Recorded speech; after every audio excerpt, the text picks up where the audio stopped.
This is Cerebral Cinema. Movies of the mind. In Colorado Springs, Colorado, a group of men are gathered together for their annual conference. For their day-in, day-out service to the public, Dragnet honors the 57th Annual Conference of the International Association of Chiefs of Police. The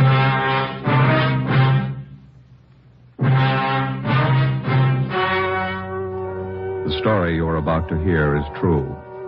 Only the names have been changed to protect the innocent. Fatima Cigarettes, best of all long cigarettes, brings you Dragnet.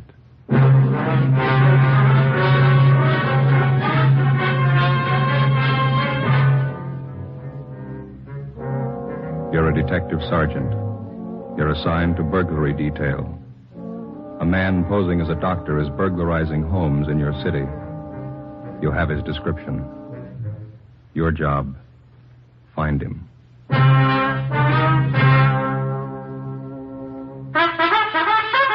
Oh, no.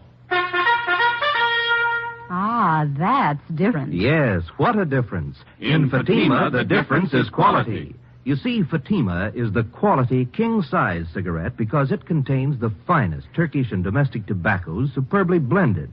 And Fatima is extra mild with a much different, much better flavor and aroma than any other long cigarette.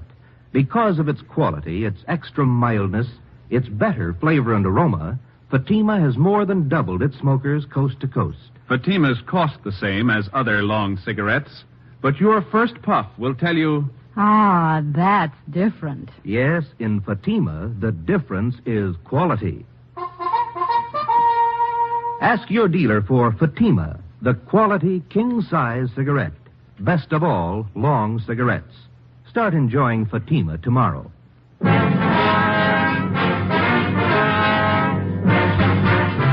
Dragnet, the documented story of an actual crime. For the next 30 minutes, in cooperation with the Los Angeles Police Department, you will travel step by step on the side of the law through an actual case from official police files. From beginning to end, from crime to punishment, Dragnet is the story of your police force in action. It was Sunday, November 22nd. It was chilly in Los Angeles. We were working the day watch out of burglary detail. My partner's Ben Romero. The boss is Thad Brown, chief of detectives. My name's Friday. It was 9:35 a.m. when we got to 5918 Canyon Cove, the home of Marla Hutchins. Yes, Miss Marla Hutchins? I'm Miss Marla Hutchins. We're police officers, ma'am. This is Sergeant Romero. I'm Sergeant Friday, Central Burglary. Come in. Thank you. Betty told me she called you. Your name? Yes, I'm Betty Drake. I called you. And if you could tell us what happened, please. Dr. Arthur Schulte was treating me for headaches I have. He took my mink coats and my jewelry. Mm-hmm. Do you have a list of what's missing? Betty will have a list of what's missing. Here, I've written down everything I think's gone. Thank you. Well, why do you say it was this Dr. Schulte? Is that right? Yes. Why do you say it was him that took things, Miss Hutchins? He didn't. I know he didn't. The doctor was the only other person in the apartment, officer. When was this? Last night. What time was the doctor here last night? It was about 8. I heard him leave later, about 9:15. Is that right, Miss Hutchins? Yes, that's right. Well, could the apartment have been entered without either one of you knowing it? No, sir. The back entrance is double latched. And no one could have broken in the front way. My room's right beside the front door, and I would have heard. You told us on the phone that this Dr. Schulte was middle-aged, dark, close to 5'11", stocky, wears a goatee. Yes. No other distinguishing features. Is that correct? Yes, sir. How about his clothes, the way he was dressed? He was about average. He had on a gray suit the last time we saw him. Thank you. You know who he is? We'll find out. What kind of treatment were you taking from Dr. Schulte, Miss Hutchins? He called it hypnotherapy for my headaches. Mm-hmm. Last night, the same thing? Yes. Well, anything different from his previous visits? I was very nervous.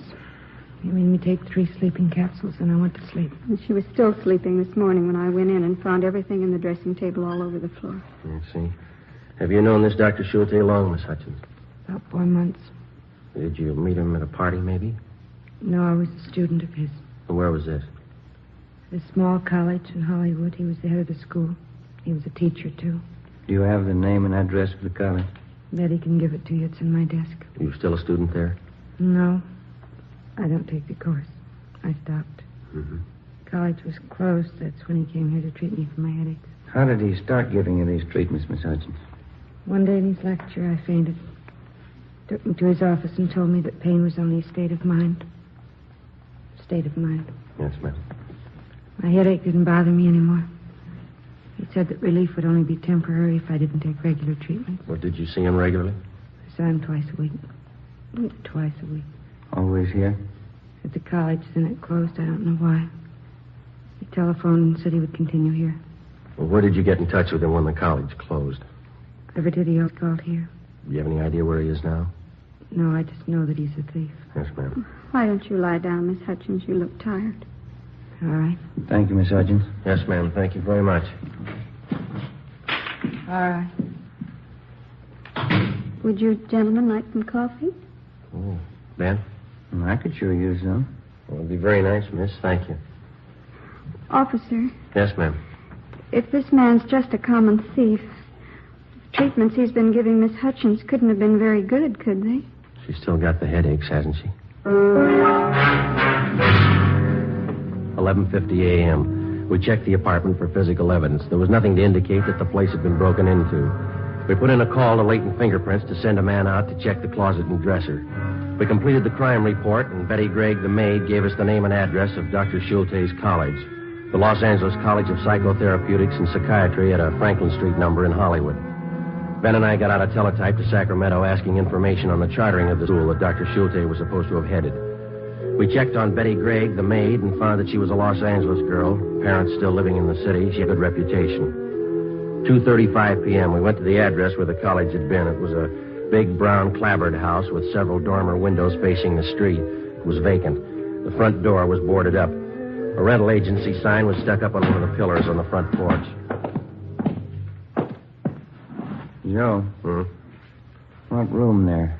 Must have been where they had classes. Rows of chairs nailed down, you see? Yeah, let me look. Yeah. I don't see any papers inside, no mail. Hi. Yeah. My name's Tom Thompson. You interested in the place? You the agent? No, I just live next door. I'm a dry cleaner myself, but I sort of promised the real estate agent I'd keep an eye peeled, see if I could be of help if anyone came shopping. Police officers. We're just checking. Oh, was there something wrong? Somebody break in? Did you live next door when this was a school here? Yeah, that psychology bunch here about, 10 months, maybe less. I always thought it was kind of a shoestring operation. How do you mean? Oh, you know, not much dough. They're just making ends meet, no class, you know. Always just adults? Well, classes used to be mostly during the day I was at work. The wife used to tell me, no kids that she ever saw. Did you know the man that ran the school? No, but he was a middle-aged guy with a kind of a pointed beard. Had a pal, though, a younger guy. Never stopped to talk. They're pretty tight-mouthed guys, like I said. Why, what'd they do? Routine investigation, Mr. Thompson. Do you have any idea where they might be contacted now? No. Real estate agent said they skipped without paying last month's rent for him. He's been trying to find them. Mm-hmm. Do you remember their names? Well, let's see. Wait a minute. The older guy, the guy with the beard, was named Schultz or something like that. I can't remember the young fellow, though, but... Hey, wait a minute. I got their door. How's that? I got their door. The agent let me have the front door. I'm building a patio porch in the back of my house, and the glass that I took out of the door's got their names lettered on it. Well, that's fine. Come on. I'll see if I still got it in the garage. It's right around here. Okay. A little chilly today, huh? Yeah, a little. Want to stand back there and hit you? Watch the door, Ben. Yeah. There we go. I like to keep a nice, neat garage. Sure looks nice. Oh, thanks. Say, did these men live in the house, Mr. Thompson, or did they just use it for the school, do you know? Oh, best I know, just for classes. Like I say, they're pretty tight-lipped guys. Not very friendly. They're real quiet. Mm-hmm. Yeah, here it is. I got it. Just leave it right there. We'll come over there. You won't have to Okay. move it. Let's see. Los Angeles College of Psychotherapeutics and Psychiatry. Dr. Arthur William Schulte. Schulte. DAA, PhD, SCD. Well, close to Schultz. Dr. Leo George Donaldson. DV, PhD, SCD. Mm-hmm. I got it, Joe. Okay, fine. Well, we're much obliged, Mr. Thompson. Here's our card. If you hear anything regarding these men, we'd appreciate you calling us. Oh, sure. I'll be glad to. Wait a minute. Here. Here's my card. Ideal Cleaners over in Ivar. If you get around that way, why, drop some stuff off. I'll see it gets special attention. Well, thank you very much, Mr. Thompson. No, it's okay. I'm sure glad I didn't throw that glass away. Brother, look at all the letters after the names, eh? Wonder what it takes to get a lineup of degrees like that. Paintbrush in about 10 minutes. 5 p.m. Ben and I drove back to the office. There was a report from latent fingerprints. Nothing but the prints of the two girls had been found in the Hutchins apartment. We checked what information we had on Schulte and Donaldson through to the FBI on the teletype. A check of doctors registered with the Los Angeles County Medical Association and the American Psychiatric Association failed to turn up anybody named Dr. Schulte. We had our I Bureau and Stats Office make runs on Leo Donaldson and Schulte and a rundown on the reports where the burglar had posed as a psychologist. The Stats Office turned up a couple of dozen new suspects. We pulled the mug shots and headed for the Hutchins apartment. Looks like something doing at the Hutchins apartment house. A lot of cruiser cars, huh? Let's have a look. Sorry, can't go in. Sergeant Friday Romero, Central Burglary. Oh, sure, Sergeant. What's the trouble? Girl named of Hutchins shot herself.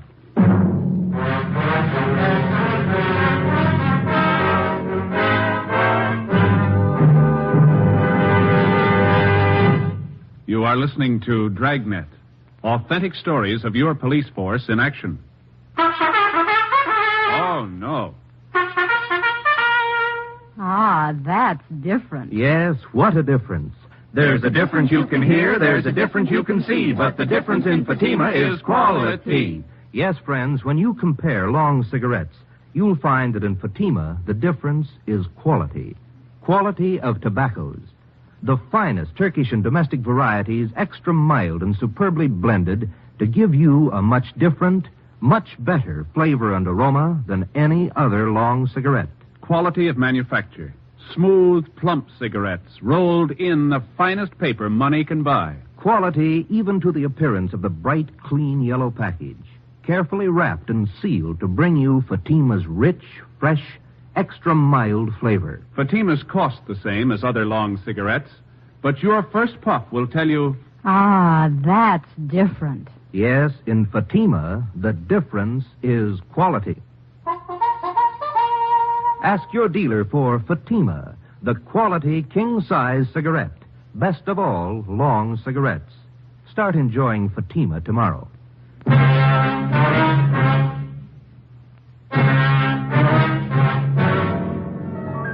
Monday, November 23rd. During the morning, the coroner's office signed off Marla Hutchins' case.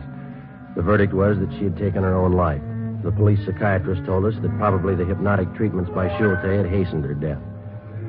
The information we'd received from the Medical Association told us that they had had complaints against the operation of the Schulte school. They had pointed out to us that it takes over 12 years in recognized medical schools to become a member of the American Psychiatric Association. Schulte had been mass-producing pseudo-psychiatrists in 8 weeks. 1:40 p.m., we met with Captain Fulton.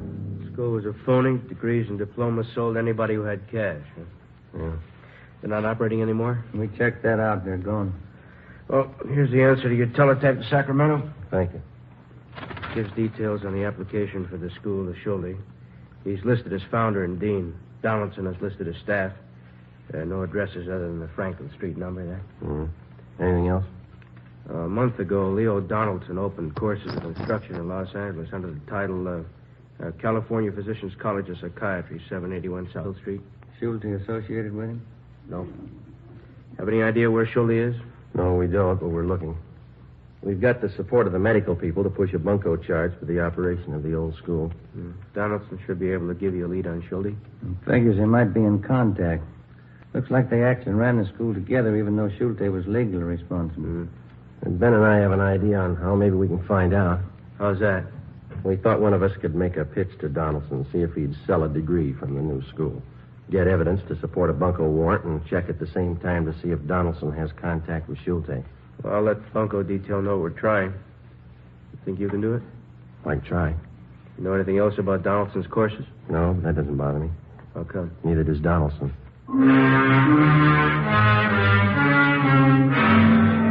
In trying to get Schulte through his former associate Leo Donaldson, we again contacted the Medical Association. They furnished us with the name of Ralph Morse, a graduate of the Franklin Street School, who had since been killed in an auto accident.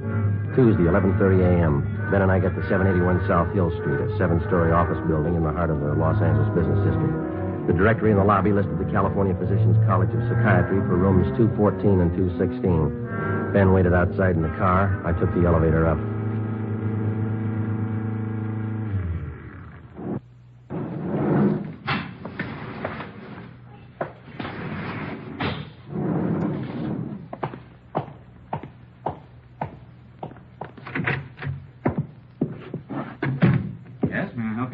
Dr. Donaldson? I'm Dr. Leo Donaldson. May I be of assistance? Well, my name is Frank Ditton. I wanted to ask about the curriculum here. Well, we've just opened, Mr. Ditton. We're not quite ready to start classes.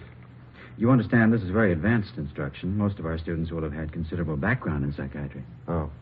Well, a friend of mine, Dr. Morse, said that he was sure I'd be a good student for you. Dr. Morse? Mm-hmm. I'm not sure I place him. Well, he was one of your students at the Franklin Street School. Said that Dr. Schulte knew him quite well. Oh, yes, I remember. Brilliant man. How's he getting along? He was killed in a car collision. Oh, that's too bad. Well, frankly, what I was interested in is being able to take over his practice. Could I get the same deal he got? I think so, Mr. Ditton. What'd you have in mind? Well, take some courses and get a degree. I worked with Morse for a while. I can set up a clinic. He did okay. I figure maybe I can, too. Well, here's a list of the courses we'll offer. Thank you. We'll go over it together, and you can indicate what sphere of study you'd like to take. Mm-hmm. Does Dr. Schulte teach any of these courses? No, he doesn't. Now, the first semester will include painless and drugless childbirth, practical and applied psychology, autosuggestion, prenatal suggestion. Yeah. Well, look, Dr. Donaldson, straight practical and applied psychology is the specialty that I want. See? What degree do I get, and how much will it cost? Well, the least expensive is a doctor of psychotherapy at $450. A doctorate of philosophy and psychology is $500. For all purposes, if you can afford it, Mr. Ditton, is a doctorate of science. That's $800. Oh. That course was $1,000 at the Franklin Street School. Yeah. Well, I don't know. That's a lot of money. I guess I have to have it, though. I wonder if you'd take a check now. Certainly. You understand what a tremendous advantage these degrees are to the professional man who, for one reason or another, may never have had a chance to get a college diploma. Mm-hmm. Well, the course is very hard? You look like an intelligent man, Mr. Ditton. I'm sure you'd have no difficulty. All right. Well, say, look, Doctor, I live out in Van Nuys now, and I'm working 3 days a week at the present time. It's going to be pretty tough to get downtown here. Do I have to be here every day? Since it's the diplomas most of our students are interested in, we have, on occasion, made exceptions in cases like yours. Well, I'd appreciate that. We could possibly, in the case of a doctorate of science, present you with your diploma in advance. You're taking the course, and you could launch into private practice at once and take the course whenever it suited you. Well, couldn't ask for a better deal. Everything's mentioned in this catalog. The forms are in the back. Why don't you sit down right there? Oh, thank you very much. Yeah. Rules and regulations. No books are required of students. Well, that's a break, huh? We lecture a little differently from some colleges, and therefore we've dispensed with texts because we feel they tend to confuse the data. Mm-hmm. When I take the course, who will be my instructor? I will. Well, Morse talked a lot about Dr. Schulte. Does he teach any of the classes? No, Dr. Schulte was associated with me in the operation of the Franklin Street School, but is not the staff member of the California Physicians College of Psychiatry. Well, I'm just wondering, if I paid extra, could I get some classes with him? Morse said that he picked up a lot of useful information from Schulte. He's a fellow with a goatee, isn't he? Yes, that's right. Well, truthfully, I have no idea where Dr. Schulte is presently located. I understand. Now, let's, one regulation here. Yes? No student will be admitted who cannot show documentary proof of the successful completion of secondary school work. High school. You can understand that, can't you, Mr. Ditton? How do you mean? Well, there are certain minimum academic standards we must observe. Yeah. In order to maintain the quality of our degree. Dr. Donaldson accepted my check to the amount of $800. I asked for a receipt, and he filled out a blank doctorate of science degree, which he carefully lettered with the name Frank Ditton, and signed himself as dean. I arrested Donaldson, and Ben and I took him in for booking. 1 p.m. We received a long teletype from Washington. Arthur Schulte had a record of arrests and convictions back east. It started with a conviction 16 years ago for the interstate transportation of pornographic motion pictures.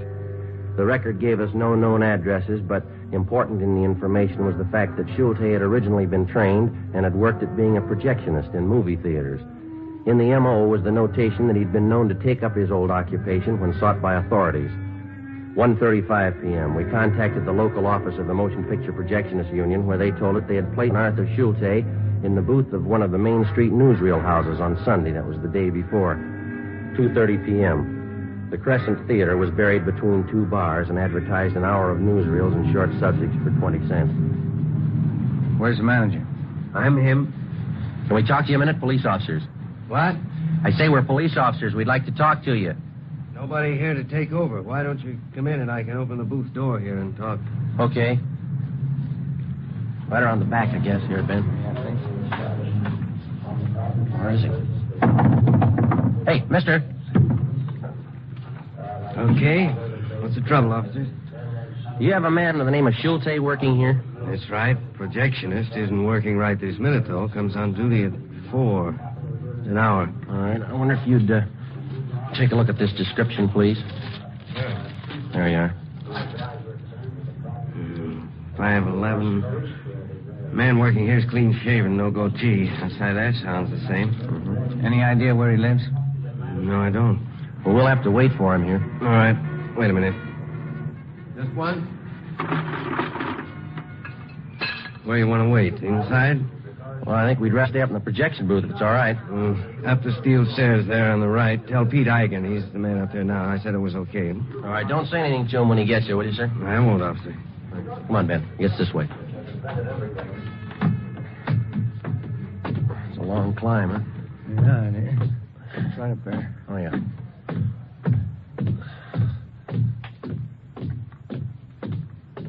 This must be it. Hey, mister! Mister! Yeah? Police officers. Anything wrong? We're going to have to wait here. The manager said it was okay. Wait for what? We want to talk to your relief man. You mean the doc? You know him? Well, just since yesterday. Why do you call him the doc? Oh, you know, it speaks kind of fancy for a projectionist. What do you do? Oh, we just like to talk to him. Okay, you know the guy doesn't come on for about an hour. Yeah, they told us. You want to look at the picture? You can both sit by the observation fort on the film stage, sir. No, thanks. Yeah, sit over here, Ben. Is this all right here? Yeah, that's fine. Huh. Well, What's the matter? I've seen this newsreel. 5:45 p.m. Schulte was nearly 2 hours late. Ben and I were worrying about whether somehow he'd been tipped. Usual for a man to be this late for a shift? Not in a house like this. Bigger house would be different. Way it is with a doc being late like this just cost the boss a couple of bucks. How do you mean? I got more dough. I'm over my maximum hours. If the old guy'd stay away long enough, I'd be on Golden. Golden? What's that? Yeah, double and a half time. Boys in the business call it Golden time. Oh. Most dough you can get is double Golden. You get that working over maximum number of hours after midnight on a Sunday. Uh-huh. That's double Golden. Never happened to me, though. How do you stand it? What do you mean, the money? The noise. You get used to it. Don't pay any attention after a while. Don't you get tired of hearing the same soundtrack over and over? No, you just know it's there. It never registers. What they're saying, I mean. Just if it stops when it shouldn't. Get used to it over the years. You've been doing this long? 11. It's a long time. Excuse me. I gotta make a switch over. What'd you say? I said I gotta make a switch over. I've been watching you do that all afternoon. How do you know when to turn the other projector on? Marks on the film, up in the right corner on the screen, usually a black dot. Look through the window. Look, Ben, right here. Mm-hmm. The first dot tells me to start the other projector. When the second dot hits, I cut this one, turn on the other one. Now watch. Okay. See the first one? Uh-huh. Now the second dot, see? Uh-huh.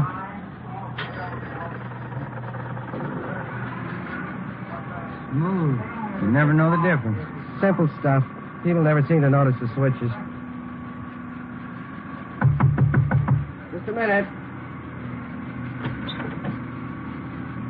Hi, Doc. A little late. Sorry I overslept. Your name, Schulte? That's right. Police officers would like to talk to you. I have to go to work. It'll wait. You want to go downstairs? All right. This way.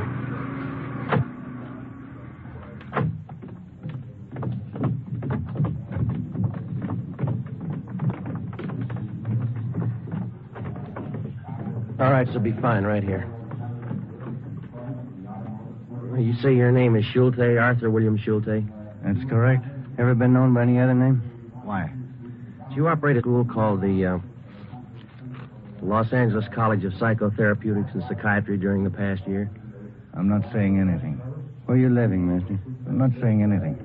Let me see your identification. Here, my wallet. All right. No, you hold it. Say, open that part there. I take out the card. Union card. We'll Ticket stubs. Social Security card. That, second thing there behind the cash. Yeah. Let's try that folded piece of paper there. It's just a bill. Mm-hmm. What is it, Joe? It's a bill. Milliken Hotel. Let's go. We drove to the Milliken Hotel, about 6 blocks from the theater in the same Skid Row district. We got the key from the room clerk and went up to Schulte's room. It looked like any dingy hotel room. A small footlocker sat at the end of the bed on the baggage stand. 2 suitcases were over by the closet, and sitting on the floor alongside the bureau were 2 waist-high stacks of books. You got the key to the small trunk? I don't have to submit to this. Let's open it up. Open it yourself. Here's the key. All right.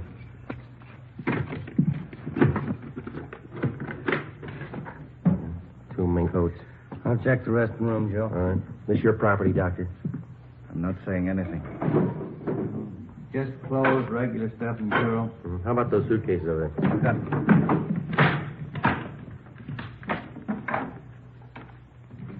What do you got? How about this? It's a cigar box. It's taped shut. What's inside, Doctor? Nothing you'd be interested in. I'll open it, Joe.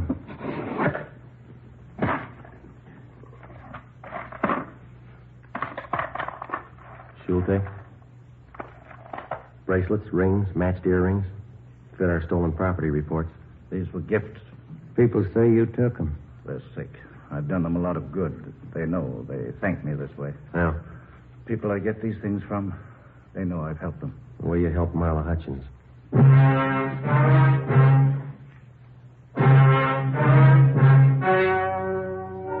The story you have just heard was true.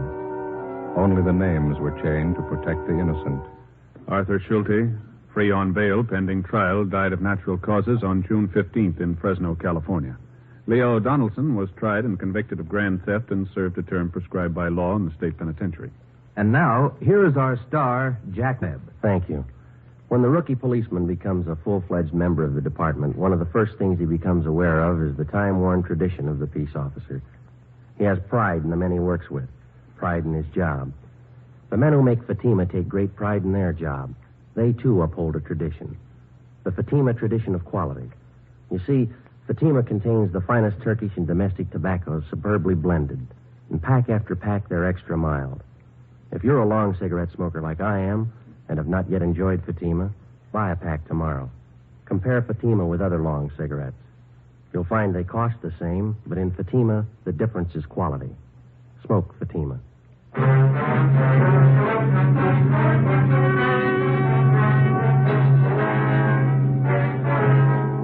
Ladies and gentlemen, the Chief of Police of the City of Los Angeles, W.H. Parker.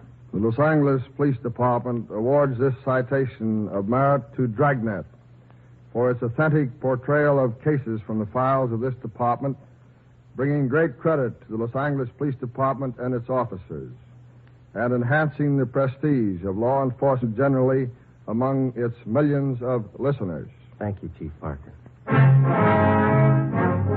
You have just heard Dragnet, a series of authentic cases from official files. Technical advice comes from the Office of Chief of Police W.H. Parker, Los Angeles Police Department. Next, We the People. 3 chimes mean good times on NBC.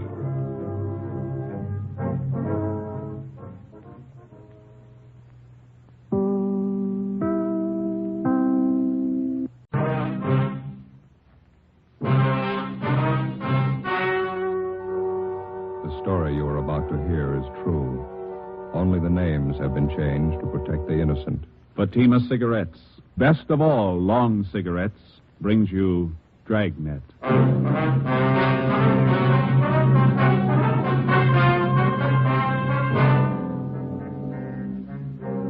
You're a detective sergeant. You're assigned to forgery detail. An accomplished check forger resumes operations in your city. The suspect's described as a middle-aged woman. She's written more than $20,000 in bad checks. Your job, get her. In a moment, an authentic case from official files. Oh, no. Ah, Ah, that's different. Yes, what a difference. In Fatima, the difference is quality. You see, Fatima is the quality king-size cigarette because it contains the finest Turkish and domestic tobaccos superbly blended. And Fatima is extra mild with a much different, much better flavor and aroma than any other long cigarette. Because of its quality, its extra mildness, its better flavor and aroma, Fatima has more than doubled its smokers coast to coast. Fatimas cost the same as other long cigarettes, but your first puff will tell you... Ah, that's different. Yes, in Fatima, the difference is quality. Ask your dealer for Fatima, the quality king-size cigarette. Best of all, long cigarettes. Start enjoying Fatima tomorrow.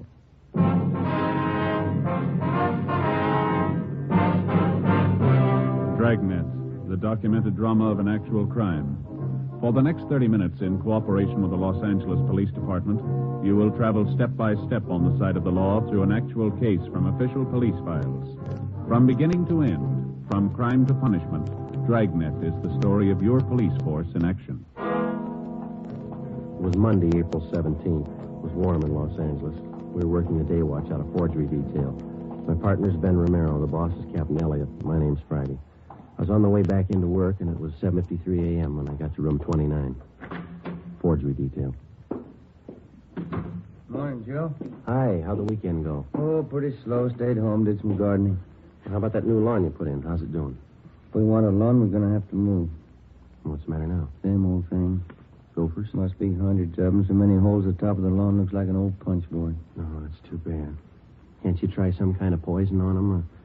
How about those new things they got out? What do they call them? Gopher bombs? I use them by the dozen. They eat anything. Joe? Ben? Yeah, Ferguson. Good morning, Captain. Let's see you. Okay. What's up, Fergie? You ain't gonna like it. Skipper will brief you. Morning, Skipper. Hi. Have a seat. Yeah, thanks. You two finished up with the Benson case yesterday, that right? Yeah, it's all watched up. We're clear. Good. Then you can start on this one right away. You worked with Frank Besser and Ferguson here. What is it? Grandma. I had a hunch, Joe. What have we done to deserve this? It's nothing any of us have done. It's what we haven't done. I want her stopped once and for all. Are we any closer to her than we have been, Fergie? Just about same, Joe. That's why I'm putting 2 more of you on it. How well do you know the kids? Well, just what we've heard around the office. Same here. I could stand some briefing. Ferguson? Well, you must have heard how she operates. 3 months out of the year, April, October, and December, that's all. She's never been known to change that schedule? Not as far as I know. She's been doing it the same for 9 years. All the phony checks she cashes are personal checks. That's right. She never writes them less than $2 and never more than 100. 9 years. She been going that long? 9.5. It'll be an even 10 this October. You want to check them out on the totals, Ferguson? Up to and including the first of this month, she's cashed 1,273 checks. The total's a little over $22,000. Anything special about the way she writes the check? Nothing but the signatures. There's an alias list down there that'll knock your eye out. More than 200 different names. Her description's still the same, about 50 years old, kind of plump, nice face. And a few minor changes. Last year she had gray hair, dressed very plain. This year she dyed her hair black, dresses a little more expensively. 9 years. That's a long streak of luck for any paper hanger. That's just it. This old gal's not just an ordinary paper hanger. She's no amateur, don't get me wrong, but she doesn't operate like any check forger I've ever known. She contradicts part of her MO, part of it she doesn't. She takes chances an ordinary paper hanger would never take, and she gets away with them. Take a look at just one of these exhibits. Yeah? This one here. 28 checks passed on the same chain of grocery stores, same company. She passed them all in 1 month? No, that's just the point. 2 years ago, she passed 14 of them, spread them out over a period of a month. Last year, she passed another batch of 14, all within 3 days. 1 year, she used a different name on each check. On this batch, she used the same name. Well, does she have any identification when she passes these checks? Always. Phony driver's license, social security cards, it works. And she's got that sweet grandmother smile of hers. Clerks rarely turn her down when she shows up with a check. You can get used to different descriptions of her, too. Give the file a look. Hardly 3 of the check victims can get together on what she looks like exactly. Well, where are they getting stung most? Downtown or out in the neighborhoods? The neighborhoods, anywhere from the beach area to the valley. This whole file, Skipper, that's not just her work, is it? Every last bit of it. We can't fit it in a 6-foot shelf. In 9 years, I've had 5 teams of men work this thing. None of them reached her. You and Friday make the 6th. Well, it's April 17th. How's she doing so far this month, Fergie? Cash $624 in checks we know of since the first of the month. Same general description, same general M.O. No fresh leads? She's been operating 9 years, Joe. Yeah? Just as good as ever.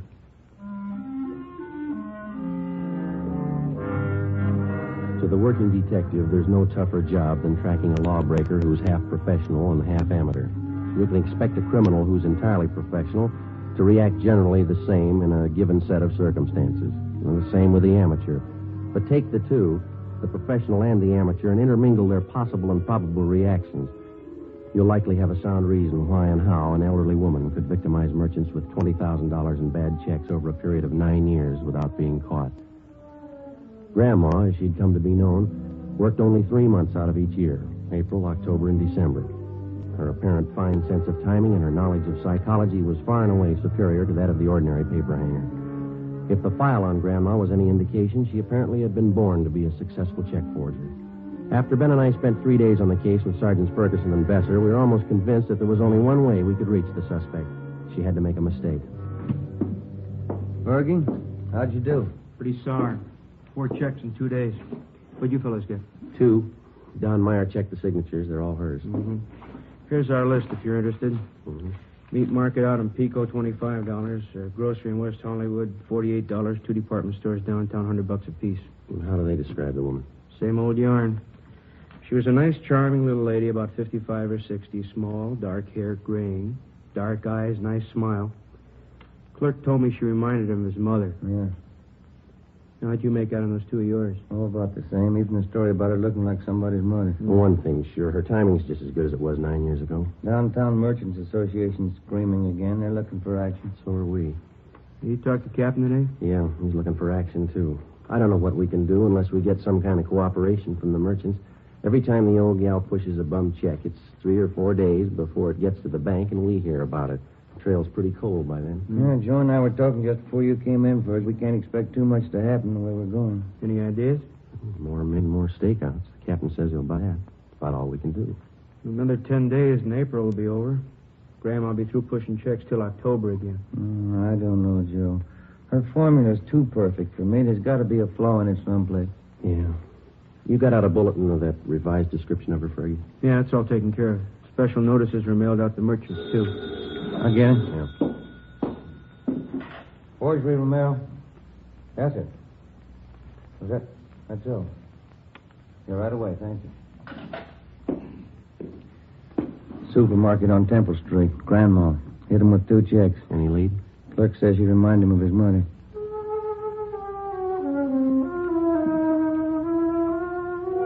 A week passed.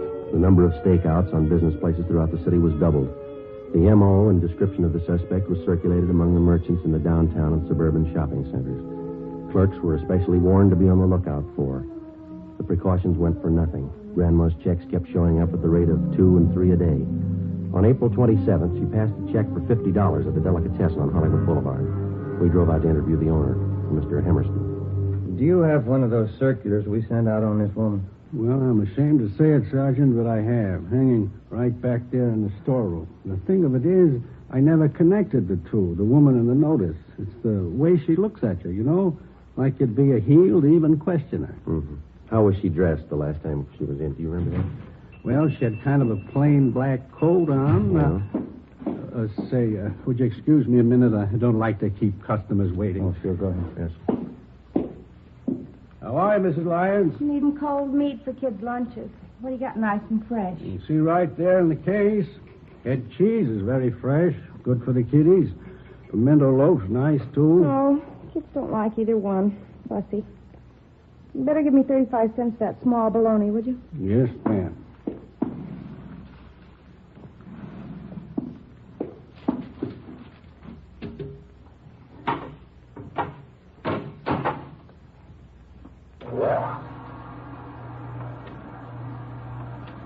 Kids are so fussy nowadays. Ought to be in Europe. That's what I tell them. I know what it is to go hungry.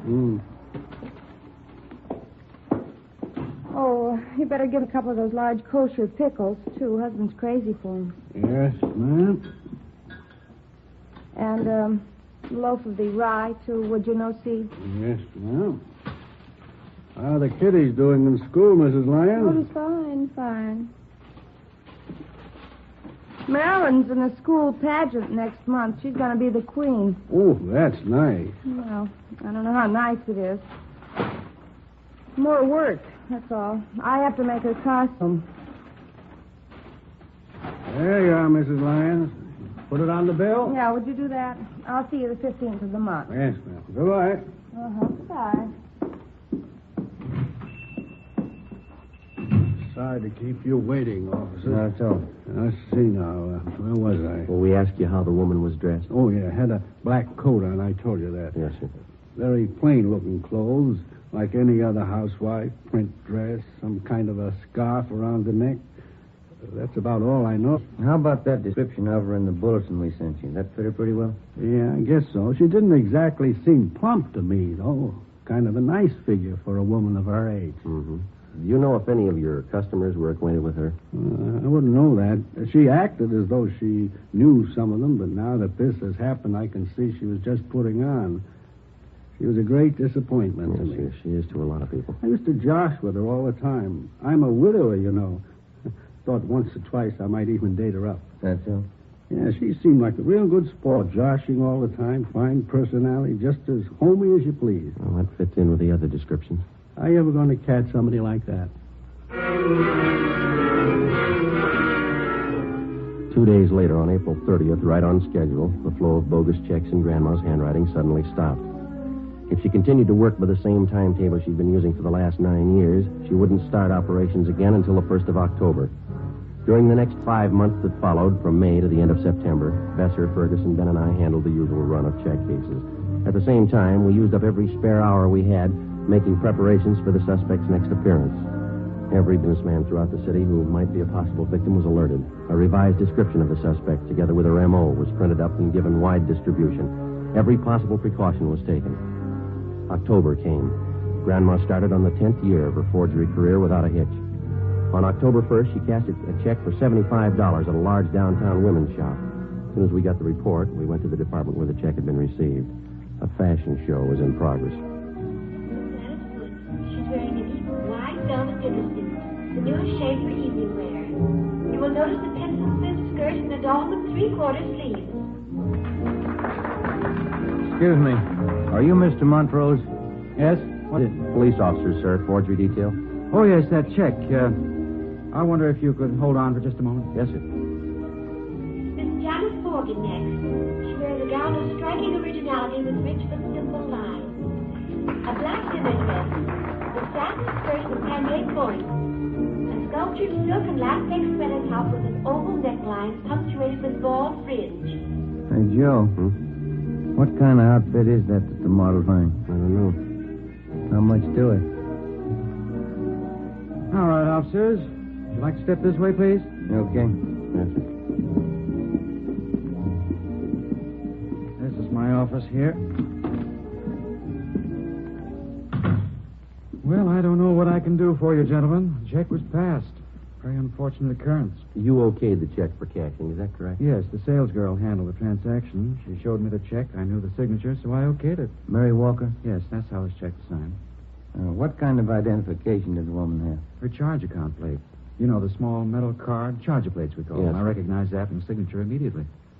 You know this Mary Walker pretty well? She's one of our best customers.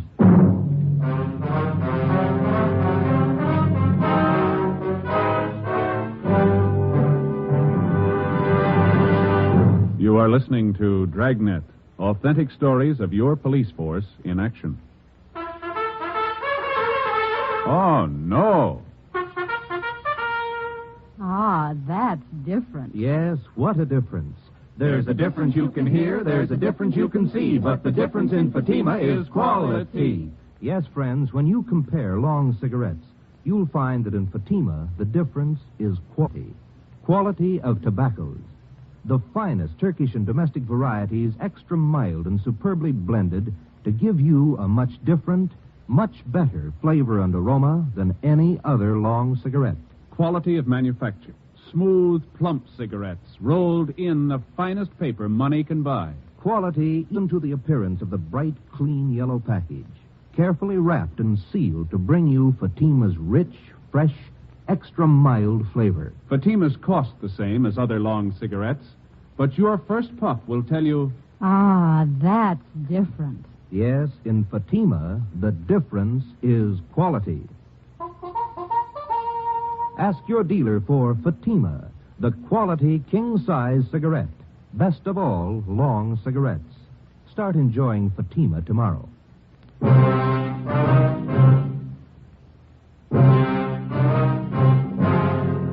Friday, October 4th, 2 p.m. Before we left the store, we found that another worthless check bearing the signature Mary Walker had been cashed in a different department store the same day. The woman had used the same means of identification, a metal charge account plate stamped with the name Mary Walker. We took the two checks back to the office and had Don Meyer in handwriting compare the signatures. There wasn't any doubt in his mind. The writing on both checks was Grandma's. Well, it was only a hunch, but it was beginning to look as though the suspect had finally done what we'd been waiting 9 years for to do. She'd made a mistake. Ben and I drove out to an address in the Wilshire district to interview Mrs. Mary Walker. She fit the same general description of the suspect, but she denied writing either one of the checks which bore her signature. It's out of the question, Sergeant. I couldn't have written the checks. I haven't even been in the city the past 5 days. Then the signatures on these two checks here, Mrs. Walker, they're not yours. It looks like my handwriting, but it's not. I didn't write those checks. They're forgeries. Yes, ma'am. You do have a charge account at the store, don't you, ma'am? Oh, yes. I've had an account there for years. Nothing like this has ever happened, though. Do you have one of those charge account plates? Well, yes, I did have one. You lent it to someone in your family? No, as a matter of fact, I lost it. I meant to report it to the store, but it slipped my mind. Do you have any idea where and when you might have lost it? Well, I think it was last Sunday night. I'm not sure. Oh, well, just a minute. I know who would remember. Inez Lambert, she was there. I'm sure she'll remember. Who's she, ma'am? A girlfriend of mine. She lives in the neighborhood. Mm-hmm.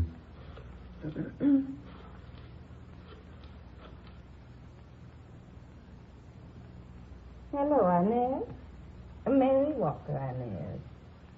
Oh, just fine. And you? Oh, good. Say, Inez, which night was it we went to the Boosters Club meeting? Sunday? Yes, I thought that it was. Oh, nothing. Just some silly misunderstanding. Yeah, well, all right, Inez. Thanks for remembering for me. Yes, goodbye. It was Sunday night, Sergeant. Inez Lambert and I went to the neighborhood Boosters Club meeting. I'm sure that's where I must have lost it. Well, you think the charge account plate fell out of your purse, is that it? Well, either that or it was taken. Why do you say that, ma'am? Well, it's a serious thing. I didn't want to mention it. What's that? I left my purse on the chair next to me a part of the evening. When I got home, I thought I was missing a $5 bill from my change purse. I didn't notice at the time my charger plate was gone. Do you remember who was at that meeting, Miss Walker? Oh, 40 or 50 people at least. How many women would you say? Dozen or so, I suppose. I'm not accusing anybody of robbery, Sergeant. I know it's a serious charge to make. Do you know if one of the club officers might have taken a list of those present? Oh, they didn't have to. We do the same thing at every meeting. What's that, ma'am? We all sign the attendance book when we leave. 3 p.m. Ben and I contacted the secretary of the Neighborhood Boosters Club. He gave us a list of those present at the Sunday night meeting of the club. As Mary Walker had told us, each person present had signed his or her name and address in the attendance book. We took the record downtown with us and had Don Meyer compare each signature on the list with samples of Grandma's handwriting. Number 32 on the list, fellas. That's it. Positive, Mike? No doubt in my mind. That's Grandma's handwriting. How'd she sign it? Mrs. Inez Lambert. We went down the hall to R&I and had him check the name Inez Lambert through the files. She had no criminal record. Together with Besser and Ferguson, Ben and I spent the next day and a half trailing Inez Lambert wherever she went. She fitted the description of the suspect perfectly. We questioned her friends and her neighbors. We dug back into every corner of her life for the past 10 years. The results were pretty amazing. We found that she was highly respected by everybody she knew. She was active in a dozen civic and church organizations. Her reputation was spotless. There was only one hitch. Mrs. Lambert's hobby was charities. By checking back, we found that during the past 10 years, she donated an average of $3,000 annually to various charitable organizations. Her husband's total annual income was $7,000. From her bank, we obtained specimens of Inez Lambert's handwriting. It matched almost perfectly with every signature in the grandma file. Monday, October 7th, Ben and I called on Mrs. Lambert.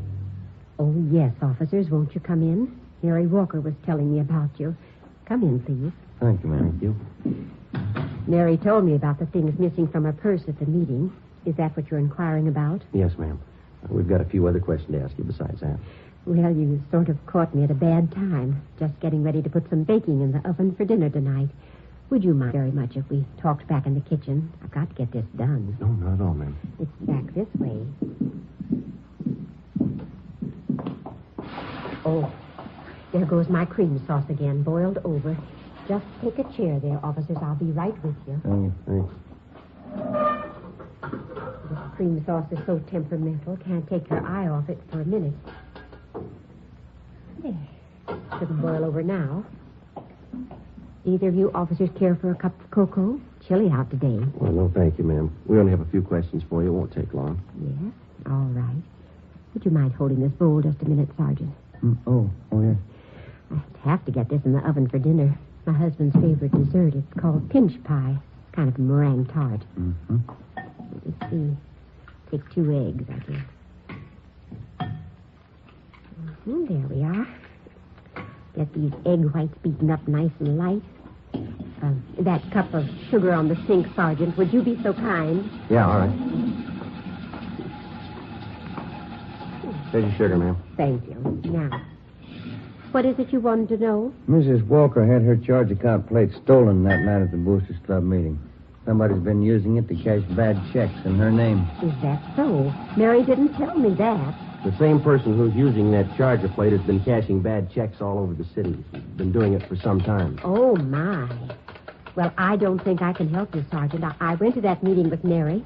She says somebody must have been in her purse, but I didn't see them. Do you have that charge account plate, Mrs. Lambert? Me? Oh, no, I have my own. Now, let me see. Teaspoon vanilla, teaspoon vinegar, teaspoon water combined in a small pitcher or cup. We've got good reason to believe you have that charge account plate, ma'am. Did you take it from Mrs. Walker? That's a silly thing for you to say, Sergeant. I told you I have my own charge plate. I never borrow anyone else's, no reason to. Add a few drops of combined liquid. Beat constantly. Did you cash 2 checks last week and sign them with Mrs. Walker's name? Why, of course not. Why should I do such a thing? Mary Walker's one of my best friends. I wouldn't do that to her, even as a joke. Well, our handwriting man compared the signatures on those 2 checks, Mrs. Lambert. Both of them match your handwriting. When all the ingredients have been added, continue to beat the meringue for several minutes. Oh, I'm sorry. What was that you said, Sergeant? I said that the signatures on those 2 forged checks, our handwriting man compared them with specimens of your signature. They both match. Well, then your handwriting man certainly made a mistake. Oh, there's a large white platter up in that cupboard there. Would you reach it for me, please? All right.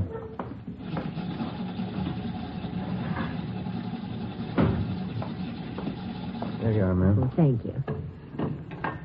Now, you deny that you wrote those 2 forged checks last week. You deny that you've written and cashed about 1,500 worthless checks in the last 9 years. Well, of course I deny it. You're sure you haven't made a mistake? We're sure, ma'am. I'm sorry. You'll have to come downtown with us for questioning. Oh, what's that? Oh, my. It's the cream sauce again.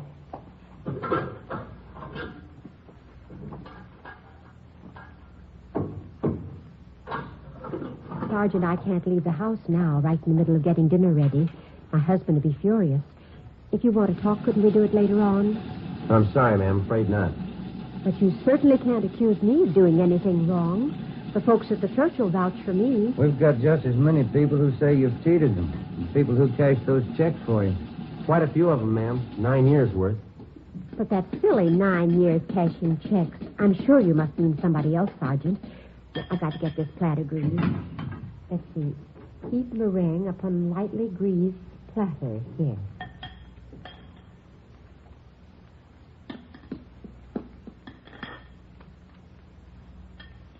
Look, we have a record downtown on every single check that you passed since you started, ma'am. We've got specimens of your handwriting and people to identify you. We know what your income is. We know how much that you've given to charities. Money's got to come from someplace. Is that what the checks were for? Excuse me, I've got to get this meringue in the oven. Let me see. 275 degrees. Yeah.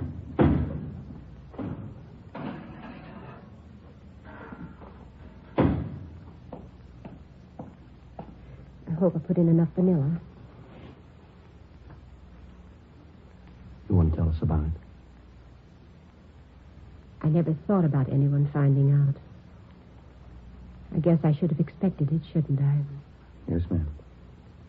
It was all for charity. There were so many of them.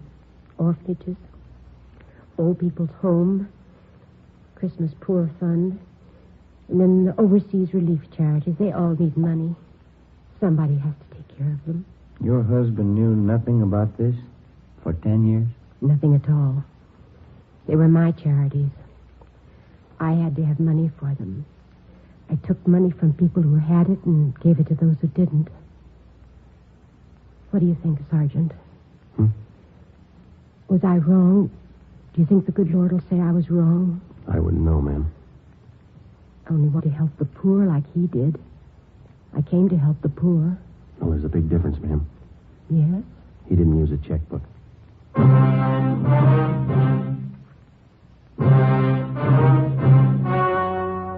The story you have just heard was true. Only the names were changed to protect the innocent. On December 18th, trial was held in Superior Court, Department 91, City and County of Los Angeles, State of California. In a moment, the results of that trial. Now, here is our star, Jack Webb. Thank you. The efficiency of any local police department depends on the quality of its personnel. Each and every man is carefully selected and thoroughly trained. In uniform or plain clothes, your police officer knows his job. And so with a cigarette. The men who make Fatima cigarettes know their job. They carefully select and blend the finest Turkish and domestic tobaccos to make Fatima extra mild, different from other long cigarettes. They cost the same, but in Fatima, the difference is quality. If you're a long cigarette smoker like I am, I'm sure you'll like Fatima best. Start enjoying Fatima tomorrow.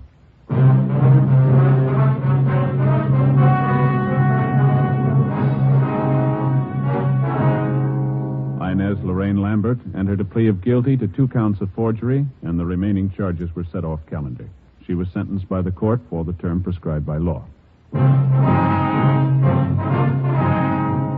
You have just heard Dragnet, a series of authentic cases from official files.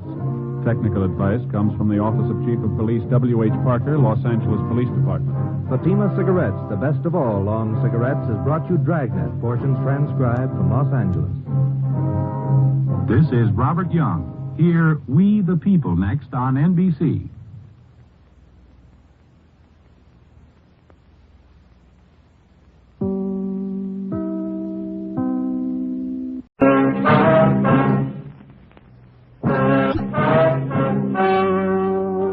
The story you are about to hear is true.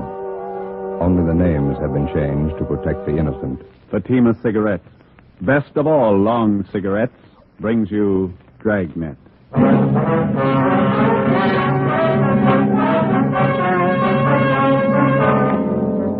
You're a detective sergeant.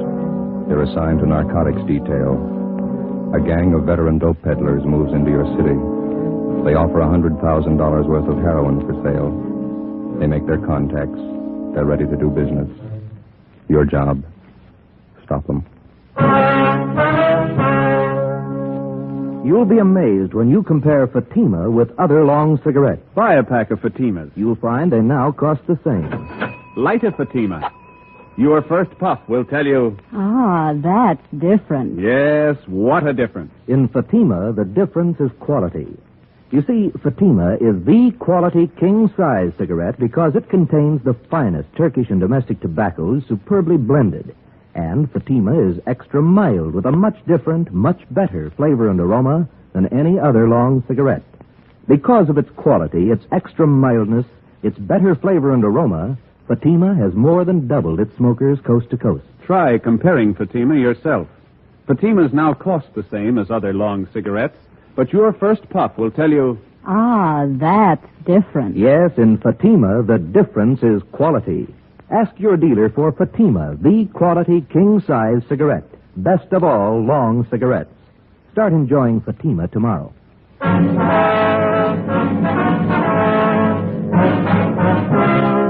Dragnet, the documented drama of an actual crime.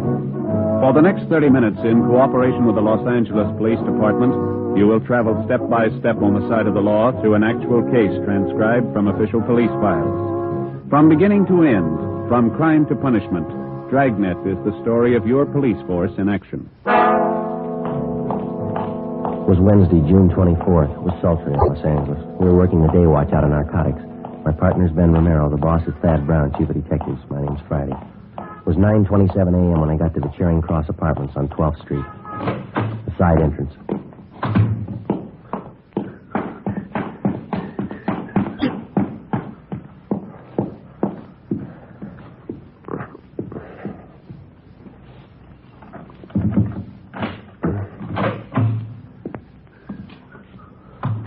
Hi.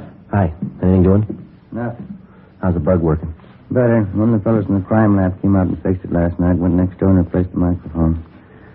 I'm getting real sour on this detail, Joe. Well, here, let me take over for a while, huh? Yeah, you bet, Jim. Here. My ears feel like a couple of baked cattle flowers. 2 solid weeks holed up in this place with a pair of earphones on. Yeah. What do we got to show for it? That woman next door hasn't even mentioned narcotics in 2 weeks. All she does is eat, sleep, and play solitaire. Goes out for groceries once in a while. Hold it. Somebody ringing the buzzer next door. First visit in a week. Yeah. Just a minute. Yes? Your name's Maywater. That's right. What is it? I talked to a friend of yours, George. Said it might be a good idea if I know what you were. What do you want to see me about? Well, it's business, Miss Washburn. Could we talk for a second? All right, come on in. Let me plug in these earphones, Joe. Yeah, go ahead. I'd like to introduce myself, Miss Washburn. My name's Howard Scully. You and George were former associates, I understand. Oh, we worked together a little. What can I do for you? Well, George and I are old friends. We were in business in Hong Kong before the war. It's a nice fellow, George. No, I have a date downtown in half an hour. I don't have much time to talk. Sorry, I didn't realize you were in such a hurry. I'll get right to the point. Yeah. My business partners and I just came up from Mexicali a few days ago, and we have some merchandise that's ready for the market. It's good quality. That's what I hear. I contacted George, thinking he might introduce me to some prospective buyers. Said he didn't want to handle any merchandise at this time. Why not? Oh, it's something about the police. Seemed to be watching him. Just didn't want to take any part in any business venture. Just get it. And George gave you a bum steer sending it to me. I can't help Well, it. you haven't heard my proposition. I don't have to hear it. Count me out. I don't fool around with junk, any of it. It's a tough rap out here. Well, if you'll just listen to my proposition, Miss No. Washburn. I'm not, please, I'm not asking you to be involved. Perfectly safe and legitimate transaction in mind. You'll be well paid for your time and effort with no risk whatsoever. Yeah, I know. All you big connections make it sound good. George tells me you're acquainted with the right kind of people. People with money, that's the kind of people that my partners and I want to meet. Now, all I'm asking you to do is introduce me to a few such persons for our mutual benefit, and then you just leave the rest to me. That's still too much. If I gave you an office to a buyer and you were caught, they'd get me for conspiracy. No, there's I've nothing- seen too much of it, so it's no sale. Well, you'll just have to believe me, Miss Washburn. No one's going to be caught. Now, we work in an entirely different manner. The police haven't any idea of our method of operation. We've tested it in 6 big cities in the Orient. And not once did it fail us, and I tell you, it's not going to fail us here. It's your story. Well, it's perfect. I'm not chancing a rap to prove you're wrong. Well, Here, do you want a cigarette? yes. Oh, that's right. Okay. Thanks. Now, I'm only asking one thing, Miss Washburn. An introduction to the right party, and that's all. Now, you know my reputation. I'll make it well worth your while. If the connection is right, you can live on your take for the rest of the year. I don't have many friends, just a few whom I guaranteed for my payoff. Well, I can deposit the money with George. He'll hold it until the deal is made. What do you say? An introduction. That's all. That's all we'll need. Our product speaks for itself. I know a fellow out in Hollywood. His name's McMillan. I can call him and tell him to meet you. That'll be fine, Hansel. I'm not going to introduce you. No, that but won't I'll be- set up a meet for you, that's all. All right, that's all we ask. Do you have this, Mr. McMillan? McMillan. You have him meet me tonight? I think so, yeah. That's fine. Now, tonight at 11:30, I'll be at the corner of 7th and Alameda. Now, remember this now. Yeah. Corner of 7th and Alameda at 11:30 exactly. I'll have on a gray coat, and I'll be carrying a book. Now, McMillan shouldn't have any trouble recognizing me. You just tell him to walk right up to me, put out his hand, and say, "My name's McMillan," that's all. I'll know if he's the right party. My name's McMillan. That's all he has to say. All right, I got it. I'll pass it on to you. Fine. Well, I'll make arrangements with George as soon as possible to take care of your fee. Thank you very much, Miss Washington. Not at all. Just don't be too sure of yourself. The fuzz in this town could smell a bite 3 miles away. We'll take care of the police, Miss Washburn. The system should teach him a few lessons. Well, goodbye, Miss Washburn. Thanks very much. Yeah. Don't come here after this. Call me on the phone.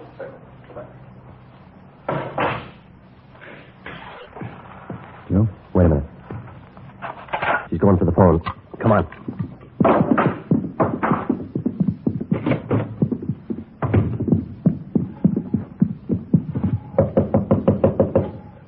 Just a minute. Try the door. It's locked.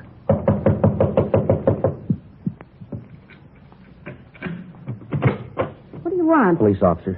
All right, what's the pitch? I'd like to talk to you downtown. About what? Howard Scully. What about him? We know why he was here. Get your coat, please. I haven't done anything. Come on, lady, let's go. I told Scully I didn't want in. He made the proposition, but I didn't buy it. You know that. I didn't buy a word of it. We did. Before the suspect was taken downtown, we informed her landlady to tell anyone that she'd be out of town for a week. That information was to be passed on to any of her friends or business acquaintances who might try to contact her. After that, we took May Washburn back to the office. After being questioned thoroughly, she was detained for further investigation. At 2 p.m., Ben and I met with Captain Kearney, Central Narcotics, and Inspector Virgil Beckner, State Narcotics Bureau, Southern Division. $100,000 buy, is that what they have in mind? That's the word around town, Skipper. Washburn girl told us the same thing. The Washburn woman was approached for an office, huh? Yes, that's right, Beck. She was ready to go when we picked her up. Pusher's Howard Scully, you remember him? About 9 years ago, wasn't it, the Tijuana deal? 8 or 9 years, yeah. That big heroin buy, they tagged every one of the gang but Scully. Yeah, he's no amateur. He's got every narcotic law in the book memorized. He sets the deals, takes the gravy, but he never gets tagged. How about the federal narcotics men, Romero? They've been briefed on this deal? I called Harry Stone over there this morning. They've been following it, too. Said he'd be over this afternoon. The setup of this McMillan guy. What do you think, Captain? Clear sailing there, Beck, as far as I can see. Scully set up to meet with May Washburn. Ben and Joe grabbed her before she could contact McMillan. Unless Scully's got a Ouija board, he still must figure everything's Jake. Then we could have a man meet with Scully tonight and pass himself off as McMillan. Well, shouldn't be too much trouble. From the way he talks, Scully's never seen McMillan. Has no idea what he looks like. It's just a guess. Neither one of you are known to Scully, are you? Well, I never met him or his friend. I worked that case last February when we grabbed Ray Murdoch. He used to be a mule for Scully. That's the closest I've been. Well, I'm afraid that's too close. You know how many hide friends Murdoch has in this town. If any of us spot you and pass the word to Scully, the whole deal's choked off. Joe? You think you could pass yourself off as McMillan for a couple of days? I'd like to give it a try. Beck, what do you think? Good with me. We can help with the tailing. Only one possible hitch I can see. Yeah? We're not positive this guy McMillan's a total stranger to Scully. It sure sounded like it, didn't it, Joe? The way Scully and the Washburn girl were talking. It's possible Scully might have seen a picture of McMillan. Maybe he knows something about his background, his habits, how he does business. Well, it's possible, yeah. Suppose Scully starts asking the questions, Joe. How are you going to cover it? Well, we could talk to the Washburn girl again. She might brief us. Now, if we need the guy's life history, let's pick it up firsthand. How do you mean? Get McMillan. Late that afternoon, Stanley McMillan was located at a small restaurant out in the valley and quietly placed under arrest. He was booked at one of the outlying stations on suspicion of violating the State Narcotics Act. We questioned him and got all the necessary information on his background that we needed.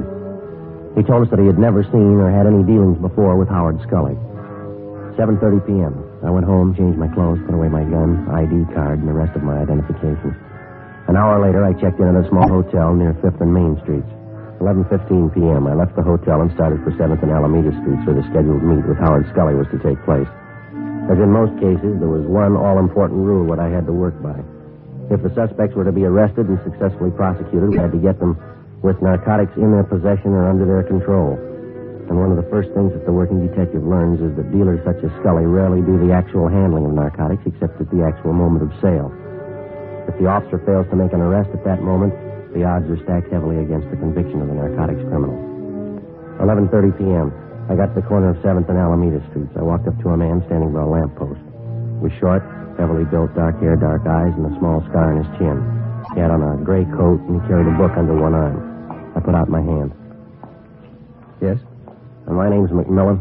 Oh, glad to know you, Mr. McMillan. My name's Scully. How are you? Understand we have mutual friends, is that correct? That's what I'm told, yeah. You're from Louisiana originally, New Orleans. No. Oh, that's so? Thought you were from Louisiana. Missouri, St. Louis. Oh, I see. Suppose we go for a drive, huh? My hotel's down on 5th. We could talk there. Oh, I think my car would be better. I can't afford to waste time. I got customers waiting. Oh, you can believe me, this won't be a waste of time. I'm prepared to do business. All right, let's go. Fine.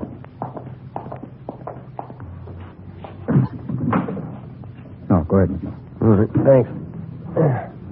Oh, will you raise that hand on the other side so I can get in? Yeah, sure. Fine. Thank you.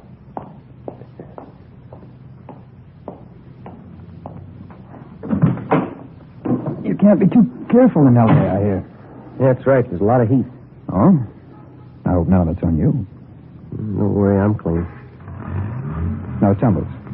Would I be here if there were? I got customers to protect. Good customers. Fine. You know, maybe we can do business. How much can you handle? How much you got? Well, about 10,000 worth. Standard rate, full measure. Hardly cut it off. Sounds fair. We drove 3 more blocks, and then Scully pulled the car to a stop underneath a row of spreading palm trees on a deserted street. He pulled the emergency brake on, then he turned to me, clamped my arms to my sides, and shook me down. What's the pitch here? What's the idea? No offense, McMillan. Simple precaution in case you had a gun. What do you take me for, mister? I'm not used to doing business this way. That might go real great in the East, but it's nothing out here. I said no offense. This is a hot town. You could be a fuzz. You can't be too careful. You know that. Yeah, well, you don't have to pull that careful stuff with me. Who set up this meet, anyway?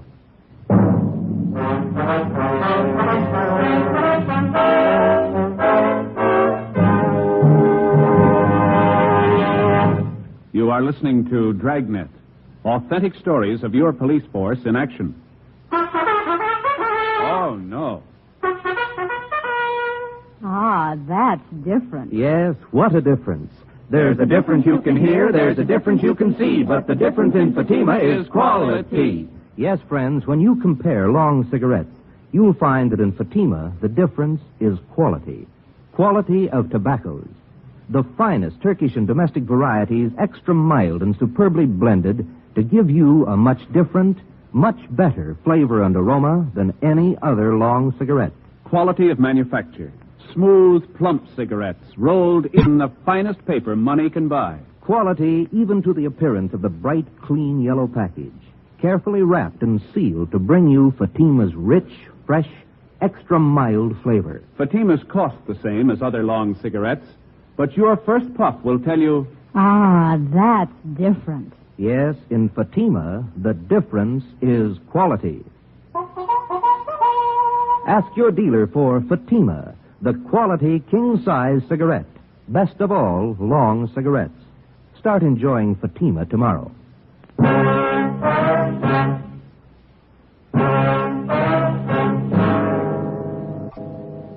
June 25th, Thursday, 12:30 a.m. I had 2.5 hours to raise $10,000.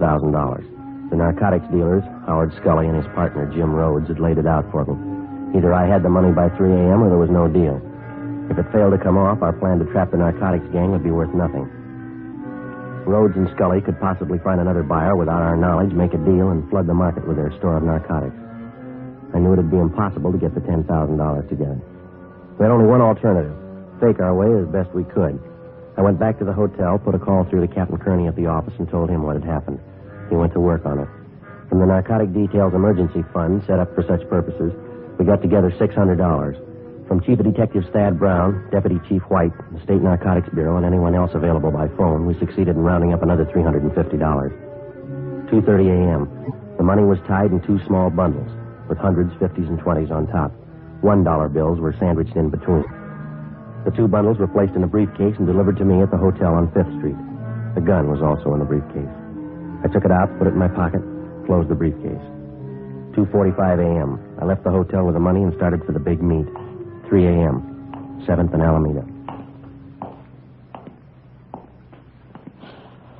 McMillan, how are you? Scully? We're down this way. Gentlemen? Well, your pal said all or nothing. I got it. Let's have a look. How about the merchandise? We can check it in the car. It's right down here. Rhodes? All right. Got the money? Yeah, that's right. I got the money. Now, how about a look at this stuff? I'd like to know what I'm buying. We can stop on the way for a sample. Okay, Howard.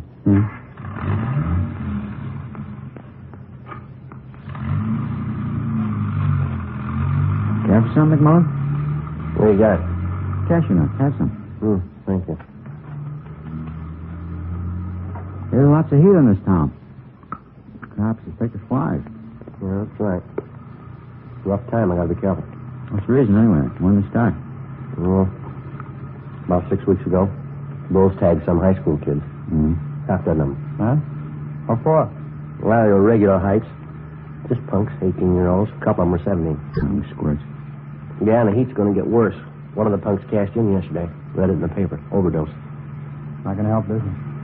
Well, I'll tell you one thing. I'm playing it close. I got good customers, and I'm not going to risk my neck. How much stuff do you think you can handle a month, McMillan? No thanks no more. Well, I got about 30 mainliners. They're regular and they're sure. 8-10 ounces a week, but they're like good stuff. No alley hype junk. Howard must have told you it's all we handle good stuff. If it goes right, we could make it a permanent connection with you. Well, I'd like to see what you're offering first. We'll have a good look. All right, Howard, you know where to pull up. Yeah.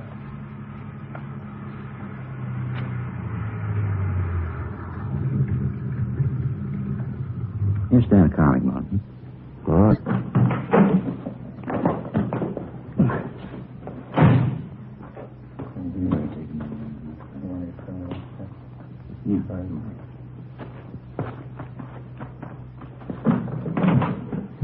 All right, Mac, you can get out. Yep. There you go. Some of the best white stuff you've seen in a long time. Satisfy yourself. Okay. All right. Okay, it's standard. It's all good. It's not just that simple. Okay, I'll go. Okay, now how about the money? All right, have a look. There you are. 1 stack. 2 stacks, 100s, 20s, 10s. A few 5s in there. It's 10 grand. Satisfied? Okay. Jim? Right. Excuse me, Mac, just a minute. I'm just checking. What do you think you're doing? Get your lousy hands off of me. No offense, McMillan. These are simple precautions. Precautions, nothing. We're doing business, aren't we? You shook me down once tonight. Now, how many times are going to take you? No offense, Mac. He's just checking, that's all. All right, then. Suppose I fan you two down. I got the dough. How do I know this isn't a hijack deal? Now, come on. This business works both ways. Either we have a deal or we don't. We play ball on both sides or not at all. I'm getting sick and tired of taking second place. Okay, Mac, okay. Take it easy. Forget it, Howard. Let's all go back to the car. Sure. I'm sorry, Mac. No offense. Yeah.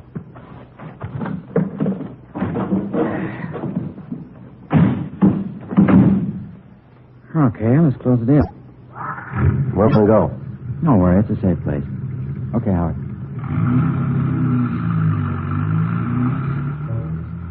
3:35 a.m. In another hour, it'd start getting light. I knew they'd planned to have the buy take place before then. According to our plan, Ben and Sergeant Hunt, along with the other team of men from the State Narcotics Bureau, they were to tail us to places of meet and move in on a signal from me when the buy was actually in progress. 3:45 a.m. Scully drove out North Figueroa onto Pasadena Avenue and turned right onto Avenue 43. We headed up Montecito Drive. The area became more deserted. There were no homes around, no buildings of any kind to provide cover for anybody that might be following. Somewhere below, we could hear the rattle of a freight train on its way to the Southern Pacific yards. Off in the distance, I could see the lights of the city. They looked pretty far away. Scully finally pulled the car to a stop on the crest of the highest hill in the area. We got out.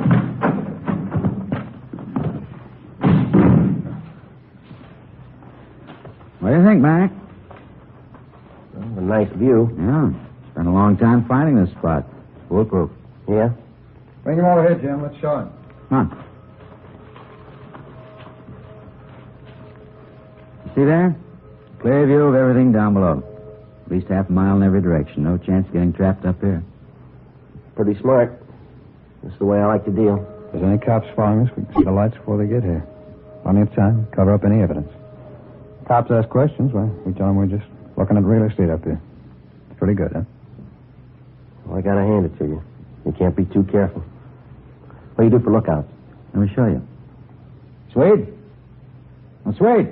Who's that? Friend. Yeah, Jim? Well, what's the pitch? Who is this guy? Business pal of Howard and me. Swede, this is Mr. McMullen. What do you say? How you do? Look, how many people do you need to make a buy, Rhodes, huh? Swede's a lookout. It's a big fella, isn't it? We got enough people here for a Sunday picnic. We need a lookout. You just got finished saying it. We can't be too careful. Well, come on, let's wrap it up. Where's the stuff? Swede, you want to go? Okay, Howard. How far does he have to go? Close by. Stuff was put away down in the tall grass. Nobody ever found it. Good idea. I like the way you operate. Swede will have the stuff for you in a minute. Well, how about the money? Should we count it? Rather wait till Swede gets back. Okay. Let's wait for the car. Can't beat this spot, can you, McMullen? No, it's good. You had no idea how much time we spent looking for it. You did real good. Yeah. Here you go. Okay, thanks. Now the money, Well, how about counting it out here, huh? I'd feel better keeping an eye on that road down below. Okay, good idea. Well, let's count it, Mac, huh? Yeah, all right. Here you go. There's one bundle, and there's the other. I'll count it, Jim. Yeah, snap it up. We've been here long enough already. 1, 2, 4. There's quite a few $1 bills here. Huh? Well, there's a few of them, but it's all there. 10 grand. How it could be with all these ones.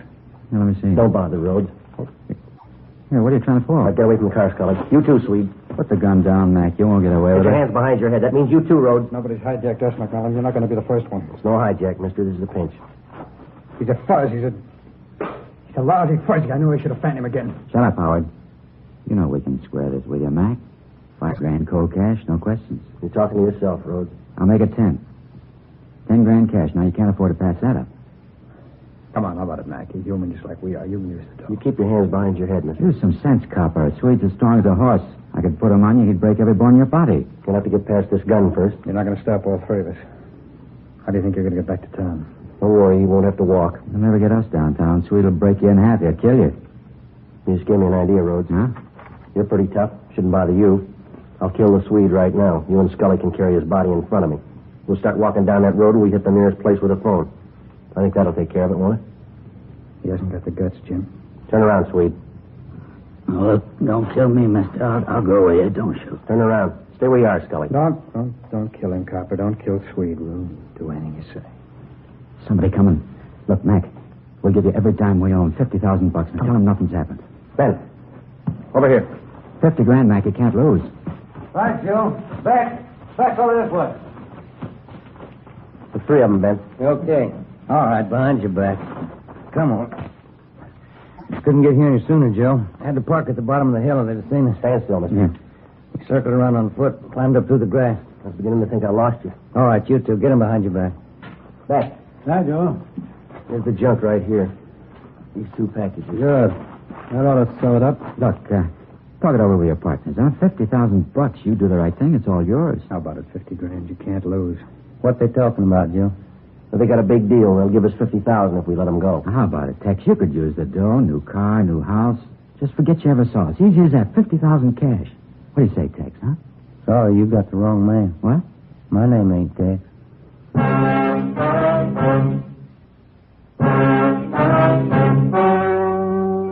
The story you just heard was true. Only the names were changed to protect the innocent. In a moment, the results of their trial. Now, here is our star, Jack Webb. Thank you. In his training, the working detective is taught the importance of thoroughness. He has learned never to overlook even the smallest detail.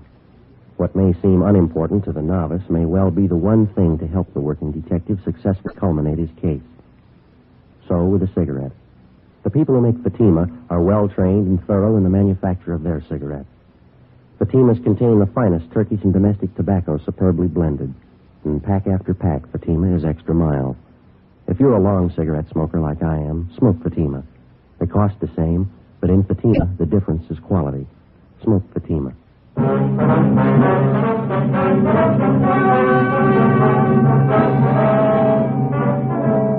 Mae Washburn, Howard Lewis Scully, James Henry Rhodes, and John Swede Nelson were tried and convicted. They received their sentences as prescribed by law and are now serving their term in the state penitentiary. You have just heard Dragnet, a series of authentic cases, portions transcribed from official files. This is NBC, the National Broadcasting Company.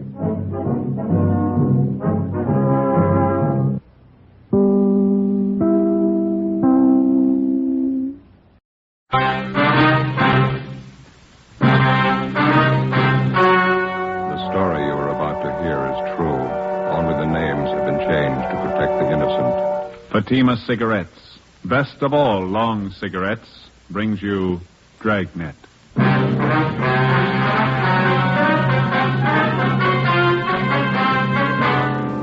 You're a detective sergeant. You're assigned to homicide detail. The life of a young woman is in danger. Anonymous letters and phone calls threaten her with murder. The notes bear the mark of a fanatic. Your job, stop them. You'll be amazed when you compare Fatima with other long cigarettes. Buy a pack of Fatimas. You'll find they now cost the same. Light a Fatima. Your first puff will tell you... Ah, that's different. Yes, what a difference. In Fatima, the difference is quality. You see, Fatima is the quality king-size cigarette because it contains the finest Turkish and domestic tobaccos superbly blended. And Fatima is extra mild with a much different, much better flavor and aroma than any other long cigarette. Because of its quality, its extra mildness, its better flavor and aroma, Fatima has more than doubled its smokers coast to coast. Try comparing Fatima yourself.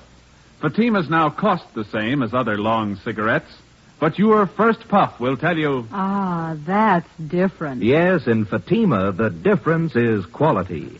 Ask your dealer for Fatima, the quality king-size cigarette. Best of all, long cigarettes. Start enjoying Fatima tomorrow.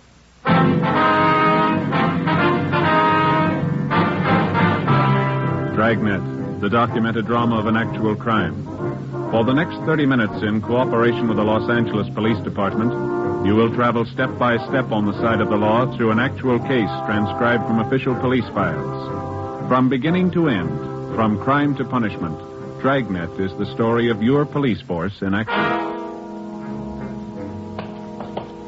It was Tuesday, March 8th. It was cold in Los Angeles. We were working the night watch out of homicide. My partner's Ben Romero. The boss is Captain Steed. My name's Friday.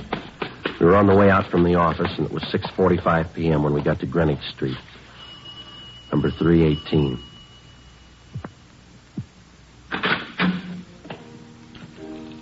Yes, gentlemen? Police officers. I'd like to see Dr. Small, please. I'm Reverend Small. Won't you come in? Thank you. Hey, let me take your hats, officers. I've been waiting for you. Oh, thanks. My name's Friday. This is my partner, Sergeant Romero. How do you do? I'm glad to know you. How do you do, sir? Hope we didn't interrupt your dinner. Oh, no. The organist, Brother Reber, and I were just running over a few hymns for the service tonight. Would you come this way, please, into the parlor? All right. As I mentioned on the telephone, I'm not much of a detective, but I think something should be done about this matter as soon as possible. Well, we'd like to get a few more particulars first, Reverend. When did you first find out about these threatening letters? Sister Dorothy Wilson, I think I told you about her. She came here to the rectory and showed them to me. She told me she's been getting them for the last 4 days, and phone calls, too. Mm-hmm. How long have you known this Dorothy Wilson? Is she one of your regular parishioners? Well, she first joined my congregation about a month ago. She's been in regular attendance at our services ever since. Is that the church next door, joining the rectory here? Yes, that's right, Sergeant. Second Reformed Church of the Holy Book. I founded it here about 3 years ago, and I've been pastor ever since. Have you ever had this trouble before? I mean, threats against the people who join your church? No, never any trouble at all. I wonder if you have those notes that Miss Wilson's been receiving, Reverend? Yes, right here in my desk. Let me see, Yes, here are the 5 Sister Wilson got. And here are the 2 that I received. Wonder if I could look at them. Yes, surely. Here you are. Thank you. Oh, would you excuse me for a moment? It's about time for Brother Reber to get over to the church. I'd better tell him. Certainly, Reverend. Didn't mean to hold you up. No, not at all. I'll be back in just a moment. All right, Chief. What do they look like, Joe? Yeah, let's see. Postmarks here are March 4th, 5th, 7th, 8th. Come from different places around town, according to the postmark. There's Long Beach, a couple from Azusa, Glendale here. No return address on any of them. This notebook paper looks like to me this one. Isn't it to you? Yeah. And there's this other one here. Looks like some kind of wrapping paper. The writing's not too bad. Let's see. According to the postmark, this is the first one they got, I guess. Let me see. Dorothy Wilson, you are a sinner and you have led a sinful life. Yet you have the nerve to come into our church and make believe you're a Christian. Spelling sure is bad. Yeah. I have been coming to our church for a long time, and it is an outrage to have you praying in our temple. If you don't get out and stay out, I'm going to make sure you're taken care of for good. Look outside. Sister in the Lord. Must be some kind of a fanatic. We better run all these through the crime there. Yeah. This one, maybe it's typewritten. Well, here, you read it. It's dated March 6th. Yeah, take this as a warning. Bring your sinful body to our church again, and your blood will run in the aisles. A life can be taken when God demands it. It could be yours. Sorry for the interruption, officers. A few things I had to remind Brother Reber of. Have you seen all the letters? Well, we're just checking them over, Reverend. It's certainly a terrible thing for our church. I hope we can keep the matter as quiet as possible. Yes, sir. I noticed two different signatures on these notes. Now, half of them are signed, a sister in the Lord. Yes. And the other half are signed, it's Brother D.R. Griswold. Yes, that's right. The first letter I got was from this Brother Griswold. His are the typewritten ones. You know anyone in your congregation with that name, Reverend? D.R. Griswold? No, I checked over my list of regular parishioners twice. If there is such a man, I don't know of him. Well, we can run that name through R&I anyway, huh, Ben? Mm-hmm. Do you have any suspicions at all, Reverend? What do you mean, Sergeant? Well, I mean, can you think of anybody in your congregation who might possibly resent this Miss Wilson's joining your church, maybe? Well, no, I haven't had an opportunity to think it over in that light, but I can't imagine anybody in our group writing letters like this. What's her background, Reverend? Do you know much about her? No, she's a quiet girl. She's very religious. Works as a stenographer at an office downtown. Helps support her mother. Will she be at church tonight? Yes, she's here already, helping to set up the chairs for the service. Why, would you like to talk to her? Yes, if we could. All right, let's go over to the church. There's still half an hour before services begin. All right, fine. I'll have to take these letters along with us, Reverend. We want our handwriting man to check them over? Yes, by all means. That manila envelope on the desk, you can put them in there if you like. Thank you. This one here? Yes. Okay. This way, officers.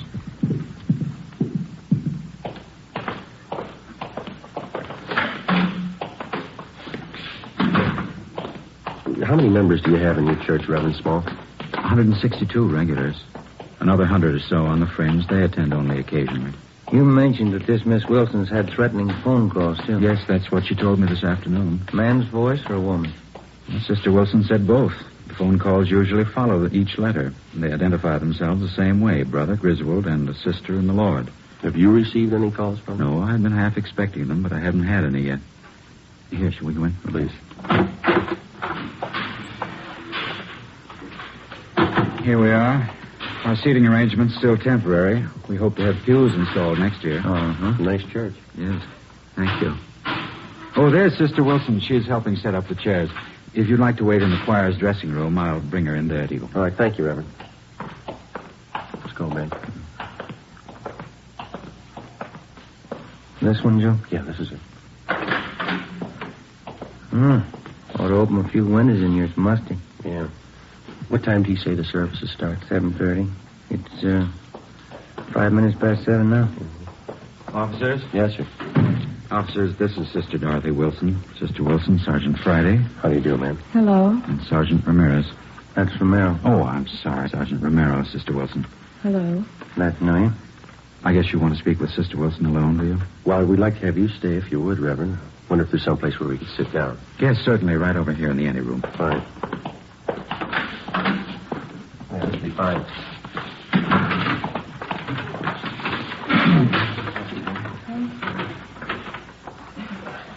Mr. Wilson, there's no need to be afraid.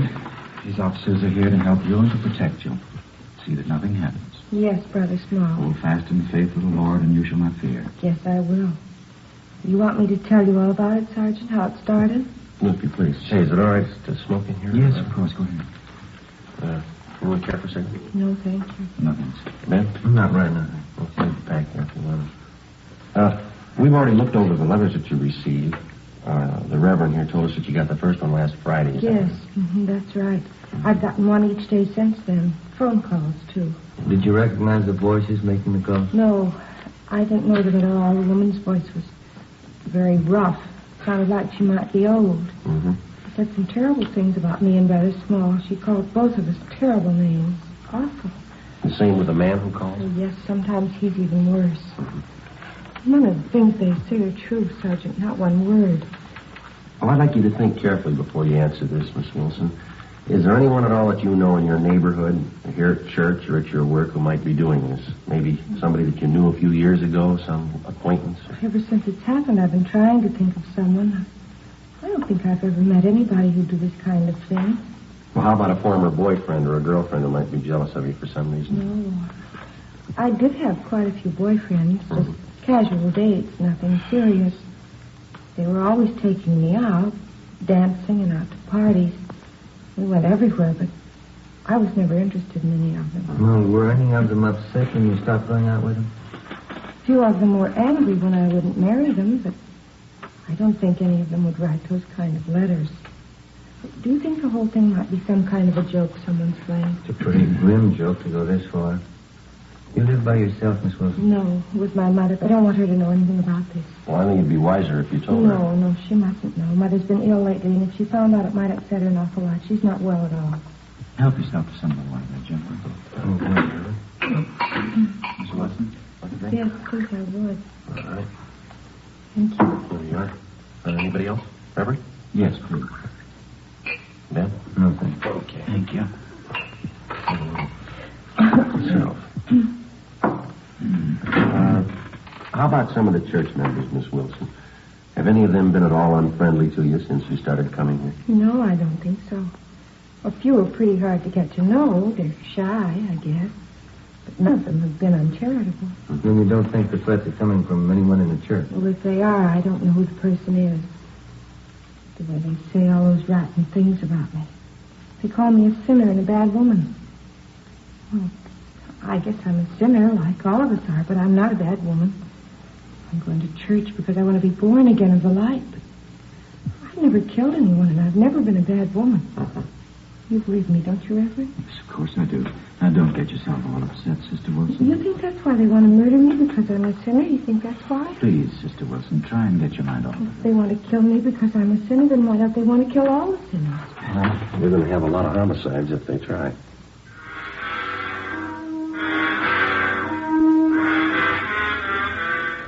P.m. Together with Sergeants Raines and Bechtel, we tailed Dorothy Wilson to her home. She parked her car at the rear and went inside. A stakeout was placed on her house.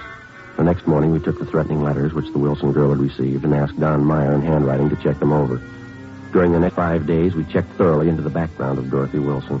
We talked to her relatives, her employers, all her friends, past and present. We had no good reason to suspect any of them. We checked out the people at the church, and they were clear. Both Reverend Small and the Wilson girl continued to receive more threatening letters. Some of the language and the accusations were pretty foul. Still, no outward attempts were made on the life of the Wilson girl.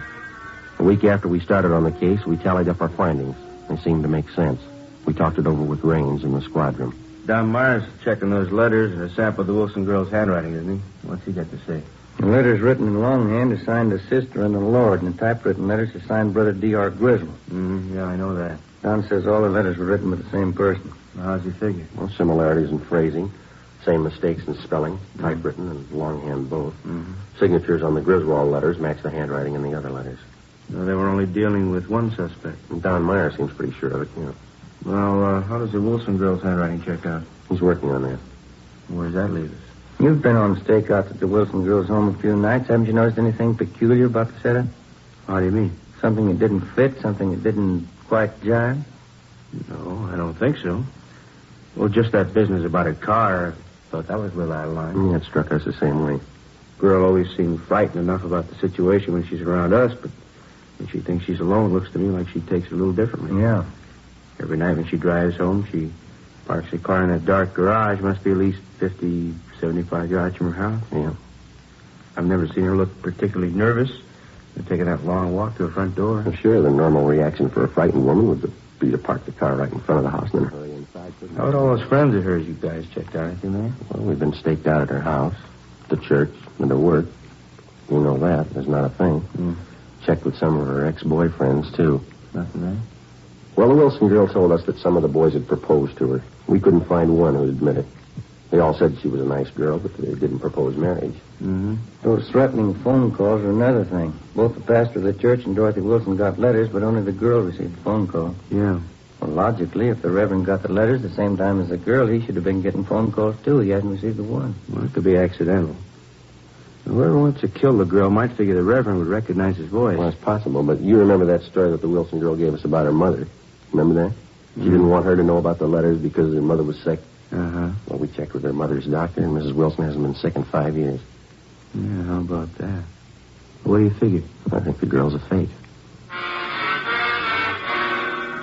Everything we knew about the case of Dorothy Wilson, everything we'd learned through questioning and observation seemed to point to one definite conclusion. Dorothy Wilson, for one reason or another, was writing the threatening letters to herself. As for the warnings that she got over the telephone, we only had her word for it. We took our findings to Captain Steed and laid out the case for him. He directed us to stay on it for a few more days until we could find enough evidence and testimony to prove out our theory. The following day, Dorothy Wilson received a letter more threatening than any of the previous ones. Reverend Small also received a copy of the same letter. Again, Don Meyer's opinion was that they were written by the same person.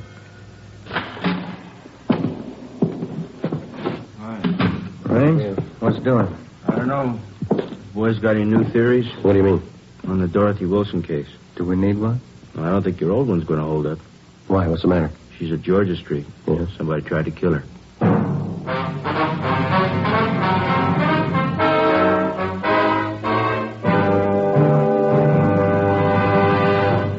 You are listening to Dragnet, authentic stories of your police force in action.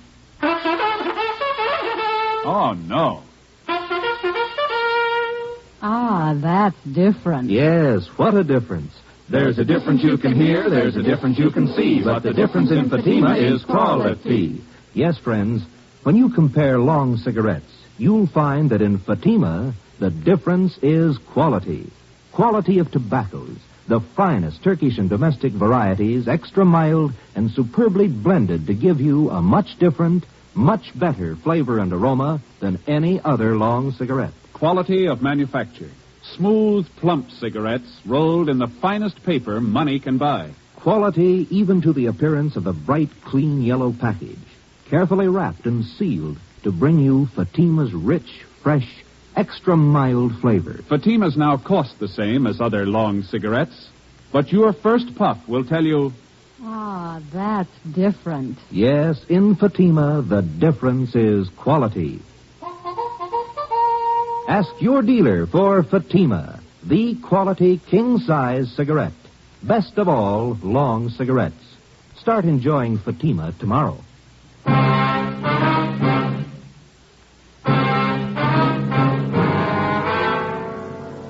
As soon as we got the report that Dorothy Wilson had been attacked by an unknown assailant, we drove to Georgia Street Receiving Hospital where she was being treated. Anderson and Bill from Homicide were standing by. We talked to the doctor, who told us that the victim had no serious injuries. She had 2 slight bruises on her upper arms and a slight bruise on her forehead. She complained of a headache. While the doctor made out his report, we questioned the Wilson girl. She told us that she'd gone to the Church of the Holy Book at 6 o'clock that night after work. She told us that she wanted to pray before the start of the regular service at 8:15 p.m. We asked her exactly when and where the attack occurred. About 6:30, I felt a little tired. I told the officers on duty at the church I thought I'd get a little rest before services started, and then I went into the ladies' dressing room and laid down. That's what happened. It was terrible. Did you see the person who tried to hurt you? No. I was lying down with my eyes closed, and he must have come up from behind. Put his hands around my throat and started to press tight. It was awful, just awful. What happened then, Miss Wilson? Well, I fought as hard as I could. I kicked and scratched him, and I guess I hurt him because he let go of my throat for a minute. After that, he pulled me down on the floor. I remembered that. And then he put his hands around this part of my head, like this. Mm-hmm. The other officers told us that one of the choir members, Mr. Sherman, found you unconscious in the choir room. Is that right? Yes. Whoever it was who wanted to kill me, they put a gag in my mouth and blindfolded me, and then tied my wrists together with tape. That's how Mr. Sherman found me. How long do you figure you were unconscious then? I don't know. It was about 6:35 when I laid down in the dressing room. Mr. Sherman said he found me there at 20 minutes past 7. And then you were out about 45 minutes, is that it? I suppose so. I don't remember anything. Well, what makes you think the person who attacked you wanted to kill you, Miss Wilson? That's what they said in the letters, isn't it? They want to kill me for coming to church? Now, your purse and everything that was in it was scattered all over the dressing room floor. Is that correct? Yes, it was. My money and everything scattered all over. I guess they wanted to rob me, too. $52 in cash. Is that what you had with you? That's right, a $50 bill and some change. I don't know why they didn't take it. Maybe something frightened them off. It's possible.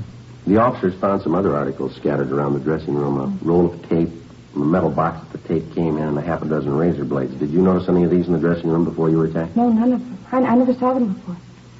Those razor blades, officer, what do you think they wanted to do with them?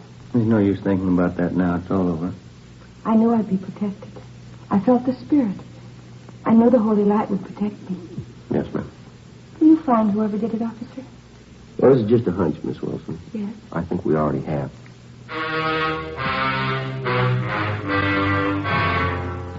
Before we left Georgia Street, we talked to the doctor in charge and got a release for the patient.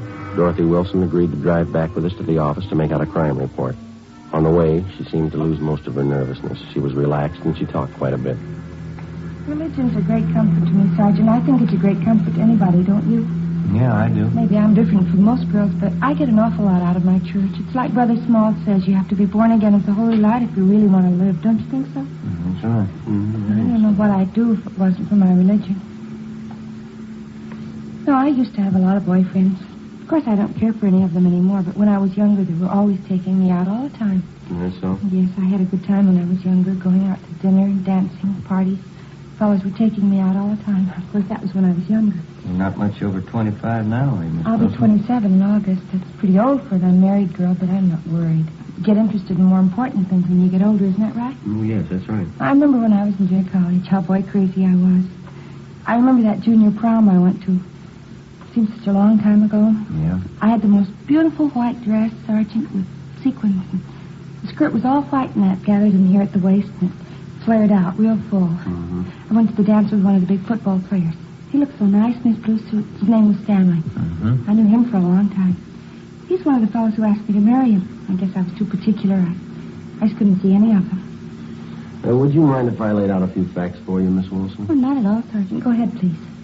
Now, I'm not trying to embarrass you in any way, but since we've been on this case, we've checked with just about all the friends that you've had in the past few years, and that includes your boyfriends, of course. Oh? None of the fellows that you've mentioned say they've ever proposed marriage to you. Say they've been out with you once or twice, but that's all. Oh, well, you probably didn't talk to the right fellows. You probably got the names mixed. No, ma'am, we didn't. We talked to the right people. Well, I can't understand that. Neither can we, Miss Wilson. Well, what difference does it make anyway? I wasn't interested in them. I wouldn't have married them anyway. Going out and dancing and parties, that's all they were interested in. What reason did you have for lying to us? Parking in a car, necking with girls, trying to take advantage of them. That's all those fellows wanted. Some of the silly girls they married. Oh, I don't... You discover a lot more important things when you get older, Sergeant. Well, I don't think that's the point. Why did you lie to us about it? I don't know, really. Maybe I didn't have a reason. I just didn't remember right, I guess. Well, you sure you remember right about what happened tonight?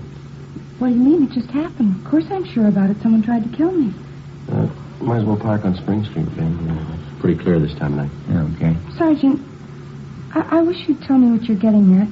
What are you thinking? Well, there's still a few things that we're not too sure of, Wilson. We'd like to clear them up. What aren't you too sure of? I told you everything I knew. I was lying down in the dressing room and somebody tried to kill me. I told you all about it. Well, you told us you were unconscious about 45 minutes, didn't Well, you? yeah, 40 or 45. Well, we talked to the doctor at Georgia Street, and from the way you described the attack, it would have just about impossible for anybody to make you unconscious that long by pressing his hands against your head. Well, but he hit me on the head, too. You can see the bruise here. Well, yes, ma'am, I know, but that's very slight. The doctor says that couldn't have done it either. Just a minute, I'll get the door here.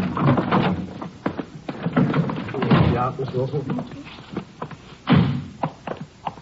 What else aren't you sure of? Well, your wrists were taped individually. Now, if somebody wanted to restrain you, they probably would have taped them together, wouldn't they? Well, I don't know what they would have done. All I know is they wanted to kill me. They said so in those letters. We're not too sure of those letters either, Miss Wilson. What?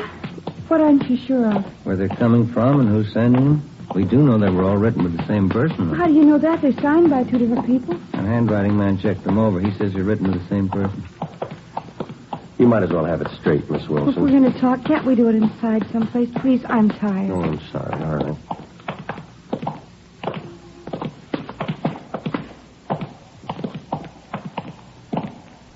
Hey, Joe. Yeah. I'll see if Leighton's fingerprints is finished with that stuff. Yeah, bring it along. If they are, we'll be in the interrogation room. Yeah, all right. This way, Miss Wilson. A man I know used to be on the police force. Nice fellow. We used to go out all the time together. Is that so? What's his name? Well, that's funny. I don't remember. He's an awfully nice fellow, though. We used to go dancing every week. Mm-hmm. Here we are. Go right. I started questioning Dorothy Wilson, but she wanted to talk about everything except what concerned the case. Dean Bergman and Leighton Fingerprints had already checked each article that was found at the supposed scene of the crime. The Wilson girls' prints were all over them. Did you write those threatening letters to yourself, Miss Wilson? I don't understand. Why do you ask me something like that? Did you write the letters to yourself? You know that's not a fair question, Sergeant. I don't know what you consider fair, but we'd like to know, did you write the letters? Do you know what it is to pray, Sergeant? I mean, really pray? What's that got to do with it? I've been praying all my life. I've been praying hard. Ever since I was a little girl. We'd like to have your answer our question, Miss Wilson. I think you'll understand. This is the answer, Sergeant. I can feel the Holy Spirit in my heart. I know you'll understand. Yes, ma'am. I've been praying for an awfully long time, Sergeant. When I was a little girl, 6 years old, I was praying. Night and day I said my prayers, but there never seemed to be any answer. I never could understand it because I only prayed for one thing. I didn't think it was too much to ask. What was that? I wanted people to know me, Sergeant. I wanted people to know me and like me, that's all, but it never seemed to happen, even when I was a little girl. Don't think I quite follow you, miss. You've got to understand me. Nobody else does.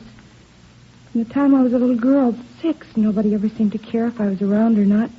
I always tried to make friends, tried to make people like me. I tried very hard, but nobody seemed to care. Nobody even noticed me. Nobody ever noticed me. You mean that's why you wrote those threatening letters to yourself, so that you'd be noticed? I wanted somebody to care about me, that's all.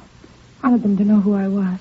Dorothy Wilson. I wanted to walk down the street and have people nod and have them say, that's Dorothy Wilson. There goes Dorothy Wilson. Just for somebody to care, that's all, Sergeant. Just for somebody to care. Well, then the whole thing's purely your imagination. You wrote the letters to yourself, and you pretended somebody attacked you. And all the rest. God told me to do it, Sergeant. He told me to make myself noticed. To stand up and make people know me. I'm sorry for it now, but it didn't hurt anyone, did it? Well, ma'am, you had an awful lot of people working for nothing. Oh, I'm sorry. It was so nice while it lasted. People looking after me, caring about where I went, what happened to me. It's the first time anybody ever really noticed me. It was that important to you? People knew who I was. Dorothy Wilson. They all noticed me. I feel better now that it's over. Oh, there's one thing I've got to tell you, Sergeant. Yes, ma'am. Remember driving here in the car I told you about that junior prom I went to? The time I had a beautiful white net dress with a full skirt, the beautiful new white dress. Yes, ma'am, I remember. What about it? Well, it was really pink organdy, an old dress. I knew you'd find out. That's why I had to tell you. Yeah. I didn't want you to think I was... The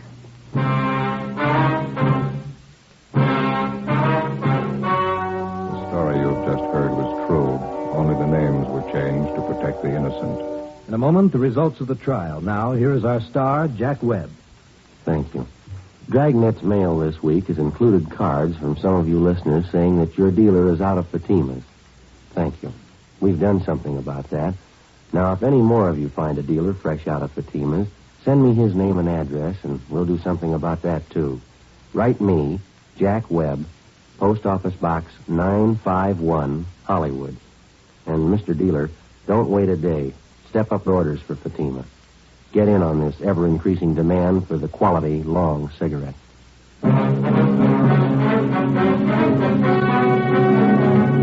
By her own admission, Dorothy Wilson was guilty of filing a false crime report, a misdemeanor. She was released into the custody of her mother.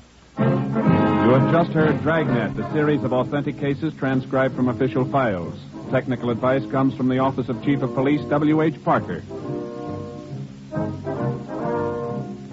This is NBC, the national broadcasting company. The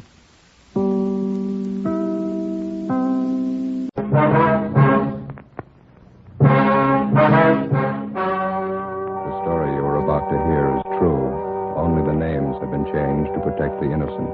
Fatima Cigarettes. Best of all, long Dragnet.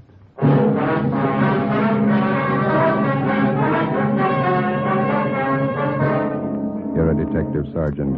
You're assigned a homicide detail. A newborn baby is taken from a hospital nursery. There's no trace of the infant. There's no trace of the abductor. Your job. You'll be amazed when you compare Fatima with other long cigarettes. Buy a pack of Fatimas. You'll find they now cost the same. Light a Fatima. Your first puff will tell you. Ah, that's different. Yes, what a difference. In Fatima, the difference is quality. You see, Fatima is the quality king-size cigarette because it contains the finest Turkish and domestic tobaccos superbly blended. And Fatima is extra mild with a much different, much better flavor and aroma than any other long cigarette. Because of its quality, its extra mildness, its better flavor and aroma, Fatima's coast to coast. Try comparing Fatima yourself. Fatimas now cost the same as other long cigarettes, but your first puff will tell you. Ah, that's different. Yes, in Fatima, the difference is quality. Ask your dealer for Fatima, the quality king-size cigarette. Best of all, long cigarettes. Start enjoying Fatima tomorrow.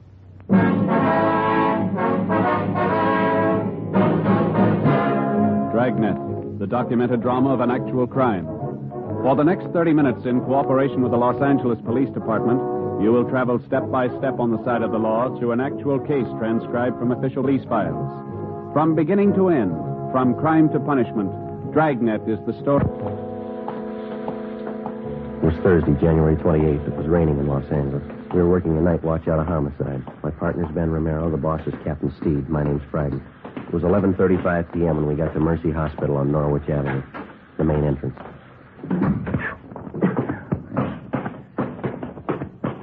Better check it today. Yeah. 2B, right away on it. 2B, Wayne.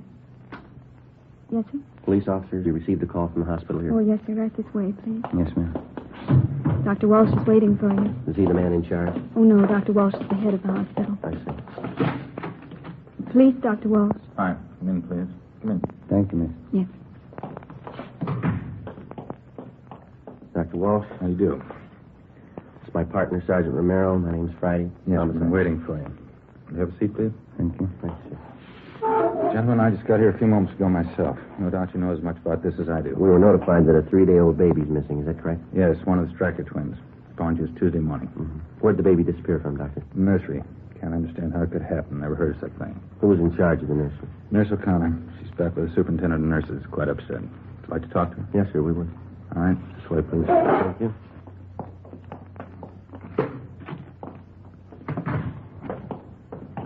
Can't understand it. How could a baby disappear like that? Have the parents been notified? Father's on his way in now. We haven't told the mother yet. Mm-hmm. When did they first notice the baby was gone? I understand it was around 11 p.m. Call came into our office about 11:20. Go ahead, Sergeant. Nurse O'Connor? Yes, Dr. Walsh. These gentlemen are from the police department. Sergeant Romero, Sergeant Friday. Oh, wait a minute. What do you do? I want to know all about what happened tonight. You know, of course, it's a serious matter. Try to tell exactly how it happened. I'll try, Doctor. All right, officers. Thank you. Well, we know that you're probably pretty upset, nurse, now. You just relax and take your time. Yes, sir. When did you first notice that the Striker baby was missing? Must have happened somewhere between 11 o'clock and 10 minutes past 11. I'm sure of that. How were you sure of that? I came on duty a few minutes before 11. I took the night reports as usual, and I started checking the orders and the formulas. I remember very well that both the Striker twins were in their cribs at that time. Mm-hmm. Go on, please. I think it must have been about 5 minutes past 11 when I got this phone call from home. My mother's been sick lately. It was about her. How far did you have to go to answer the phone? About 10 feet down the hall from the nursery, just around the corner. Could you see the entrance to the nursery from where you were talking on the phone? No, sir, I couldn't. I was only on the phone for a minute or two. As soon as I hung up, I came right back to the nursery. Was the telephone call actually from your mother? Yes, sir. My mother has a heart condition. She wanted me to be sure and have a prescription filled. What time was it when you got back to the nursery, owner? Can you remember that? It wasn't quite 10 minutes past 11. As I came back through the door into the nursery, I noticed right away one of the cribs was empty. One of the Stryker twins was gone. Is there more than one entrance to the nursery, Miss O'Connor? Yes, sir, there are 2 entrances, but at night one of them's kept locked. Is it possible that somebody in the hospital, maybe a doctor, took the baby for examination or some kind of treatment? No, sir. Just as soon as I noticed the baby was gone, I went to the head nurse, and the 2 of us contacted everybody in the hospital. No one knew anything about it. Well, is it possible that the child's mother could have come down from the 2nd floor and taken the baby? No, sir, Miss Stryker's been asleep since 10 o'clock. She's still asleep. Were there any other nurses or attendants working near the nursery when the baby disappeared? No, no reason for anyone besides myself to be around at that time. None of the cleaning people. They'd all gone home. Dr. Walsh, I wonder if we could have a look at the nursery now. Certainly, Sergeant. Want Nurse O'Connor to come along? Yes, would you please? Yes, sir. Thank you.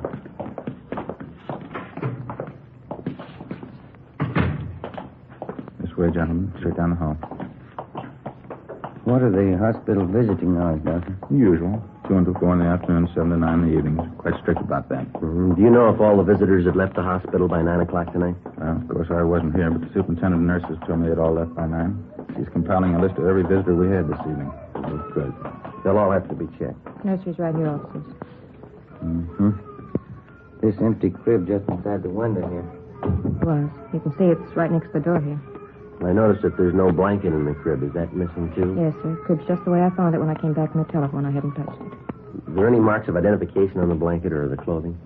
Each one's stenciled, Mercy Hospital. Each baby wears an ID bracelet. Doctor, I wonder if we could have that crib brought out to have it checked for possible fingerprints. Certainly, of course. Is this the other door to the nursery you mentioned, Miss O'Connor? That's right, Sergeant. I checked it. It's locked. That large window on the other side of the nursery. Is that a stationary window? Yes, sir, it is. It faces onto a small court. Well, then whoever took the baby had to use this door. It's the only way they could have gotten in. Oh, excuse me a minute. I want to attend to the baby in there. Sure. Listen to that, Jim. Yeah. Doctor, are there any other entrances open at night besides the main one? Not after 10 p.m., no. Just the main entrance on Norwich Avenue. There's a nurse on duty there at all times. How about the parents? Is there anything unusual there? No. Father's a working man. Mother's a housewife. Both the babies are perfectly normal. Nothing unusual at all.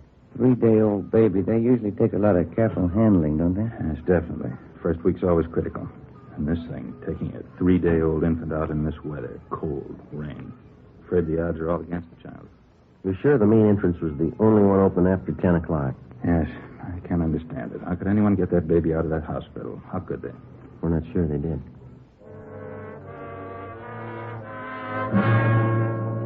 Midnight. A 3-day-old twin boy was missing from his crib in the hospital nursery. That's all we knew. We checked the list of possibilities. The baby could have been taken for ransom. Somebody wanted revenge on the Stryker family and decided on the baby as the best means.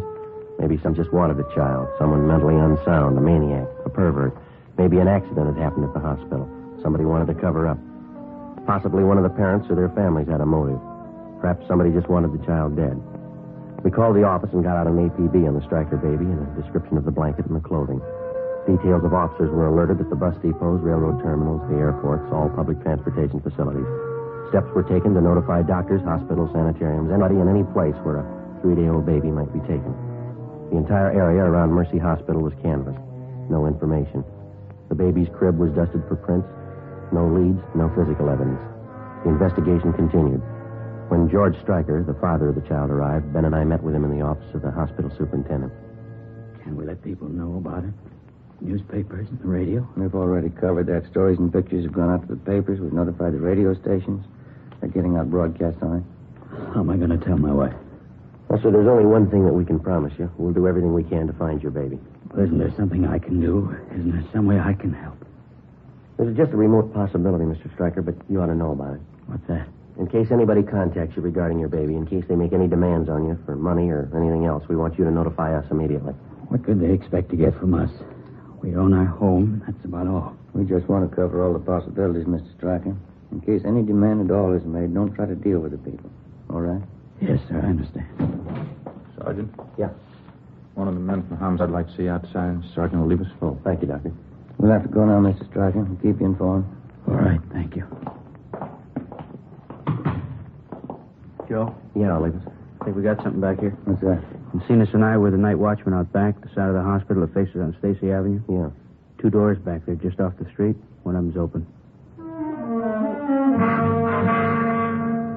Did you Together with Sergeant Olivas and Dr. Walsh, the head of the hospital, we went back and examined the side door which opened onto Stacy Avenue.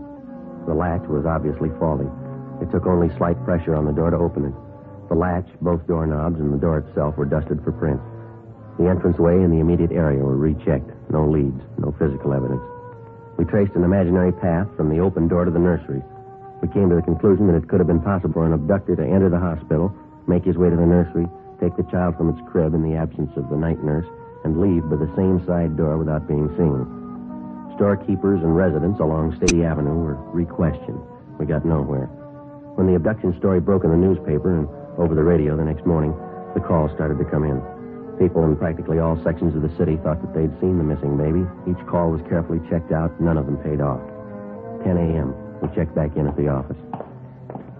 I must be getting old, Joe. Can't seem to take these all-night sessions like I used to. I'm pretty tired. Drank too much coffee again. I got a sour stomach. Hi. Hi, Oliva. Hi.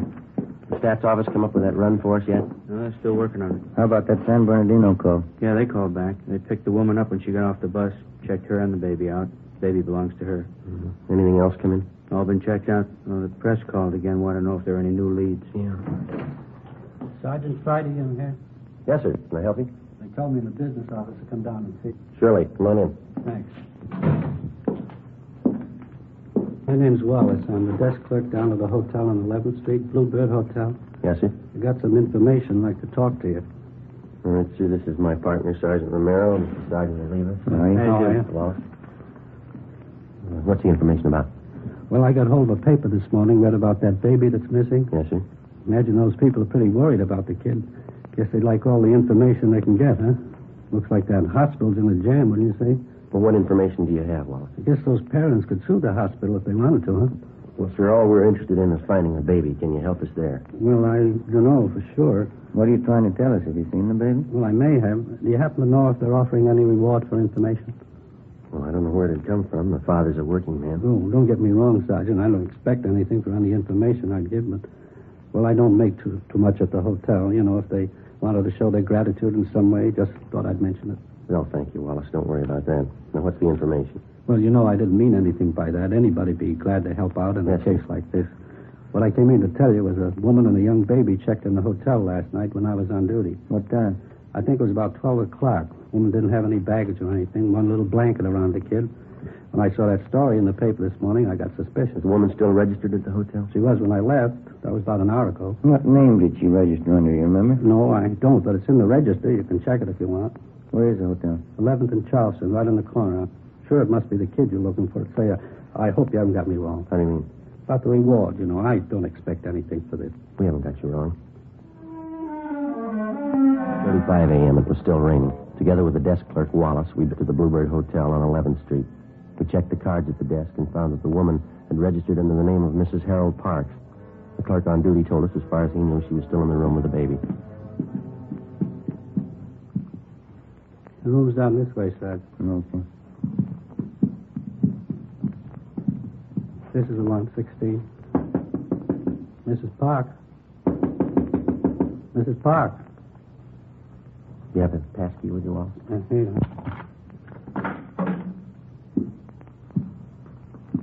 There's nobody here. Wait a minute. What have you got? Small blanket. Check the lettering. Mercy Hospital.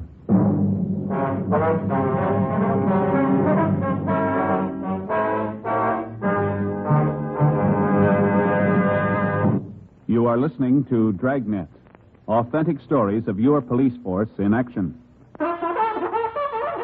Oh, no. Ah, that's different. Yes, what a difference. There's a difference you can hear, there's a difference you can see, but the difference in Fatima is quality. Yes, friends, when you compare long cigarettes, you'll find that in Fatima, the difference is quality. Quality of tobaccos, the finest Turkish and domestic varieties, extra mild and superbly and aroma than any other long cigarette. Quality of manufacture. Smooth, plump cigarettes rolled in the finest paper money can buy. Quality even to the appearance of the bright, clean yellow package. Carefully wrapped and sealed to bring you Fatima's from mild flavor. Fatimas now cost the same as other long cigarettes, but your first puff will tell you... Ah, that's different. Yes, in Fatima, the difference is quality. Ask your dealer for Fatima, the quality king-size cigarette. Best of all, long cigarettes. Start enjoying Fatima tomorrow.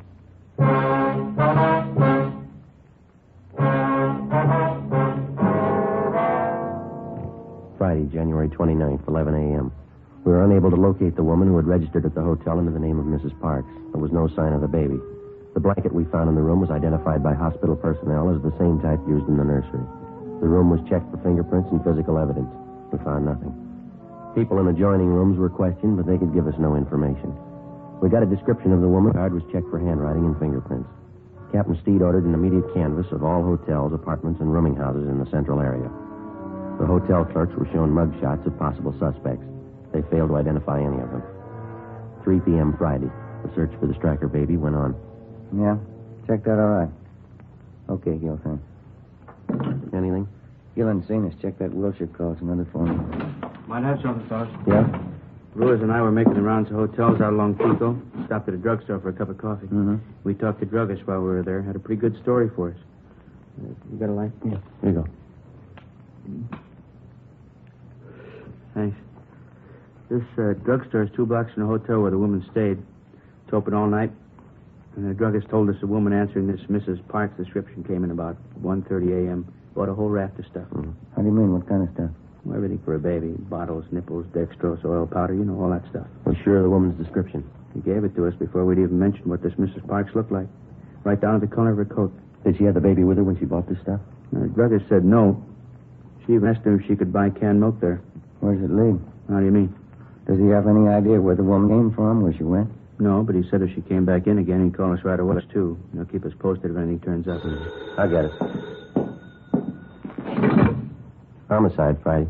My name's Mrs. Lucy. I'm calling about that missing baby in the paper. Am I talking to the right department? Yes, ma'am. Do you have any information on the case? Well, I certainly have. I know where the Stryker baby is right now. That's all. It's not their baby. Why do you say that? That baby they have no more looks like Mr. Salazar. Mrs. Salazar and mine do. How do you mean, Mrs. Lucy? It's very simple. Mr. Salazar is dark, quite dark. Dark hair, dark eyes, dark complexion. His wife's the same way. Yes, ma'am. The baby they have is a blonde.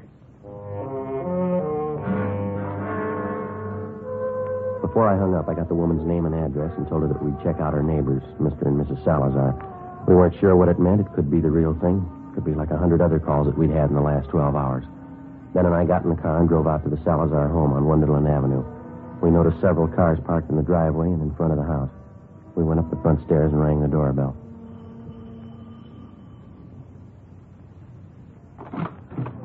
Yes, sir? Come on in, please. We'd like to speak to Mr. Salazar. Yes, sir, that's me. Come on in. Thank you. I'm inside. Let me fix you a drink. You're late, huh? No, thank you. We're police officers, Mr. Salazar. I'd like to ask you a few questions. Oh? What's the matter? We making too much noise for the neighbors? No, it's not that, sir. Just like to ask you a few questions. Someplace we can talk. Well, I have to take care of the guests, We have this party here. My son was baptized today, my first son. That's why we're having a party. Yes, sir. We're sorry to interrupt, but this is pretty important. It won't take very long. Well, all right. I guess they can get along for a few minutes. Back here in the kitchen. It's probably the quietest place. Fine. Back this way, officer? Fine.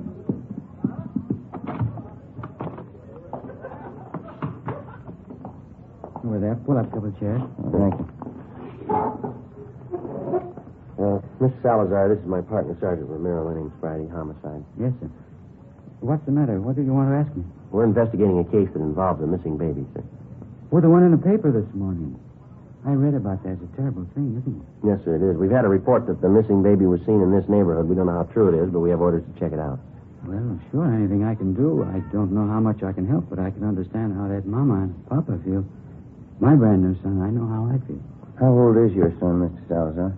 He's just 1 week old this afternoon. Finally. Was the baby born here in Los Angeles? No, I sent my wife Roberta to Phoenix to have a baby. We thought it'd be a lot healthier for her down there. She has a good friend of hers in Phoenix. Oh, I see. Your wife had the baby in Phoenix, and then she brought him back here. Yes, that's right. Roberta came in early this morning. Big surprise for me. I didn't know she was coming. Right away, I called all our old friends. I called Father DeSoto for the baptism, and I got things ready for the party. big baptism party. You say your wife got back early this morning? Yes, a few minutes after 3 o'clock. Roberta came in on the plane. She said it was late. You know, a big storm. I wonder if we could talk to your wife, Mr. Salazar. Well, Roberta's taking a little nap right now. She got in late, you know, all the excitement. Do we have to wake her up? Well, no, sir, not right away. I just wonder if we could see the baby. Well, baby's sleeping, too. Roberta said not to go in, but... Well, if you're real quiet... Yes, sir, will be. Okay, he's right back.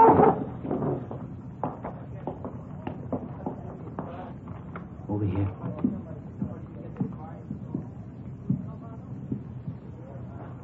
Let me pull the blanket down. There he is.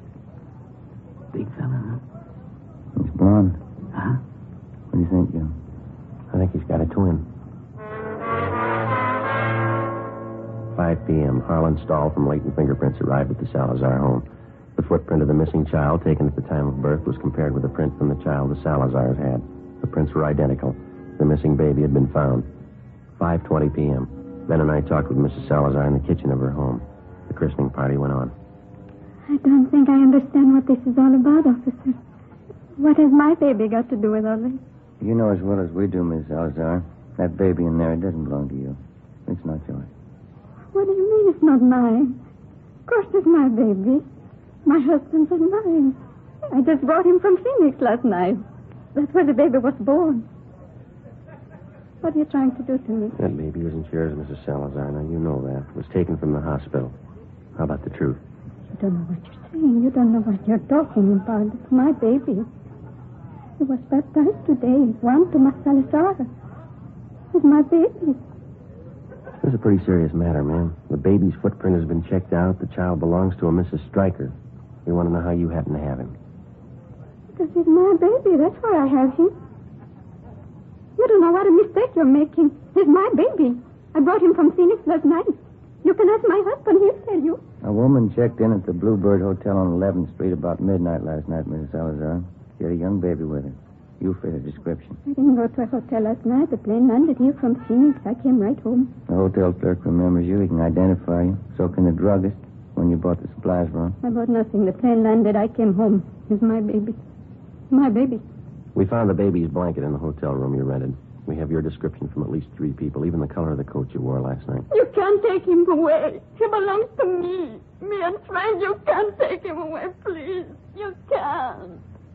Miss Salazar, why don't you put yourself in the place of the real mother of that baby? How do you think she feels about her baby being taken away?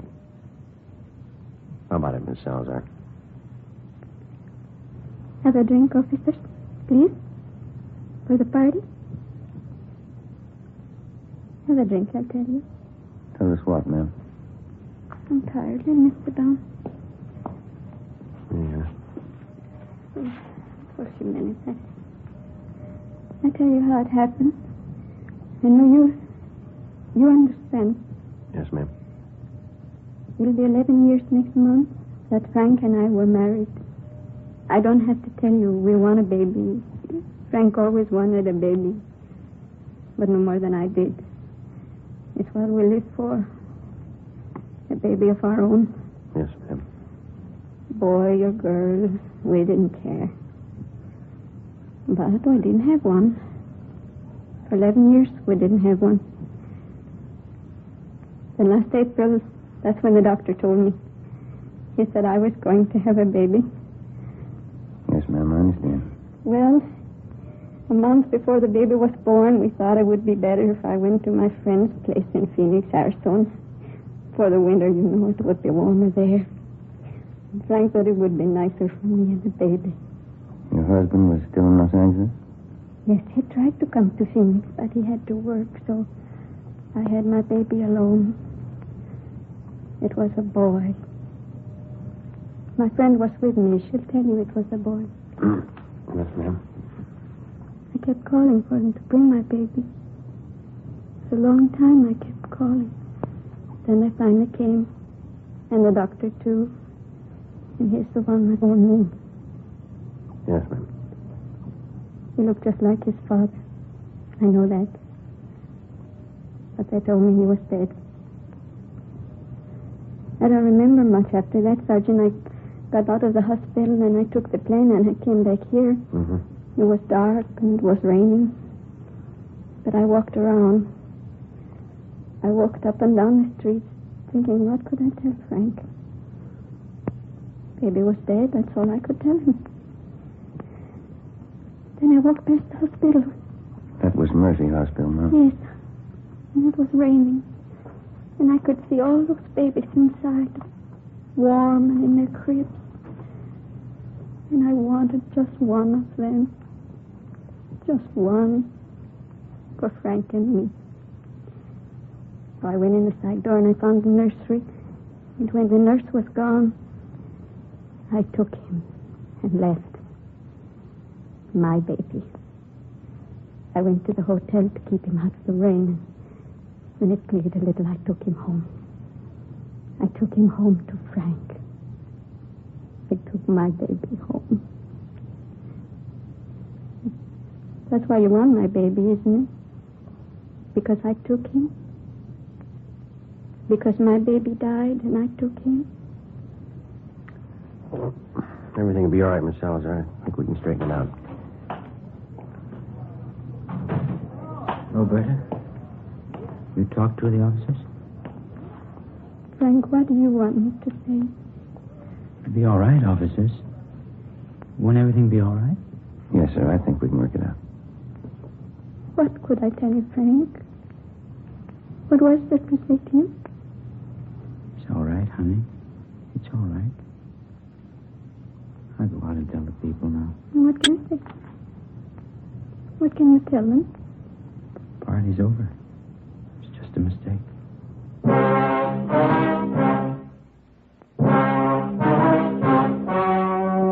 story you've just heard was true. Only the names were changed to protect the innocent. In a moment, the results of the trial. Now, here is our star, Jack Webb.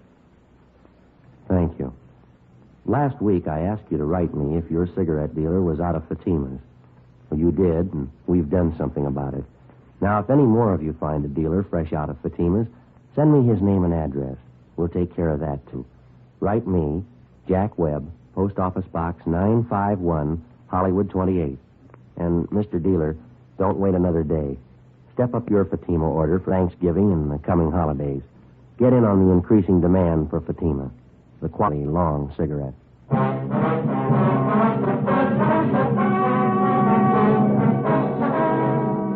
Roberta Salazar was examined by 6 psychiatrists and was ordered to be placed in a state mental institution for treatment. You have just heard Dragnet, a series of authentic cases, portions transcribed from official files. Technical advice comes from the Office of Chief of Police W.H. Parker, Los Angeles Police Department. Coming up, We the People, then Screen Directors Playhouse on NBC.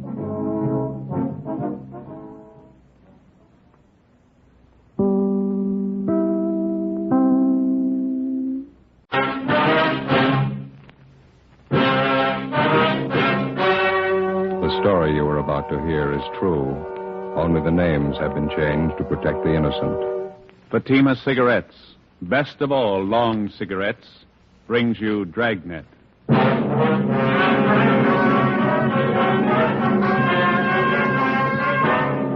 You're a detective sergeant. You're assigned a homicide detail. A man and his wife are found dead in a rooming house. A dead parrot lies on the floor beside them. The killer set fire to the room to cover his tracks. Your job, get him. You'll be amazed when you compare Fatima with other long cigarettes. You'll find they now cost the same. But in Fatima, the difference is quality. You see, Fatima is the quality king-size cigarette because it contains the finest Turkish and domestic tobaccos superbly blended. And Fatima is extra mild with a much different, much better flavor and aroma than any other long cigarette. Because of its quality, its extra mildness, its better flavor and aroma, Fatima has more than doubled its smokers coast to coast. So try comparing Fatima yourself. Fatimas now cost the same as other long cigarettes, but your first puff will tell you... Ah, that's different. Yes, in Fatima, the difference is quality. Ask your dealer for Fatima, the quality king-size cigarette. Best of all long cigarettes. Start enjoying Fatima tomorrow.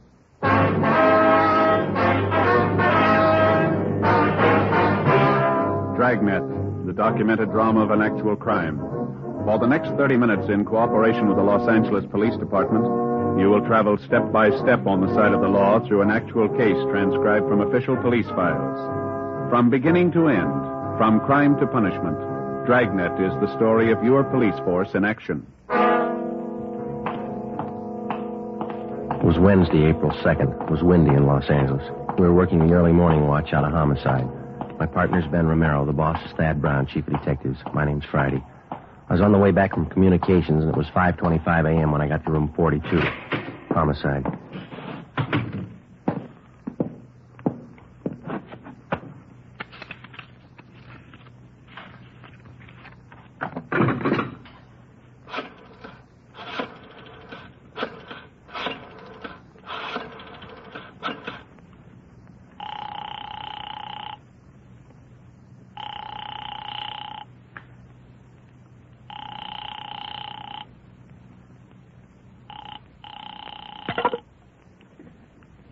Hello? Is this Miss Jones?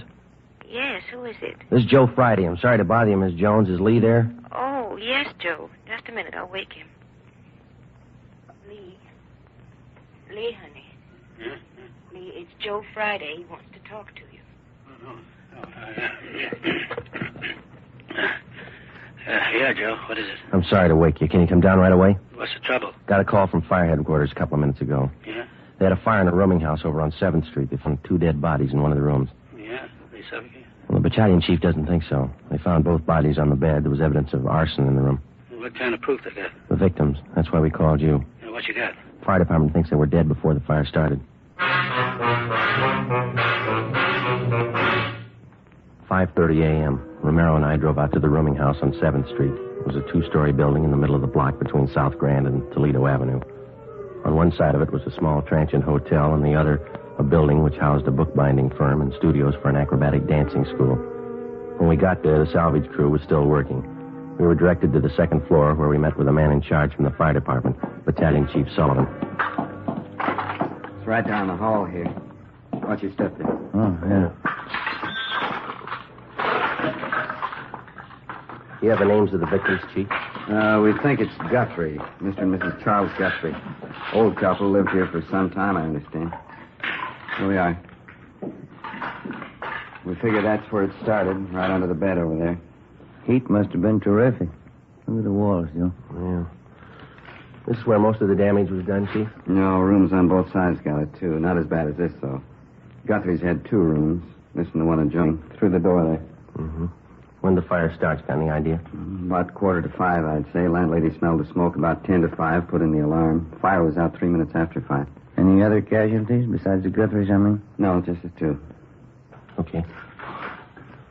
Over on the bed here.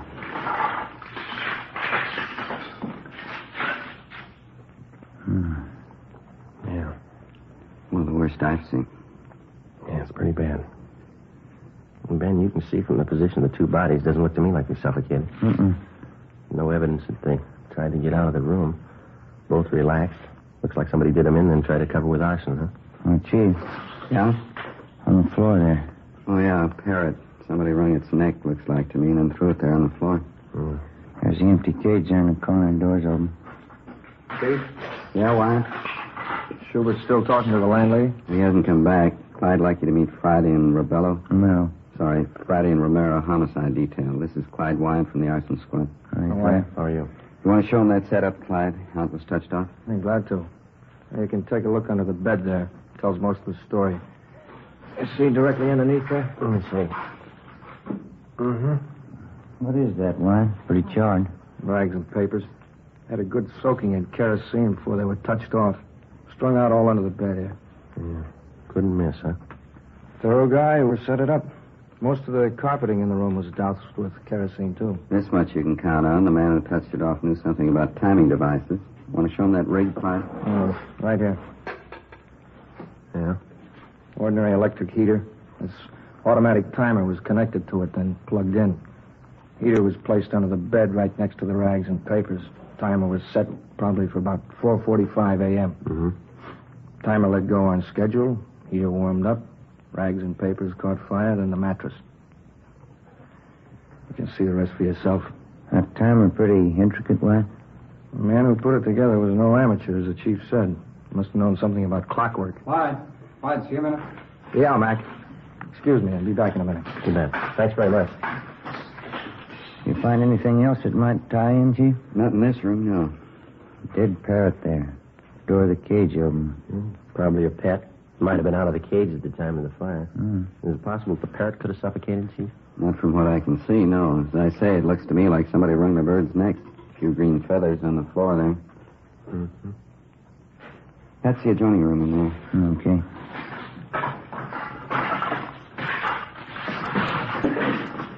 I figure the Guthries used it as a sitting room. Yeah. You can see the fire didn't wipe out everything in here. Mm-hmm. Hey, Joe. Come here a minute. Right. This carpet here with a door. Dark stains. Let me see. What do you think? Could be blood. Heavy stains. Sure enough of them. Yeah. Looks like more of them by that desk there. And some on the wall, too. Desk drawer's open here. Yeah, I see that. That's about it. You know as much as we do so far. Yeah. We know how the fire was touched off. We're satisfied it didn't kill those two people in there. The boys from Larson Squad talking to the other roomers in the building? Right now, you can check with them. Okay. Well, thank you very much, Chief. I certainly appreciate it. Not at all. The usual breaks, isn't it? How's that? This is Fire Prevention Week. 5:53 a.m. Lieutenant Lee Jones and the crew from the crime lab arrived. Davis, the photographer, Dean Bergman from Leighton Prints. Pictures were taken of both rooms, which made up Mr. and Mrs. Guthrie's living quarters. Photographs of the bodies were taken. Bergman processed for fingerprints. While Lee Jones continued his investigation, Ben and I went down the hall to the landlady's apartment, where we met with Ray Schubert, one of the men from the arson squad. These men are from Homicide Division. Sergeant Friday, Sergeant Romero, Mrs. Stedman, that right? Yes, Clara Stedman. How do you do? Yeah. I manage the house here. Would either of you care for a cup of tea? No, thank you. I wouldn't care for it. When did you last see Mr. and Mrs. Guthrie, ma'am? Well, now, let me see. Miss Guthrie, I saw her just before dinner last night, a little before 6. I went in to borrow an egg and a cup of flour. She was all right then. Was there anyone with her? No, she was alone. What about Mr. Guthrie? When did you last see him? About 7:30. I looked out my window and I saw him closing up the parking lot. Did the Guthries have any visitors at all yesterday? Do you remember that? Oh, just one I know of.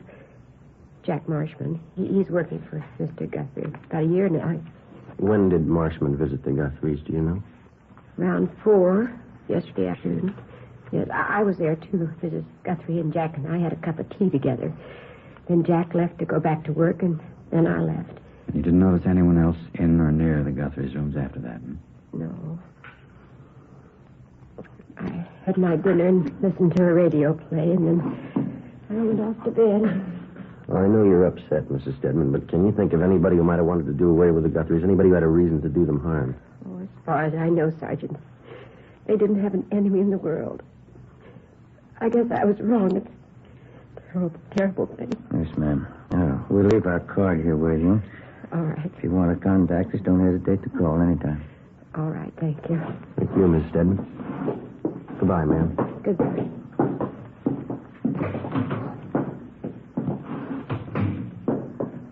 What time are you?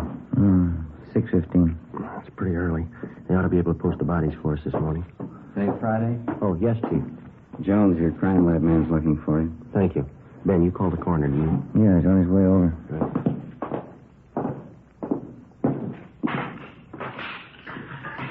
Lee? Hi. I'm looking for you. Got a few things. Yeah, what's that? This hammer. Found it over in the corner under some of the rubble. Yeah? These stains on the metal handle here, on the head, Mm-hmm. gave it the benzodine test. It's blood. You figure it's a murder weapon? I'll know more when I get the coroner's report. Bergman lifted a lot of nice prints. A lot of them all over everything. Yeah. On the handle of this hammer, on that timing contraption over there, the one that touched off the fire, even left some in the next room on that metal box in the drawer of the desk. How do they look? Got good prints from each of them. They match. Come in the next room. Something else. All right. Yeah? Those stains on the carpet by the door. The stains on the carpet by the desk. Those on the wall. Blood stains, all of them. Mm-hmm. And you can see here. Trail of stains. All leading through the door into the murder room. You figure they were murdered in here, and then the killer took the bodies in the next room and put them on that bed. Huh? Then he set fire to cover up. That's my guess. How about the prints on the box in that desk, Lee? Might have been in the box. Possible burglary? That's an angle. I'll take scrapings from these stains on a biological precipitant when I get back to the lab. I'll let you know how it comes out. Better start finishing up here. Right, Lee. Thanks very much. Well, Well, looks like we're in fair shape. A hammer, a couple of fingerprints. Righty. Romero? yes, Hubert? That fellow that worked for Mr. Guthrie in the parking lot, Jack Marshman, just got here. Did you talk to him? Why and I have him in one of the empty rooms down the hall. Thanks. Which way? Down here. Seems pretty well broken up. You talked to anyone besides you since you got here? No, I told him the Guthries were dead, that's all. He's taking it pretty hard. Which one? Right here. The friends I had, Charlie and Warner. I knew I should have stayed with him. I knew I should have. These men are from homicide, Mr. Marshman. Sergeant Friday and Sergeant Romero. Hello, Mr. Marshman. How are you? I don't know what I can tell you. I can't understand. Poor Charlie and boy. Well, what can I do to help? We'd like to have you answer a few questions, if you don't mind, sir. Certainly. Certainly anything to help out. Please, you got to find out whoever did it. You got to find out who killed them. We're going to try, Mr. Marshman. Now, would you tell us the last time you saw the Guthries alive? Sure. Maud, Mrs. Guthrie, about 4:15 yesterday afternoon. Me and Mrs. Stedman, she's a landlady, we had tea with her. Then I went back to help Mr. Guthrie at the parking lot. Mm-hmm. When's the last time you saw him? Oh, it's about 6:30. That's when I get off duty at the lot. I said goodbye to Charlie. Never dawned on me it was the last time I'd see him alive. I just can't understand. It's such a vicious thing. Charlie and Marty. It's really terrible. Yes, sir. You want to just sit down there, Mr. Marshman? Thanks very much. Right. Yeah? Are you sure you're the only one who talked to Marshman since he got here? That's right. I met him at the door downstairs. Well, the only thing you told him was that the Guthries were dead. That's all he got from us. Any chance he could have been in the room since the fire? Not a chance. Then how do you know somebody killed him?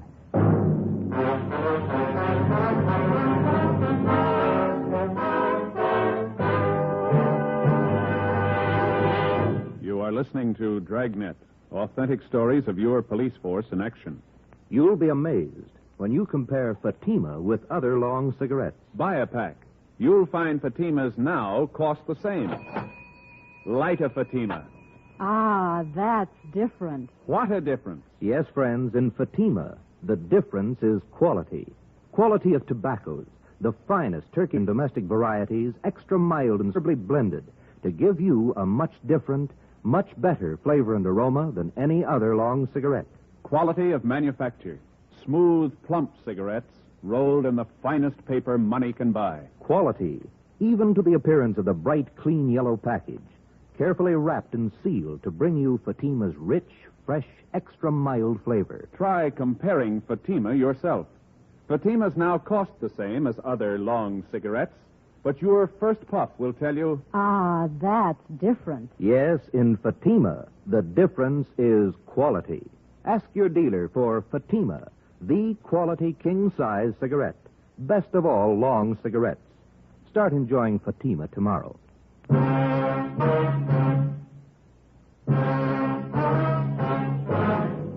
Wednesday, April 2nd, 6:45 a.m. Lee Jones and his men completed their investigation and took their findings back to the crime lab for further examination.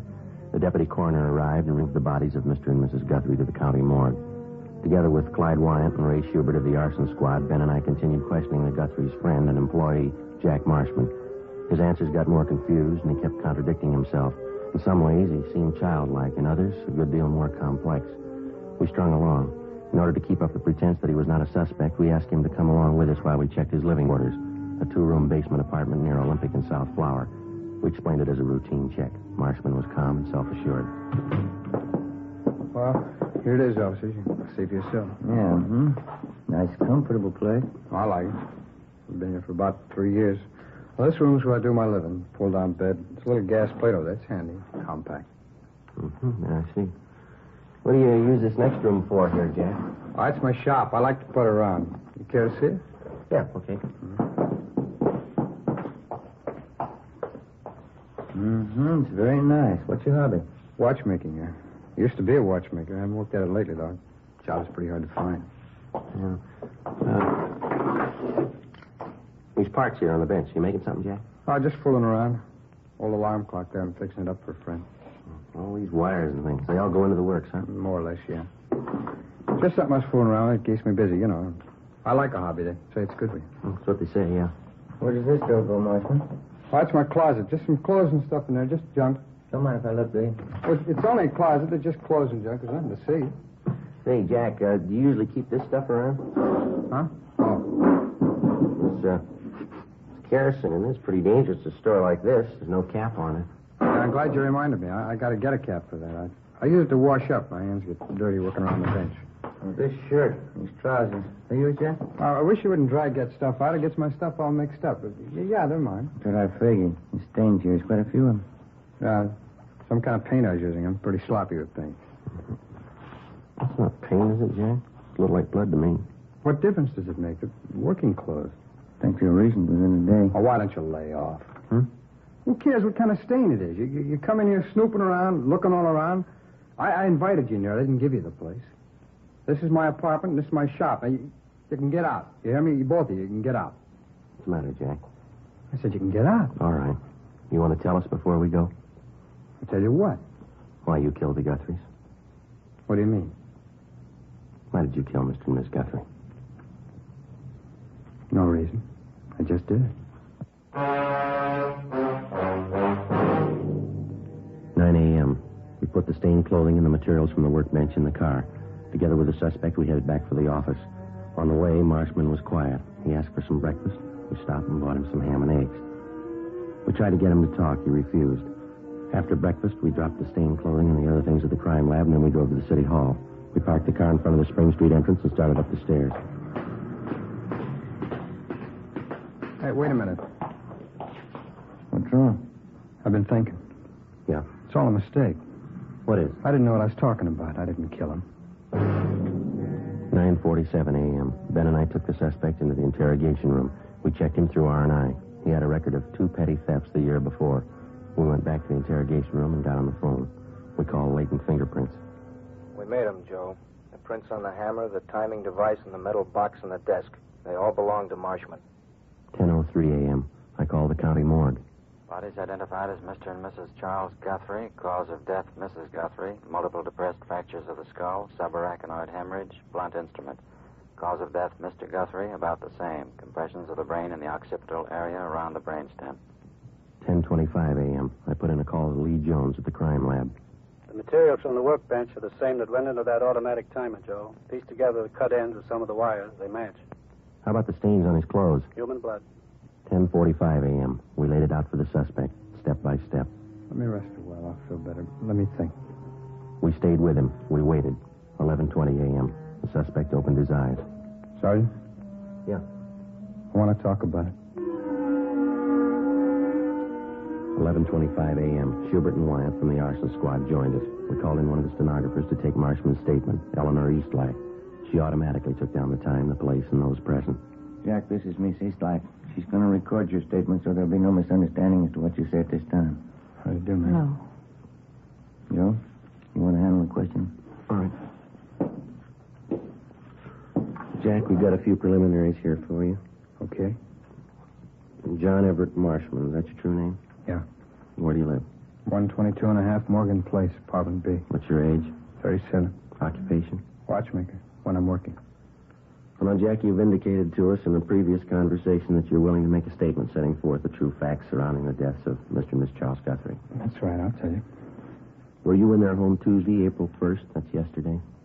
Yeah, that's right, I was. What time did you get there? First time? About 5 minutes to 4 in the afternoon. Mrs. Guthrie was there, and so was the landlady, Mrs. Stedman. We had some tea. Was anybody else present while you were there? No, it's just the three of us. How long did you stay there? I left about 4:15, I guess. Guess I was there about 20 minutes. Where'd you go when you left? Oh, back to the parking lot as usual. Charlie Guthrie left and went home to dinner. He got back about 6:15. I left at 6:30 quitting time. Where'd you go after you left the parking lot? Went around the block and then back to the Guthrie's place. Why'd you go back there? To get money. Charlie never paid me enough. Picked me up and expected me to work for nothing. All right. Now, in your own words, will you tell us just what happened starting when you entered the Guthrie's apartment the second time? Mrs. Guthrie opened the door and I went in. She gave me a cup of tea and I told her I wanted some money. She wouldn't give me any. I don't know why, but I was mad. I was sick and tired of both of them. They never gave me enough money. Elmer? I'm getting it, Sergeant. Fine. All right, go ahead, please. Mrs. Guthrie went in the next room and I went over to the desk and got the money from the box that they keep it in. I don't know how much I grabbed all of it, and the parrot started squawking. Mrs. Guthrie came running in. She saw me with the money, and she says, "Jack." I picked up something and hit her. It was the hammer. And I kept hitting her. Can you remember how many times you hit him, Marshman? Oh, I don't know. She fell down. The parrot was still squawking, jumping around the cage. I went over and opened the door of the cage and pulled the parrot out. It stopped moving finally. I went in the bedroom and threw it on the floor, and then I dragged Mrs. Guthrie in the bedroom and put her on the bed, and I left. Where'd you go? No, I don't know. I walked around. Tried to think of something. It was cold. I got a bottle of wine, I drank it, and then I got to thinking about what Charlie'd do when he got home. I knew he'd be sure I did it. He always blamed me for everything. So I finally went back to the Guthrie's place and found the hammer that I used on her. What'd you intend doing with the hammer? Killed Charlie. If she had it coming, so did he. You can't blame me if they forced me into it. Anybody would have done the same. What'd you do after you found the hammer again? I picked it up and waited for Charlie to come home. I remember that. Wine made me feel pretty good. I stood there in the dark holding the hammer, watched out the window for Charlie. It was cold out, I remember that. There's a radio on down the hall, and I held on to the hammer and waited for Charlie. Neon light across the street that came through the windows. Old lady was on the bed in there. I could see the parrot on the floor. It was quiet. I had a smoke. Traffic kept going by outside. I could hear that. I held on to the hammer. It's windy out. I kept thinking Mrs. Guthrie was looking at me from the bed, but she wasn't. Charlie came home at the usual time, a little after 7:30, and I stood by the door. He came in and closed the door after him. When he reached for the lights, I hit him. He fell down. I hit him some more. You couldn't blame me. Anybody would have done the same. Anybody would have, the way he kicked me around. How many times did you hit him, Marshman? I don't know. Was it twice? 3 times? I hit him till he quit moving. That's all. I took him and dragged him into the bedroom and put him on the bed with his wife. I put him over. Wiped the stains off of me and left. It was the only thing I could do. Where'd you go then? My place. I knew that timer I had to do the trick. I put it in a shopping bag with some stuff, and I went back to the Guthrie's. They were still there on the bed. Parrot was on the floor. Would you repeat that last part, Mr. Marshman? Oh, I said they were still on the bed, the Guthrie's, and the parrot was on the floor next to the bed. Put the kerosene on the carpet and the rags and paper under the bed and rigged up the electric heater and the automatic timer and set it off. A little slower? Would you speak up, Jack, and then slow it down just a little bit? Oh, sorry. How did you rig the timer to set off the heater, Marshman? Can you tell us? Oh, it'd take all morning to tell you. You got the timer. I'll take it apart and explain it to you if you want. Fine. What was your purpose in setting fire to the room? You knew both Mr. and Mrs. Guthrie were dead, didn't you? Well, sure. Sure they were. They forced me into it. I set the fire to make it look like an accident, like they'd burned it. What would you do after you set the timer? Oh, I left, went down the street, bought a couple of bottles of wine, talked to the guy a minute. Now I walked around a while. It was too cold, so I went home. When'd you get home? 2:30 maybe. I don't remember too well. Did you go right to bed? Yeah. Did you go to sleep? No. I laid there and read a movie magazine, drank the wine. Finally, I finished up the 2 bottles and dozed off. What time did you get up? A little before 6 this morning. Went down to the Guthrie's to nose around. That's how I met you guys. Well, you know all the rest because I've been with you ever since. All right, Jack. Anything else you'd like to add? No, I told you everything. All right. Well, this statement was given free and voluntarily, and there's been no promise of immunity or reward extended to you? Yeah, that's right. Was any force, violence, or duress used to induce you to make this statement? No. Okay. These questions and answers have been recorded by the secretary here. After they've been transcribed, will you be willing to sign it as a true statement? Sure, I'll sign it.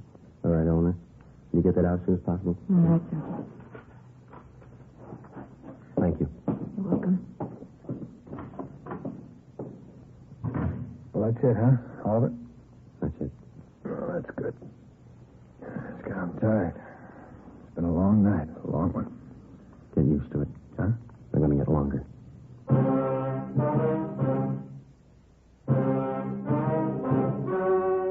story you have just heard was true. Only the names were changed to protect the innocent. On July 29th, trial was held in Superior Court, Department 86, City and County of Los Angeles, State of California. In a moment, the results of that trial. Now, here is our star, Jack Webb. Thank you. Recently, I've asked you to send me the names of cigarette dealers who are out of Fatimas. You see, the demand for Fatimas is so great that I want to make sure that all of you can buy them. So keep your letters coming. If you find a dealer fresh out of Fatimas, let me know. We'll have something done about it. Write your dealer's name and address on a card and mail it to me, Jack Webb, Post Office Box 951, Hollywood 28. And now for you, Mr. Dealer. The coming holiday season will find new thousands insisting on Fatima quality. Step up your order for Fatimas tomorrow. Get in on the increasing demand for the quality long cigarette.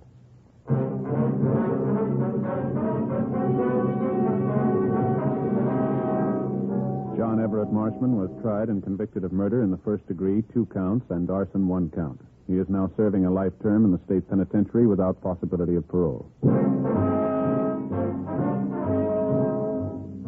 You have just heard Dragnet, a series of authentic cases from official files. Technical advice comes from the Office of Chief of Police W.H. Parker, Los Angeles Police Department. Fatima Cigarettes, the best of all long cigarettes, has brought you Dragnet, portions transcribed from Los Angeles. Coming up, We the People, then Screen Directors Playhouse on NBC.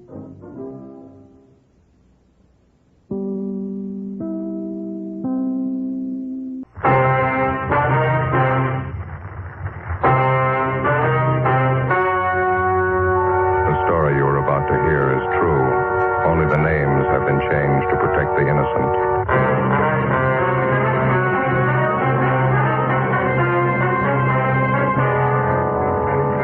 You're a detective sergeant.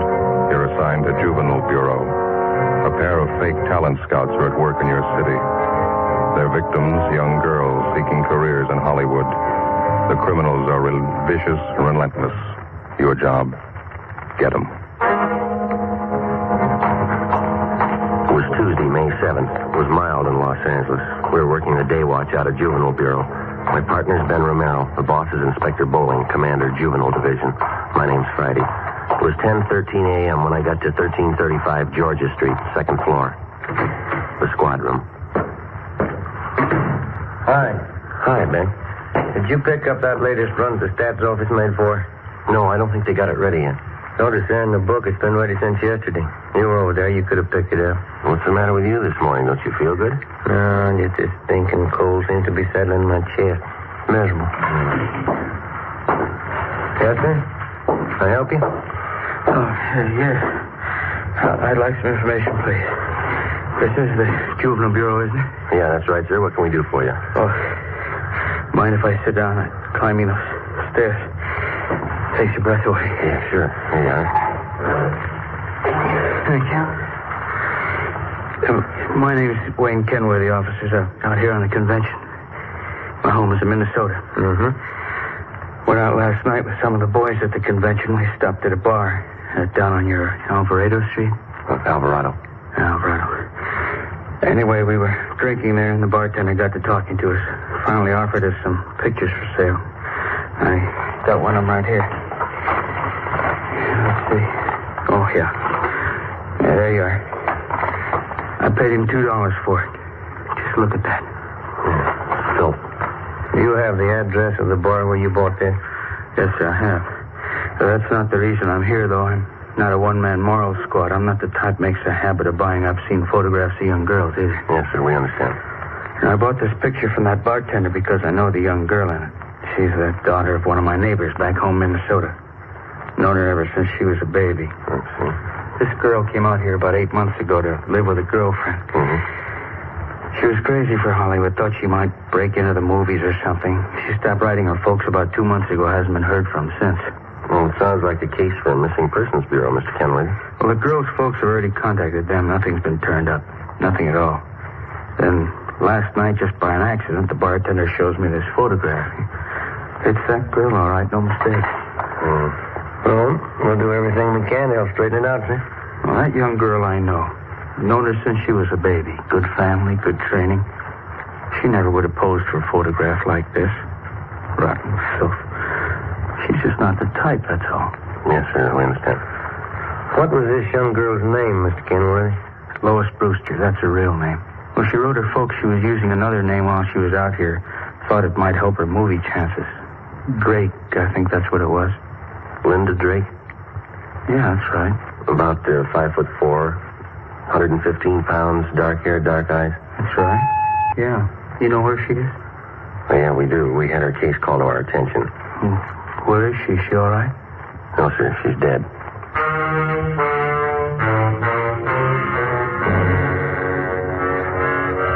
2 days before Mr. Kenworthy walked into Juvenile Bureau, the body of a young girl had been washed up on the shore just below the beach town of Venice.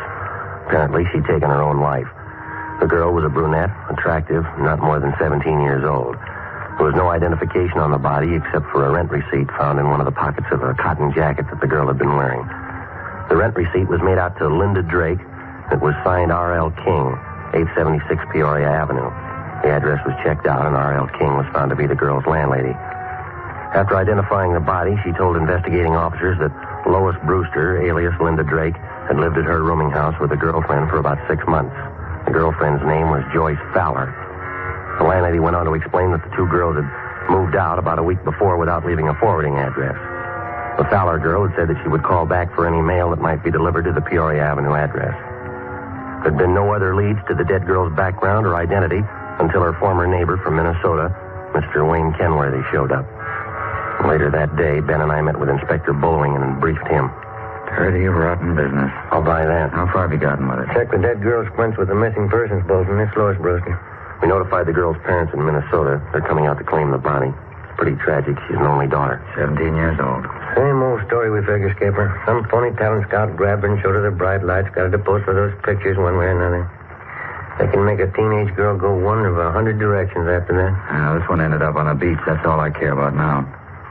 How about the girlfriend Lois Brewster was living with? Joyce Fowler? No word so far. Well, what about it? Any ideas? Well, it pretty much depends on finding this Joyce Fowler. There's no background on her. We got out on all points. How about phony talent scouts? Cheap modeling schools, photographers? Check out that angle. We put 4 of them away in the past 6 months. Another half dozen are being watched. We can start double-checking them tomorrow. Now, how about that picture that old fellow Kenworthy brought in? Any lead there? We gathered a dozen samples just like it. One's as bad as the other. They're all printed on the same quality photographic paper. There's no markings of any kind on them. It's a common type of paper. All right, then get on the distribution angle. Stay on it. Every rotten bum that peddles this trash, and get them. I want them right up the line. Distributors, wholesalers, guy that prints the pictures, guy who takes them, every lousy one of them. I still can't figure. What's that? Well, the Brewster girl was a good home there, good training. She knew right from wrong. Kids don't forget that in a hurry. That might have been her trouble. How do you mean? She remembered it.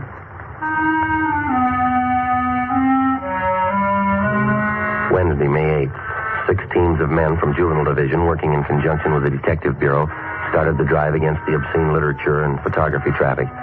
Within 2 weeks, more than a dozen wholesalers, distributors, and small-time peddlers had been apprehended and were awaiting prosecution. But we still had failed to uncover any new leads in the Lois Brewster case.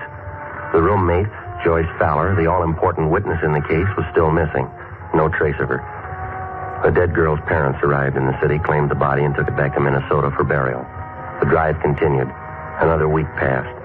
On May 29th, on a tip from a usually reliable informant, Ben and I checked out a small photographic studio on Sunset Boulevard, operated by an Emil Joseph Martin, who was sullen and uncooperative. We checked through his files. Just what I told you. A few special shots I keep filed away just for laughs.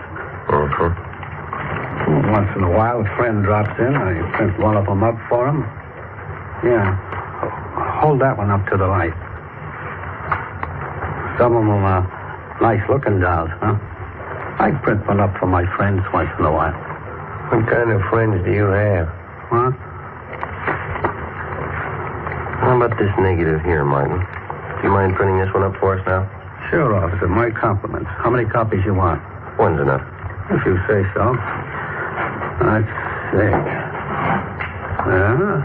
One of the best. I'll print it up right now.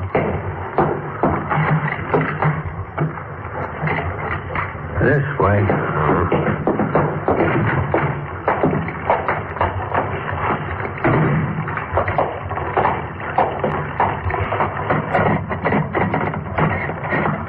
This one's a real collector's item, you know. Yeah, right. A friend of mine got me the negative. $100 it cost me. Worth it, though. I'll make up a couple of prints for you, huh? One's good. Okay, anything you say. You want to get that light switch? Yeah. All right.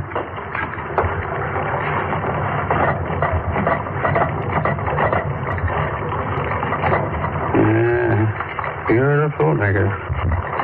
Yeah. You picked a good one, all right. Yeah. There's the paper in here.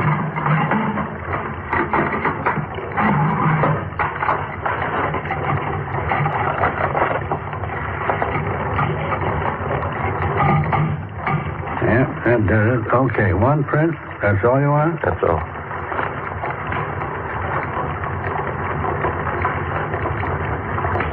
Okay, let's put it in the soup.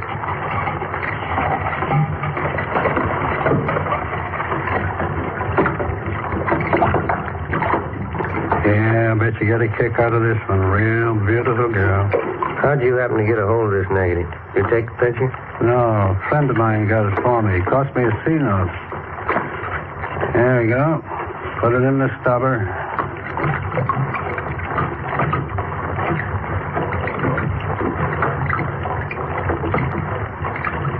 There we go. How about that? How about the guy you got this negative from? Did he take the picture? No, he bought it from somebody else. Don't know who. Cost him $350. Worth it, though, huh? Oh, yeah. Isn't that beautiful? We've seen her before. Oh, that's so? You know her? Only from her pictures. Oh. Of course, you understand I didn't take the picture. I just bought a negative, that's all. You couldn't tag me for that, could you? We're going to try, mister. Get your coat. Oh, no. Wait a minute now, officers. I'm small fry in this operation. You know that. You want the big fish, right? We want all of you. You know who they are? Well, some, maybe. Must be worth something to you. Well, you know better than that, Martin. If you cooperate, we'll mention it in our report. That's all we can do. No promises. Not a very good offer. You're not in a very good position. Yeah. Bye. All right, I'll tell you. Emil J. Martin was booked at City Jail for violation of 311 PC. His file of lewd photographs and negatives were impounded and booked as evidence. With the help of information which the suspect had given us, we were able to round up 3 wholesalers and another distributor of obscene books and photographs. Each one of them was questioned thoroughly. We ran into the same old routine. They denied knowing anything about the man who was masterminding the racket or where he was operating from. The Lois Brewster case dragged on. No progress. In virtually every case of tracing the lewd pictures to the point of production, the investigating officers were able to link the small-time peddlers to their distributor and the distributor to the wholesaler. Well, that's where it stopped, a dead end. Beyond that, nobody knew anything about the operation of the racket. Stakeouts were set up at locations where sales and deliveries of obscene material were known to have been made. Nothing happened. The drive stalled. Thursday, June 11th. Now, Joe? Yes, Gilbert? First piece of news, a policewoman just called it in. Yeah? Lois Brewster's girlfriend, Joyce Fowler? Yeah? She's been found.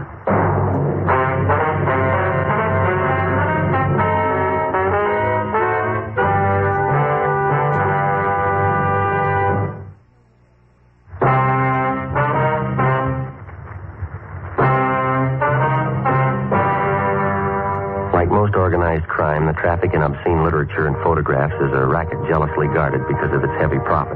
It's nationwide, and every year it nets millions of dollars for underworld promoters and their employees. As an organized business, it's one of the most vicious and insidious rackets that exists today. despite the fact that many citizens regard it lightly. Thursday, June 11th, 10 a.m. Ben and I met with policewoman Paula Johnson. She told us that the previous evening, Joyce Fowler, the girl Lois Brewster had been living with, had gotten into a brawl with an unidentified man at a bar on Sunset Boulevard. Police officers arriving at the scene identified her as the missing girl and handed her over to juvenile authorities. At 10:30 a.m., Joyce Fowler was brought to the interrogation room. She was a tall brunette, fairly attractive. She looked older than her age. Together with policewoman Paula Johnson, Ben and I questioned her. I was out on a date with this man. We were sitting at the bar, and he started saying things I didn't like. What a row, that's all. The man seemed quite a bit older than you, Joyce. Was he a good friend of yours? Friend. He was about 50, I guess. I thought he was all right. He wasn't. How old are you, Joyce? 21. Look, can't I go get an aspirin? I've got a terrible headache. I got some in my locker. Be right back. Okay.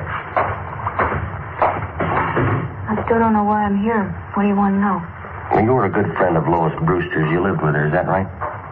Is that why I'm here? It's one of the reasons. Lois spent 8 months out here before her death. As far as these officers know, you lived with her during those 8 months. We want to find out what happened to her. We want to find out what's happening to you. Nothing's happening to me. I can take care of myself. That's what Lois Brewster thought, Joyce. How about it? You tell us? She didn't know what she was doing. I don't know what happened to her. I'm to blame for bringing her out here, but it's not my fault what happened to her. It's not my fault. Well, whose fault is it? All of them. The whole rotten, dirty bunch of them. Here's your aspirin. The two of them be enough? Thanks. I don't remember too well how it started. Lois came out to Hollywood to live with me for 6 months, you know. Yeah, we know. We tried to get modeling jobs, bit parts in the movies. We didn't have much luck. We had to eat, pay the rent. So we took jobs as waitresses at a drive-in place out on Santa Monica Boulevard. Are you still working there? No, we were only there 2 weeks, then we got this other job. That's when it started. And what was that? One day, these two men drove in with a brand new Cadillac, ordered a couple of Cokes. I could tell they were watching us, Lois and me. When they were leaving, they gave me a card. They said they were talent scouts. They asked us to come to their offices for interviews. You still have the card they gave you? No, I looked for it once. Guess I lost it. Mm-hmm. Would you go on, please? The older fellow's name was Fred Ramus. Other one was Mr. Gilbert. They were both very nice. We didn't think anything was wrong. Did you go for the interview? Yes, Lois and I both went. They talked to us a lot, had us read out of a script, walk up and down. They said both of us showed a lot of promise. They said they wanted to be our agents, so we signed a paper. Fred Ramus told us he'd see we got a break. Mm-hmm. Did either of them ever arrange any legitimate interviews for you? I mean, with the movie studios, radio, television, anything like that? No. They took us out quite a bit, restaurants, nightclubs. Told us we had to be seen around town first. Had to show us off to the producers, all the important movie people. Both of them were very nice. And did you keep on working at the drive-in? No, they had me and Lois quit the job. Said it wouldn't look right. We still had to eat. We still had to pay our rent. That's when they brought up the idea of the pictures. What pictures do you mean, Joyce? Fred Ramus and Mr. Gilbert took us out to a big nightclub one night. Fred told us that if Lois and I had some good pictures taken of ourselves, he could show them around, get us jobs as models. That is, till we got a break in the movies. Up to that time, how long had you known these two men? About a month and a half. I didn't see anything wrong in it, so Lois and I went to this photographer's studio with Mr. Ramus, and we had our portraits taken, regular pictures. Mm-hmm. What happened after that? Mr. Ramus came back and said he'd found an advertising agency that wanted to buy pictures of Lois and me. He said we'd get $20 apiece every time we posed. For portraits? No, for posing in bathing suits, pajamas, things like that. They were supposed to be for magazine ads. In about a week, he brought us to his office and said the agency wanted us to pose without clothes, without anything. He said he'd pay us $40 for that. They showed us lots of pictures of models like that. They talked about it all the time. Mr. Gilbert and Fred Ramus, they kept taking us out. We used to drink quite a bit with them. One night there was a big party. We drank. Lois and I got separated. I still don't know what happened. Next morning, we both woke up with headaches. Fred Ramus came and showed us the pictures. He pretended to be very nice about it. Said he'd pay us well if we go on posing for pictures, the kind he wanted. Didn't you think of going to the police? We talked about it. We were afraid of the publicity, the newspapers. We just kept going on, doing what he said. It's like a nightmare. Kept getting worse. We kept getting in deeper. Did you have that envelope? Yeah.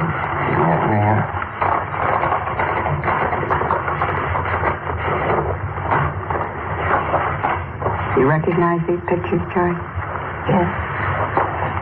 Mr. Ramus and Mr. Gilbert. They have your clothes for these? Yes, that's some of them. We always drank a lot, so we wouldn't remember. That's not why Lois is dead, though. Those pictures aren't the reason. Well, how do you mean, Joyce? Ramus and Gilbert, they'd fix up dates for us. They said the men were their friends. 3 or 4 times a week they'd call. We had to go out with them. We had to do what they said. One morning we got home about 5:30 in the morning. Lois changed, said she was going for a walk. I went to bed. She left a note. I never saw her again. I see. Mel? Oh, yeah, just a minute. That long-distance call we placed to your home, Joy. Sure on. Oh, thanks. Hello? Yeah, it's me, Joyce. Yeah, it was just a mistake. Yeah. How's Uncle Henry? Swell.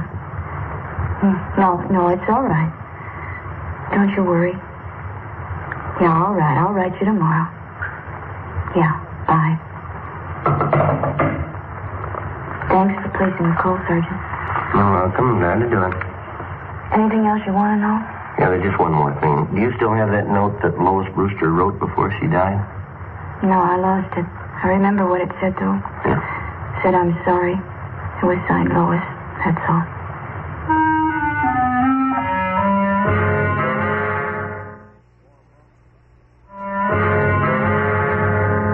Joyce Fowler supplied us with the addresses of Fred Ramus and his partner Gilbert.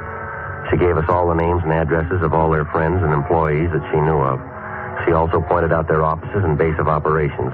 Inspector Bowling ordered an immediate investigation into the background and business activities of both men. Previously convicted wholesalers and distributors of obscene photographs were called back in and re-questioned. We finally completed the missing link in the supply line from the peddler to the producer. 5 former workers for Ramos and Gilbert fingered them as head men controlling the racket. Their offices and studios were raided and their files seized as evidence. On June 18th, Fred Ramus and his partner Harold Gilbert were placed under arrest. What's the pitch, Sergeant? What's this all about? I think you know Mr. Ramus. You can't tag me on those pictures. You want to get your hat? It's artwork, legitimate artwork. My lawyer can prove that. He better be good. You bet he is. You know, I'm kind of surprised at you cops taking the word of somebody like that Fowler girl. She doesn't know what she's talking about. She's a psycho. Is that right? Why, sure. I tried to do something with her and that girlfriend of hers. I even signed up as her agent. They were hopeless. You've got quite a stack of negatives here. Pictures of both of them. 17-year-olds. They're just candid shots, you know. Spicy for my private collection. There's nothing wrong in that. I figured I'd give the girls a break, let them earn a few bucks. Yeah? Look, I couldn't have treated those girls better. I took them around, showed them the town. Both psychos. I never did trust them. Well, that's the big difference, Ramus. Huh? They trusted you.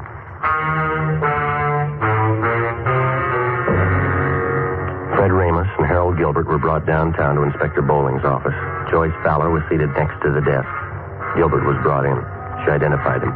He was taken out and held for booking. All right, bring in the next one. All right, come on.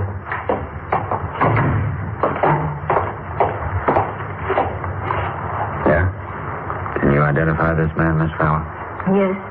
He's Fred Ramus. What's the trouble, Joyce? Weren't you satisfied with what I was paying you? Could have settled this between ourselves. If you had any beef, you could have come to me.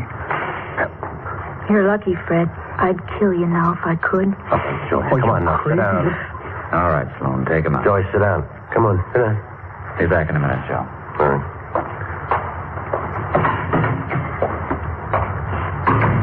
I'm sorry. Doesn't do any good. Are there any more? No, that's about all. You've helped quite a lot. Yeah, I'm glad I could do it. Is that all, Sergeant? Well, for now, yeah.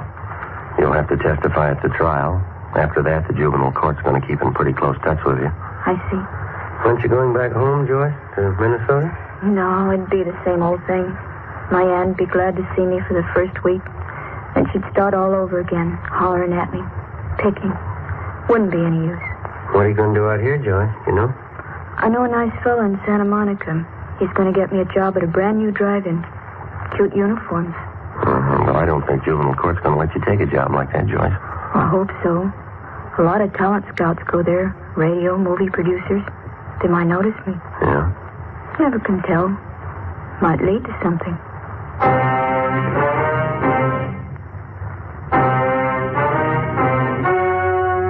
The story you've just heard was true. Only the names were changed to protect the innocent. On October 4th, trial was held in Superior Court, Department 91, City and County of Los Angeles, State of California. Fred Ramus and Harold Gilbert were tried and convicted on several counts of rape and lewd conduct. They received sentences as prescribed by law and are now serving their terms in the state penitentiary.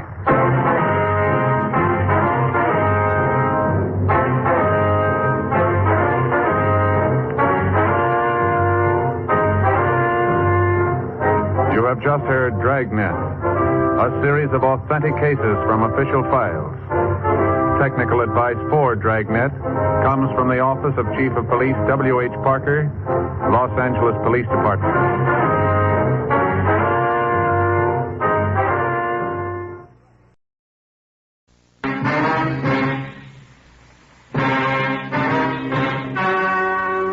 The story you're about to hear is true. Only the names have been changed to protect the innocent. Fatima Cigarettes, best of all long cigarettes, brings you Dragnet.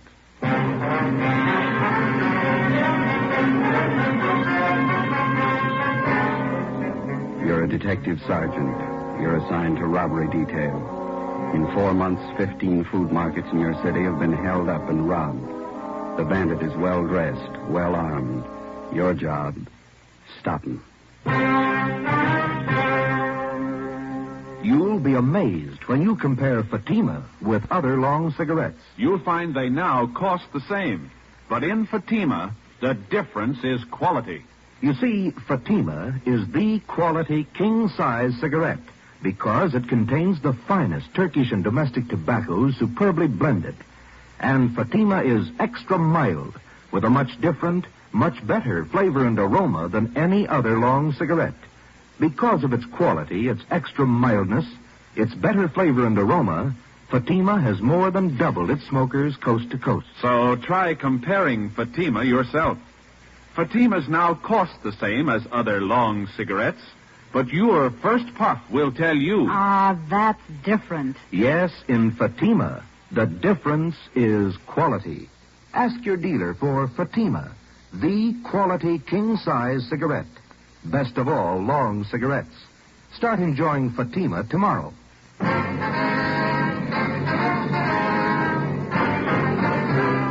Dragnet, the documented drama of an actual crime. For the next 30 minutes, in cooperation with the Los Angeles Police Department, you will travel step by step on the side of the law through an actual case transcribed from official police files. From beginning to end, from crime to punishment, Dragnet is the story of your police force in action. It was Monday, February 12th. It was cold in Los Angeles. We were working the night watch out of robbery detail.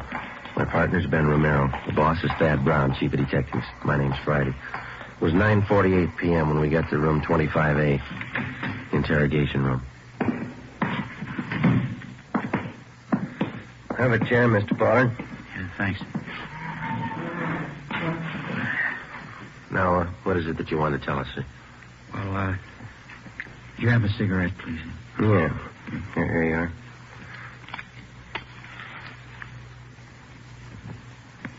Thanks. I'm a little nervous.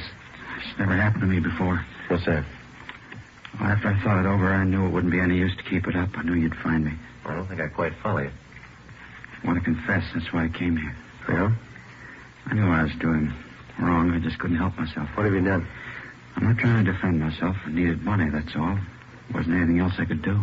Well, we still don't know what you're talking about, Pollard. You've been after me 4 months. Thought maybe you recognized me from the description. Some of the people must have seen me. Hmm? Those food market holdups? You pulled those robberies by yourself? Yeah, 15 of them. Needed the money. Pollard, is that your true name? That's right, yeah, Frank Pollard. You ever been arrested before? Drunk charge, that's all. I don't know why I went wrong. It just did. You ever done any big time? No. Well, why do you want to confess? I want to get it off my mind. I want to tell somebody. Everybody. Look, call in newspapers. I'll give them the whole story. I'll tell them everything. How many of those markets did you hold up, Polly? 15. You said you needed the money, is that right?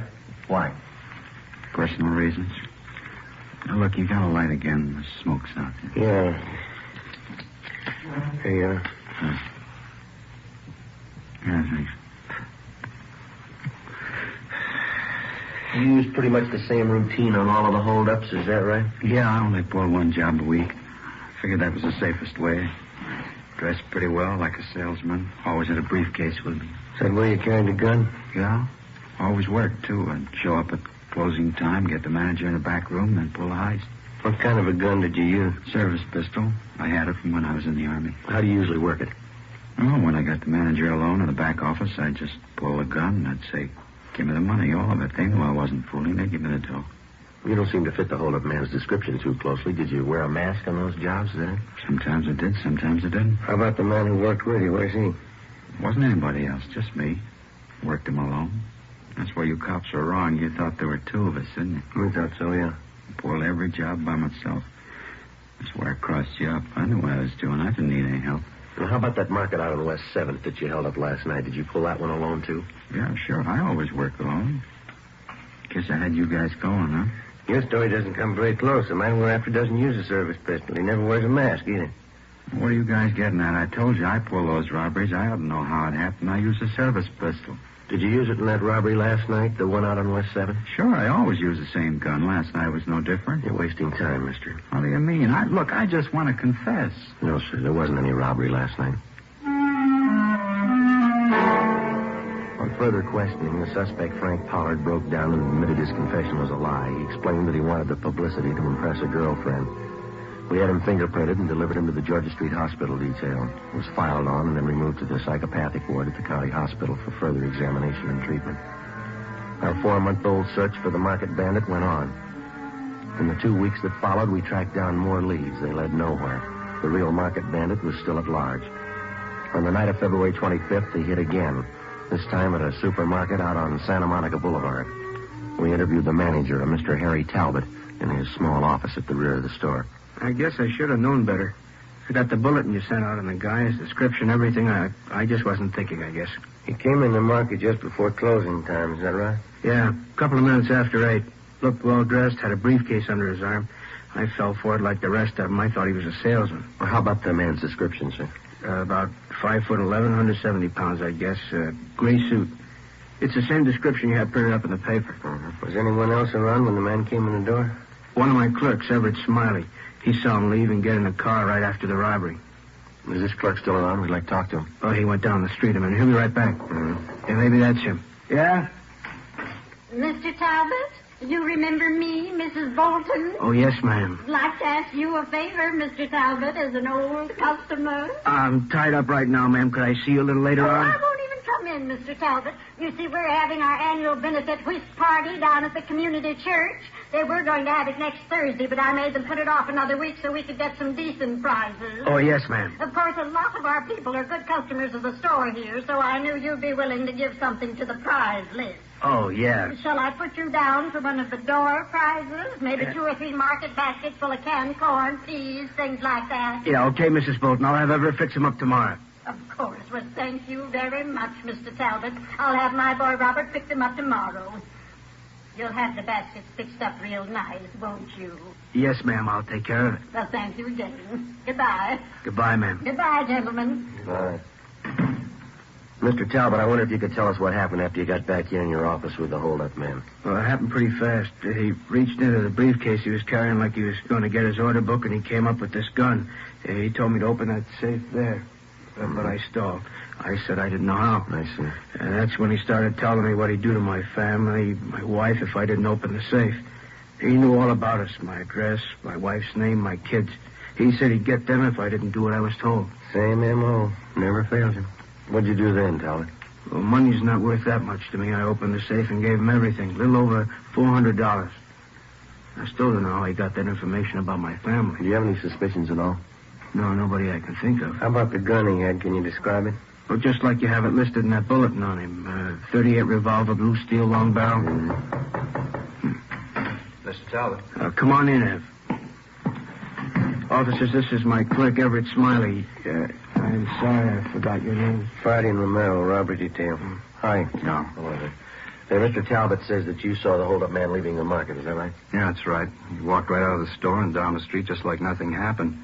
I didn't know anything was wrong till later. Did you notice if the men got in the car? Yeah, I did. The car was parked about halfway down the block. Another guy was driving. The motor was running. Did you catch the license number? No, but it was a brand new sedan. A Pontiac, I think. You shouldn't have much trouble finding it. Without a license number? Well, it's a brand new car. I remember the color. I couldn't forget that. Yeah. Bright red, just like a fire engine. 90% of the time, color identification of a car means nothing. For one thing, a getaway car can be painted in a matter of a few hours, and for another, the color of a vehicle is not listed on the registration slip. It's impossible to check a car through DMV on color alone. But in this case, we figured that we had half an exception to the rule. The car used in the robbery was new. It was painted a very distinctive color. We began an immediate canvass of automobile dealers throughout the city. After a day and a half of calling and checking, we found 2 dealers who had sold 2 new cars within recent weeks with fire engine red paint jobs. We got the names and addresses of the purchasers and checked them out. One of them was a Miss Mona Taylor, an ad taker for one of the daily morning papers. I'm sorry to bother you at your work, Miss Taylor. No, not at all. Most of it's over for today. What is it you want to know? Well, we understand that you bought a new Pontiac sedan about 3 weeks ago. Is that correct? Yes, I did. If this is about that parking ticket, why, I've already taken care of it. No, then, that's not it. We'd just like to know if you still own that car. Well, I don't own it yet. I'm still paying on it. Colors are bright red, is that right? Yes, it is fire engine red. I like bright colors. Well, does anyone else besides yourself drive the car, Miss Taylor? Well, yes, once in a while. I lend it to my boyfriend, Al. Al Daly. I've known him for a long time. Oh, excuse me. Classified ads, Miss Taylor. Yes, sir. 2-room apartment. Unfurnished. All right. You got a smoke, Steam, Joe? heat, Yes, ma'am. view, Beverly Hills. That's it, thanks. $80. Okay? Yes, sir. Tomorrow morning's edition. Yes, $2.12 for 2 days. Could I have your name, address, and telephone number? Thank you, sir. About this friend of yours, Miss Taylor, this Al Daly. How long have you been lending him your car? Since he got his new salesman's job.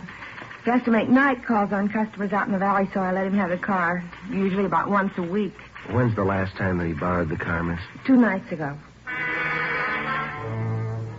From Mona Taylor, we got the address of her boyfriend, Al Daly. We located him at a rooming house on South Boulevard Avenue. He admitted he borrowed the Taylor girl's car the night before, but he denied that he drove it anywhere in the vicinity of the robbery. How about your friend, Jimmy Bray? I don't know. I loaned the car, that's all. He gave me $30. Well, that's an awful lot of rental money. Why did he need a car so bad? I don't know. Why don't you ask him? Where's he stay? Bartlett Hotel. Nathan Flower. Mm-hmm. You going over to see him now? That's right. Why? Well, I thought if you were going over there, you wouldn't mind taking this with you. He left it in the car when he brought it back. His briefcase. Let's have a look. What's the matter?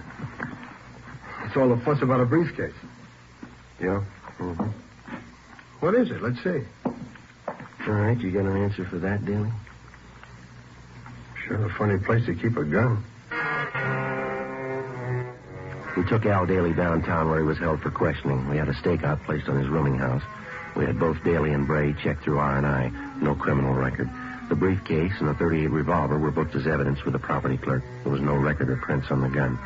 The Taylor girl's car was impounded to be checked for fingerprints. 7 p.m., we drove out to the Bartlett Hotel on 8th and Flower. The room clerk confirmed the fact that Jimmy Bray was a registered guest at the hotel. You want to call the office, Joe? Yeah, all right, I'll do it. You got change? Yeah, I think I have. Yep. Okay.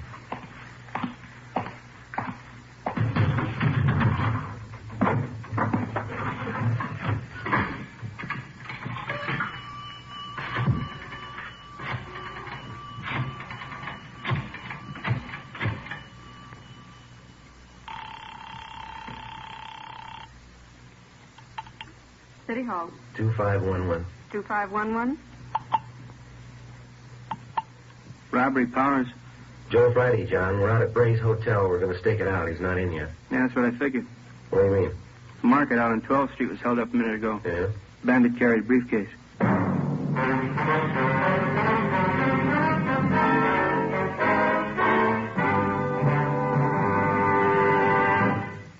are listening to Dragnet, authentic stories of your police force in action. You'll be amazed when you compare Fatima with other long cigarettes. Buy a pack. You'll find Fatimas now cost the same. Light a Fatima. Ah, that's different. What a difference. Yes, friends, in Fatima, the difference is quality. Quality of tobaccos, the finest Turkish and domestic varieties, extra mild and superbly blended to give you a much different, much better flavor and aroma than any other long cigarette. Quality of manufacture. Smooth, plump cigarettes rolled in the finest paper money can buy. Quality, even to the appearance of the bright, clean yellow package, carefully wrapped and sealed to bring you Fatima's rich, fresh, extra mild flavor. Try comparing Fatima yourself. Fatimas now cost the same as other long cigarettes, but your first puff will tell you... Ah, that's different. Yes, in Fatima, the difference is quality. Ask your dealer for Fatima, the quality king-size cigarette. Best of all long cigarettes. Start enjoying Fatima tomorrow.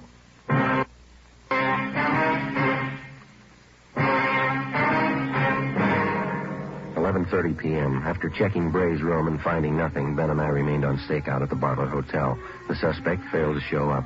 At midnight, Young and McKenzie came out and relieved us. We drove back to the office and got the particulars on the holdup of the 12th Street Market. The M.O. was almost exactly the same as in the other 16 robberies.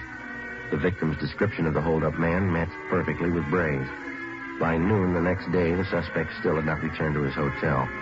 An intensive canvass of the immediate neighborhood around the Bartlett Hotel netted us nothing.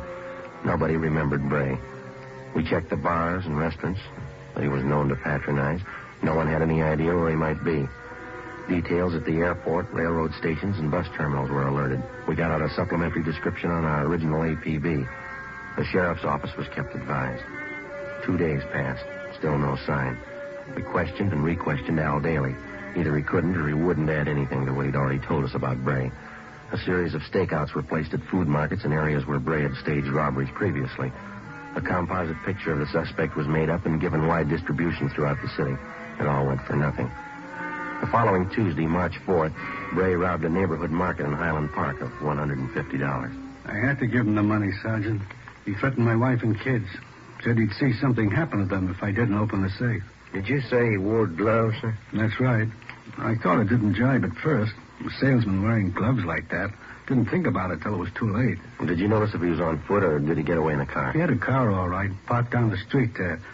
Saw it through the window. Another fellow was at the wheel. Mm-hmm. Did you notice anything else about the car, the license number maybe? No, I couldn't see that, but it was a coupe. I'm sure of that. Yeah? It was red, bright red.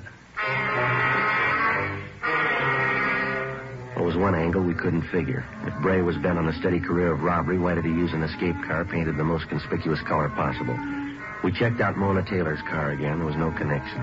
The search went on. 2 weeks, 3 weeks, another month. Bray kept to his usual schedule, one robbery a week. The legwork went on, too. On March 20th, we got a call from one of Ben's informants. He told us that he'd seen a man answering Bray's description in the Venice Park amusement area down to the beach. We drove down to Venice to check it out. Pretty good crowd for a cold night. Yeah. Where do we find this friend of yours? See where the merry-go-round is up ahead? Yeah? Just beyond that. He runs one of the booths. You throw baseballs at phony milk bottles. 3 chances for a dime, you know. Oh, yeah. He and his wife run it. They've been out here for years. I don't know how they ever make a living, eh? Hey, those hot dogs smell good, don't they? Is that your friend's booth across the way there? Yeah, I said. Girls ain't been so big. Fill them out. How about it? You'll let the girls have a free throw. Step up when it's live. Looks like Maud's running the place tonight. Maud, that's his wife. Oh, yeah. How you doing, Sergeant? Cold night, huh? Hi, this is my partner, Joe Friday. How are you? Glad to know you, Joe. Guess you're looking for Scooter, huh? Yeah, is he around? Just down the way, Sarge. Hey, how about it, Sailor? Try your luck. 1 spin dime. Spill the milk. Pretty good crowd tonight, Maud. Oh, yeah, but they're not spending. Hasn't been good at all lately. Where'd you say your husband was, ma'am? Just down the way. Old man Hudson's out to chow. Scooter runs a merry-go-round for him while he eats. Yeah, thank you, Maud. We'll drop back and see you before we leave. Right. Glad to meet you, Joe. Yeah, glad to meet you. Goodbye. What do you say, girls? Have the boys show you how good they can throw. Throw them out. How about it? Scooter, is that what you said? Is that the guy's name? Yeah, that's right. He used to run the scooter drome. You know, the little electric cars you drive around, bumpers all around them? Yeah.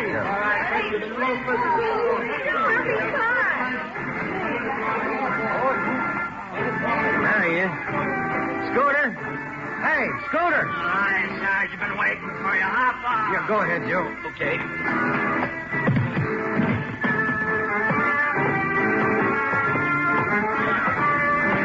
Sarge, good to see you. Scooter, my partner, Joe Friday. How are you?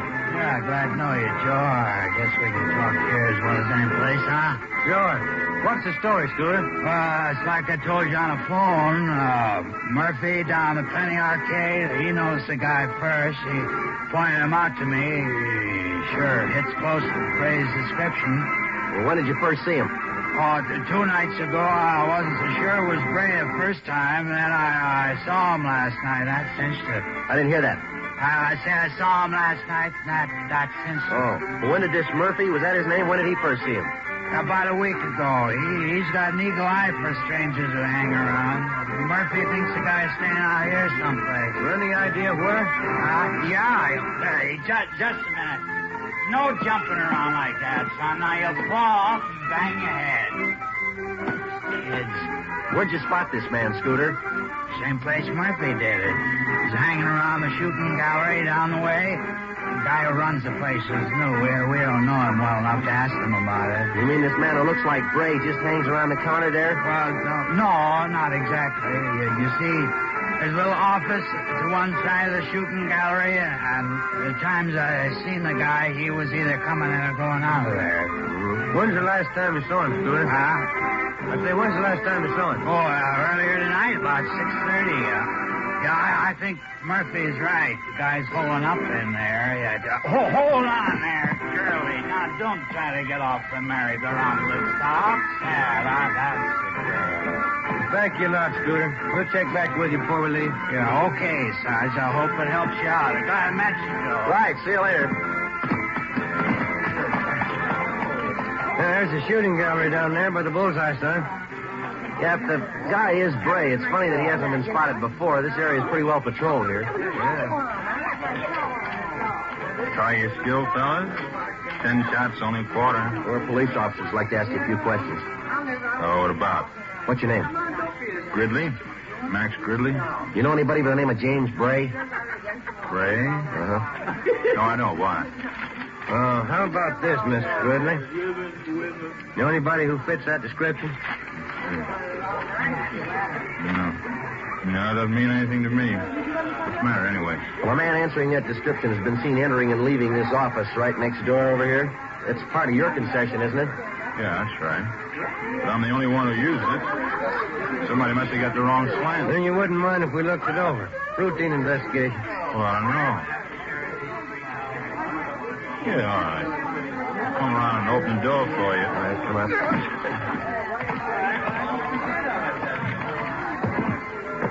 Just a cubby hole, as you can see. Trying to use it as a storage place. Sometimes I have my lunch in here. Take a nap once in a while. Looks pretty well lived in. All those clothes are yours, Mr. Gridley?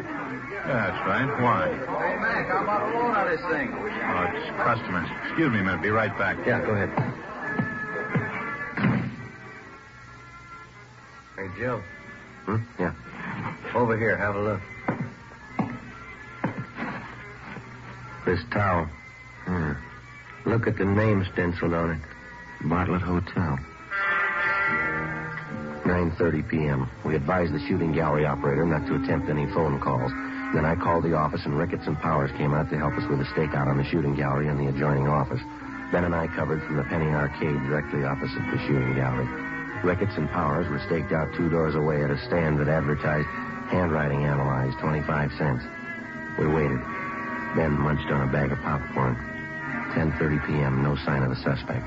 11 o'clock, still no sign.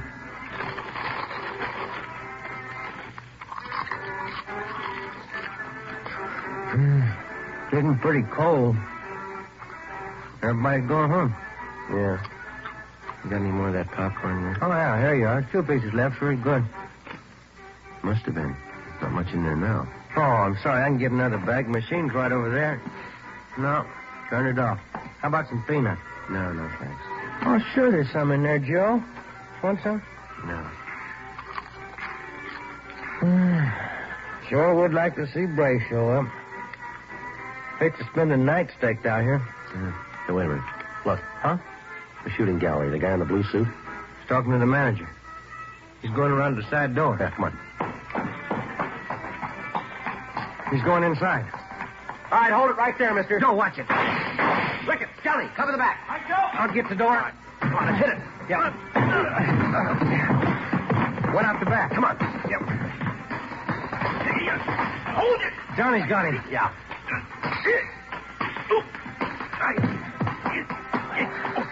Good. Johnny, you okay? Yeah. You're roughly. Let's roll him over, huh? Yeah, all right. How about it, Joe? Short, dark complexion, fat.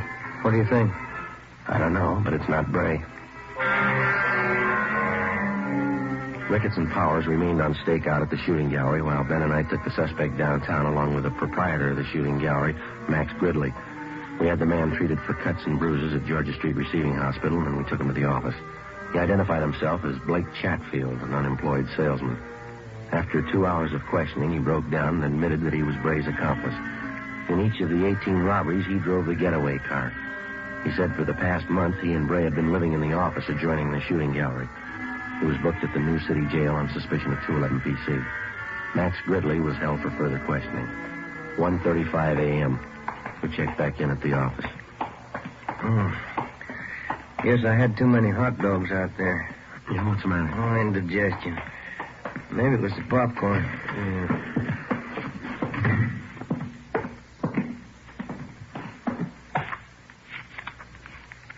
A couple of messages in the book. My wife wants you to call him before you go home.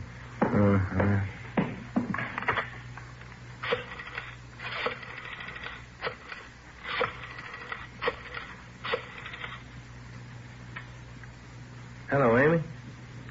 Yeah, long night, yeah. What? Loaf of graham bread? Well, I'll try. Okay, then. Yeah, bye. Same old thing. Yeah. I get it. Robbery Friday. Johnny Powers, Joe. Yeah, John. How's it going? Jimmy Bray finally showed. We got him. Any trouble? No. Drove up in a bright red coupe. Couldn't miss him. Mm-hmm. You coming in now? Yeah, just leaving. See ya. Right, John. Bye. Well, I picked up Bray. Bringing him in now. Good. Sure been a long haul. Almost 5 months. Yeah, it's a long time. Hey, Joe. Yeah? Where am I going to get a loaf of graham bread at this time in the morning?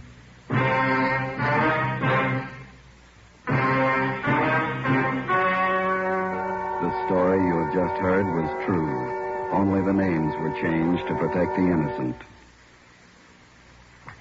Now, here is our star, Jack Webb. Thank you. For the past few weeks, I've asked you to send me the names of dealers who are out of Fatimas. You see, the demand for Fatimas is so great, I want to make sure that all of you can buy them.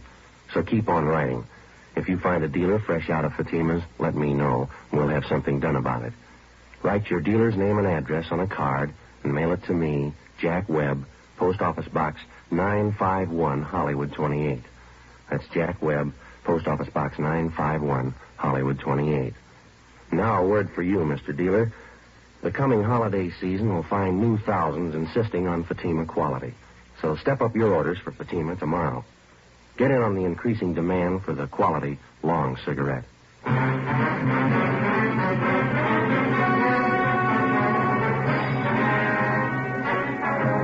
James R. Bray and Blake A. Chatfield were tried and convicted on several counts of armed robbery and received sentences as prescribed by law.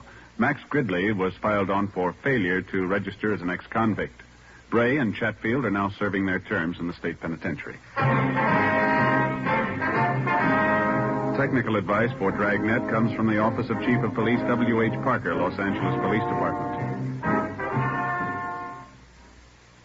This is Bob Hope. Can we steal a second? Chesterfield, always brings first place. That mild and mild tobacco never leaves an aftertaste. So open a pack, give 'em a smell. Then you smoke 'em. Don't forget to give Crosby for Christmas. I mean the Chesterfield Christmas carton with Bing as Papa Santa Claus. See you Tuesday. Fatima Cigarettes, the best of all long cigarettes, has brought you Dragnet, portions transcribed from Los Angeles. Coming up, We the People, then Screen Directors Playhouse on NBC.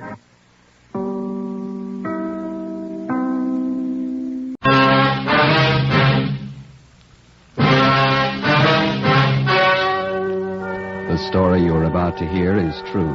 Only the names have been changed to protect the innocent. Fatima Cigarettes, best of all long cigarettes, brings you Dragnet.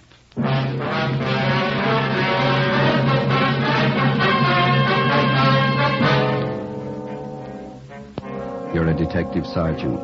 You're assigned to robbery detail. You've been tracking a hold-up man for months. You finally get a line on where he's hiding. You know he's dangerous, well-armed. Your job, get him. You'll be amazed when you compare Fatima with other long cigarettes. You'll find they now cost the same. But in Fatima, the difference is quality. You see, Fatima is the quality king-size cigarette because it contains the finest Turkish and domestic tobaccos superbly blended. And Fatima is extra mild with a much different, much better flavor and aroma than any other long cigarette. So try comparing Fatima yourself. Fatimas now cost the same as other long cigarettes, but your first puff will tell you... Ah, that's different. Yes, in Fatima, the difference is quality. Ask your dealer for Fatima, the quality king-size cigarette. Best of all long cigarettes. Start enjoying Fatima tomorrow.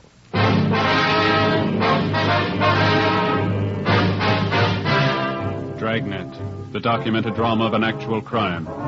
For the next 30 minutes, in cooperation with the Los Angeles Police Department, you will travel step by step on the side of the law through an actual case transcribed from official police files. From beginning to end, from crime to punishment, Dragnet is the story of your police force in action. It was Wednesday, March 18th. It was cold in Los Angeles. We were working the night watch out of robbery detail. My partner's Ben Romero. The boss is Captain Ed Walker. My name's Friday. It was 9:48 p.m. when I got to room 27A. Robbery detail. Joe? Hi, you ready to go? Yeah, we better hustle. Here's your top coat, Joe. Oh, thank you, Ben. Where's Tom? We can pick him up down the hall. He's checking out some tear gas shells. Might need them. How about the address? You confirm it? 2100 Buchanan Avenue. It's a corner house. Skipper? You know what to expect when you get out there. Don't take any chances. He's alone in the house, that right? Supposed to be. Yeah, that won't give you much of a break. How do you mean? He's heavy on guns. 2 revolvers and a hunting rifle. Yeah. He's not shy about using them. Don't forget it. Right, Ed. Slats, Ben? Let's go. Okay. It's been a long haul. Yeah, I hope this washes it up. Hunting rifle, couple of revolvers.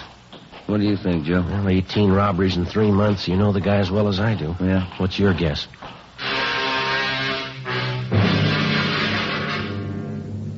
His name was Hoffman, George R. In our files, his criminal record dated back to high school days. Petty theft, grand theft auto, burglary, armed robbery. His record included 2 terms at Preston Reformatory and 1 at San Quentin. Hoffman's latest campaign was a 3-month run of armed robberies. We tried everything we knew to stop him, but it wasn't enough. We'd failed to get a line on him until one of Captain Walker's informants came up with a tip that Hoffman had been hiding out for the past month in a small bungalow on the corner of Buchanan Avenue and Selma Street. According to the information, the suspect had a good supply of food, ammunition, and 3 guns. 10:15 p.m., together with Sergeants Tom Gaffney and Slats Henry, Ben and I parked our car down the street and started toward the house. It was foggy. The street was poorly lighted. As we approached the house, we could see a light burning in one of the rooms at the rear of the bungalow.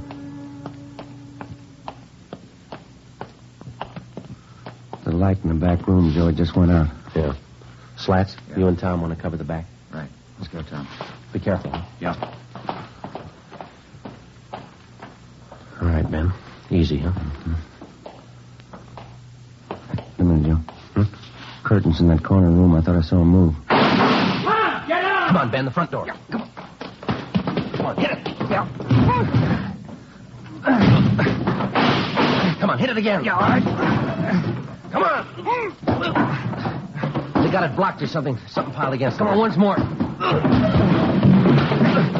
we are. Watch the furniture, Joe. Yeah. That front room's clear. Joe! In the back! Come on. Went outside window. Where'd he go? Across the street. Got him pinned down behind that car there. He's in the car. All right, let's go for the tires. All right, Hoffman, give it up. Cover this end, Slats. Right. Ben, that hedge across the street, you see it? Yeah, okay. All right, let's run for it. Come on. You okay, Joe? Yeah. Hoffman, you haven't got a chance. Throw out your guns. Okay, Ben, give it back, Joe. All right! I'm coming out! Throw out your guns. Throw them in the street. Here they are! All right, get out of the car. Hands behind your head. Come on. Uh-huh.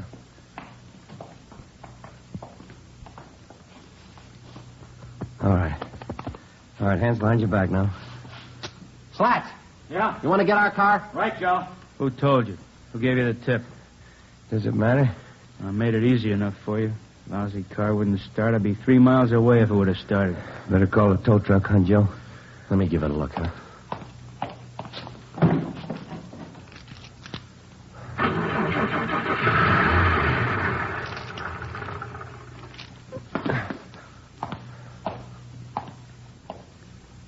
Lousy luck, that's all it is. What was wrong with it, Joe? I tried it. It wouldn't start for me. You should have turned on the ignition. George Hoffman was taken downtown and booked on suspicion of robbery. At a special show-up, he was identified by more than a dozen of his robbery victims. Between his arraignments and his preliminary hearings, we worked together with the district attorney's office in lining up witnesses and preparing the evidence against the suspect. We figured we had an airtight case.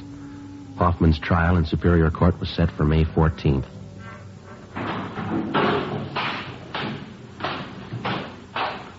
Hi, Joe. Hi, Slats. What's doing? It's still arraigning Hoffman? Yeah, this trial's coming up.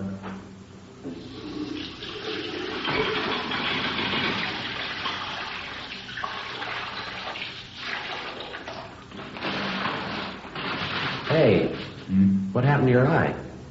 Yeah, how about that? I'll never live with that down. Yeah, come here, let's see.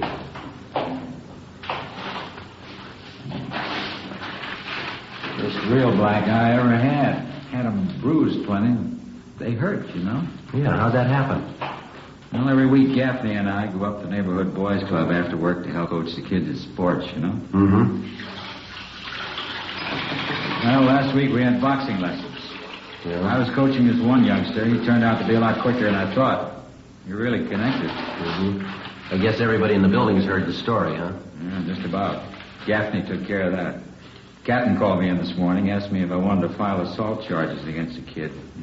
Some joke. Mm-hmm. Never fails. You still coaching the kids up there? No, not this week. Kids are supposed to get lessons in wrestling. I'm not taking any chances. Yeah? They've been watching television for months. I'll see you later. Yeah. Okay. Oh, that's nice. Hi, Ben. How are you doing? Pretty good. Put your coat on, Joe. Yeah? What's the matter? George Hoffman. Yeah? Just broke jail. The morning of his escape, Hoffman was scheduled to appear in Superior Court for arraignment. According to routine, he was taken from his county jail cell on the 12th floor of the Hall of Justice and escorted to the jail shower room on the 14th floor. There he was to take a bath, change to his civilian clothes for his appearance in court. While he was in the shower room, he turned on the hot water faucets, filling the room with steam to hide his actions from the guard. He succeeded in forcing his way out through one of the windows, climbed up one story to the roof. Realizing that he couldn't escape down through the building, he lowered himself over the ledge of the roof and, using the narrow crevices between the bricks to hold on, he climbed 7 stories down the outside of the building. At the 8th floor, he found an open window and got inside. He slugged the bailiff, who tried to stop him, and then ran down the remaining flights of stairs into the street and disappeared in the crowd. 20 minutes later, he robbed a dentist's office at 3rd and Los Angeles Streets and got away. Police and sheriff's deputies covered the city for him. Ben and I were among them. 11:55 p.m. We checked back in with Captain Ed Walker.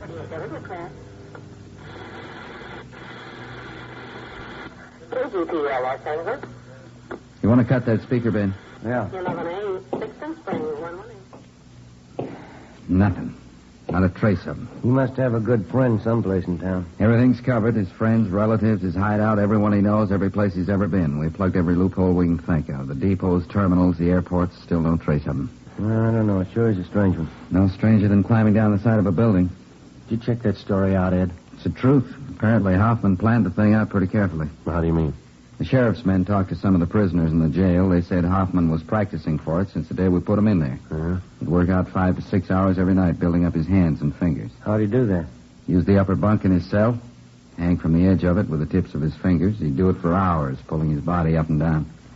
Made little grooves in the wall, dug his fingertips into them. Prisoners say he got so he could hold himself up like that 10 minutes at a stretch. Yeah, that's pretty amazing. How about the bailiff he slugged? He'll be all right. Couple of bad bumps on the head, that's all. Robbery, Walker. Oh, yeah, Little John. I sent him out about 10 minutes ago to relieve you. Yeah, they ought to be there pretty soon. Right. How about our schedule, Ed? As far as I know, we're going all night on this thing. Sheriff's office the same. Mm-hmm. You two were relieved at 11:30. Better check back about 5:30 a.m. Okay? Right. It's a hot shot. I got it. What is it? Drugstore holdup. I think it's Hoffman.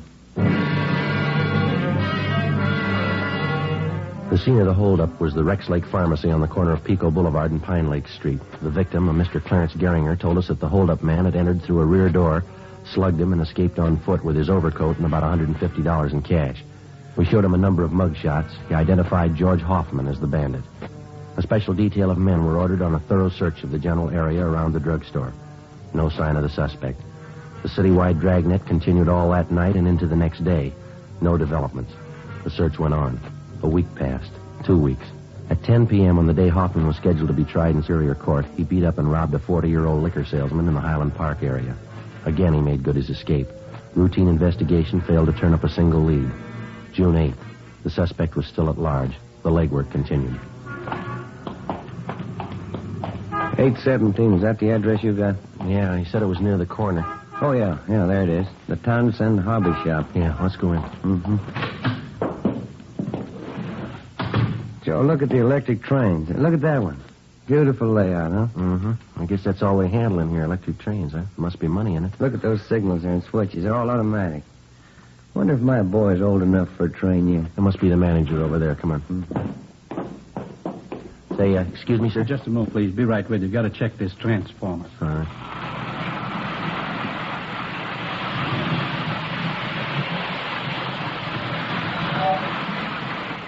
Uh-huh. Automatic coupling on the tanker car looked out of kilter. My mistake. Now, let's see.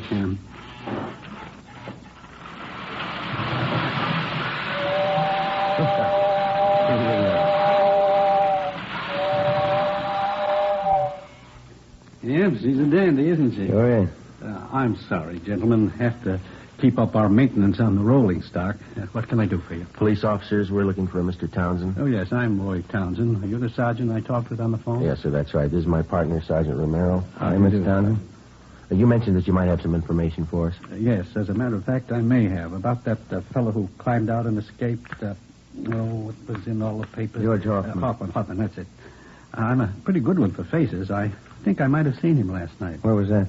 On my way home from the meeting. I belong to a model train club. Don't get enough of it here every day. Yes, sir. We'd like to know about this man that you saw. As I say, I saw him going into the auto court just down the street from where Mother and I live. It was pretty late, after midnight. Where do you live, Mr. Townsend? Over by Pasadena, Royal Oaks Avenue. I know Mrs. Cox at the auto court very well. I see. Well, this man that you saw last night, you sure it was Hoffman? I saw his picture in the paper when he climbed down and escaped. I don't say I'm positive it was him, but I'm good on faces. Well, wonder if you'd mind checking through these pictures. Oh, no, not at all. Yeah, this one. He's the one I saw. Am I right? That's Hoffman. Do you happen to know if he's staying there at that auto court? Oh, yes. He's been there for a month. Say, Sergeant, if you find out it really is this Hoffman, don't tell Mrs. Cox at the auto court. It'd just break her heart. Oh, is that so? She's sort of an amateur detective. She thinks she knows faces better than I do. After we left the train shop, we called the office and filled them in. Captain Walker called Pasadena and notified them. Then we drove out to the auto court where the suspect was reportedly seen.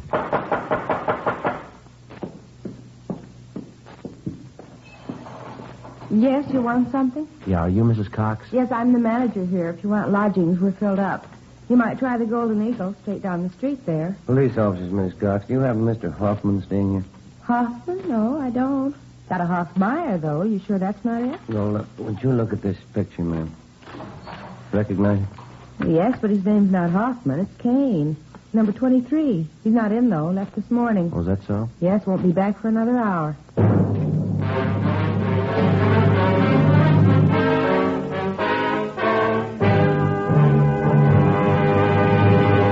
You are listening to Dragnet for the solution to an actual case from official police files. Now, here's a real solution to many of your Christmas shopping problems. If your friends smoke long cigarettes, give the best of long cigarettes. Give king-size Fatima. You see, Fatimas now cost the same as other long cigarettes, but in Fatima, the difference is quality. Quality of tobaccos.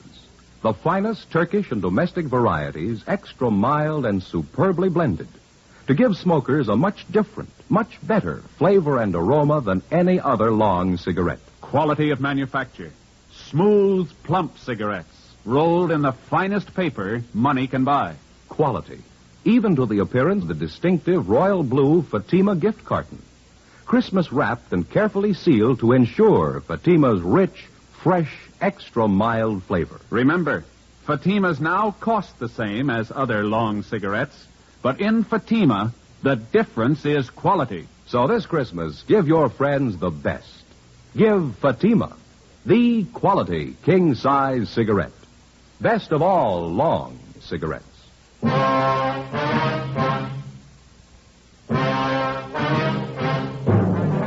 Before going on stakeout at the auto court where George Hoffman was registered, Ben put in a call to the office. The owner of the court, Mrs. Cox, gave us a pass key to cottage number 23 where the suspect was staying. We advised her to say nothing to Hoffman when he returned. We went to cottage 23 and waited. An hour passed. Hoffman failed to show. Another hour went by. Still no sign of him. Well, what do you think? You got me, I don't know. More than an hour overdue. No chance it could have been tipped. Well, I don't see how. Mrs. Cox is the only one who knows we're here. There's no reason for her to warn him. I don't know. His things are all here. His clothes. Well, we've had longer waits than this. Relax, huh? Yeah. Hey, wait a minute. Can you see who it is? Man, coming from next door. Joe? Okay, I'll cover you. Open it. Oh, your new telephone directory? Oh, yeah, thanks. Anything wrong? No, there's nothing wrong, thanks. New phone book. Yeah. We waited another hour. George Hoffman still had failed to appear. At 4 that afternoon, we checked with the office. No word. At 5:30, we were still waiting. I was just thinking, Joe. Yeah? That fellow Townsend in the train shop. That sure must be a dandy hobby, electric train. Yeah, it runs into money, though, doesn't it? Well, I think I'll talk to the wife about it. Their education, you know. My boy sure get a kick out of having his own train. He's pretty young, isn't he? 3 years old? Well, I could show him how to work it, put things together for him. I guess. All right. Yeah? Oh, yeah, Lightner. Oh, when? Okay, thanks. What's doing? Skipper just got a call from Pasadena. Yeah? They picked up Hoffman 10 minutes ago.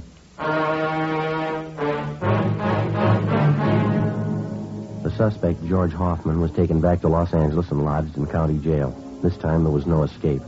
At his Superior Court trial on August 16th, he was convicted on several counts of armed robbery and sentenced to the state penitentiary.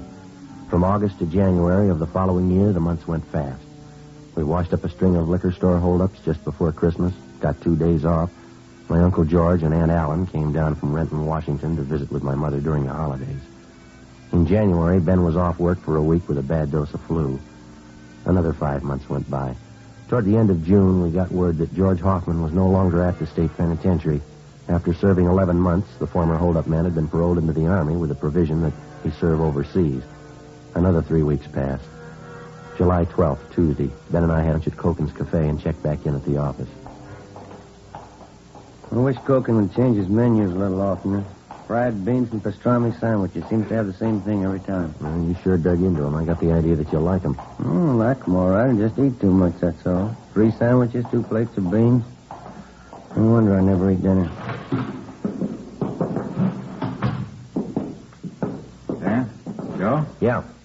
You two back from lunch? I want to grab a sandwich. Yeah, go ahead, Slats. We can cover. Okay, thanks. Say, there's somebody waiting in the next room for you. I want to see you. Okay, see you later. Right. Want to see who it is, Joe? I'll check the book. Yeah, all right, fine. Yes, sir. My name's Friday. You want to see me? Yeah, that's right, Sergeant. Remember me? George Hoffman? Oh, yeah, Hoffman. The Army uniform there. I didn't recognize you. Yeah, I thought it might fool you. I guess you heard about me. Good break, huh? I'm glad you feel that way. How you doing with the Army, huh? Pretty good. I like it. That's fine. Just thought I'd drop up and see you fellas. You still that partner you had? What's his name? Rodriguez? Romero. Yeah, we still work together. Yeah, Romero. I knew it was some kind of name like that. Yeah, well, come on in, Hoffman. Oh, thanks. Hey, Ben. George Hoffman here. He stopped in to see us. Oh, yeah. Hi. Been a long time, Hoffman. How are you? Pretty good, Sergeant. Thanks.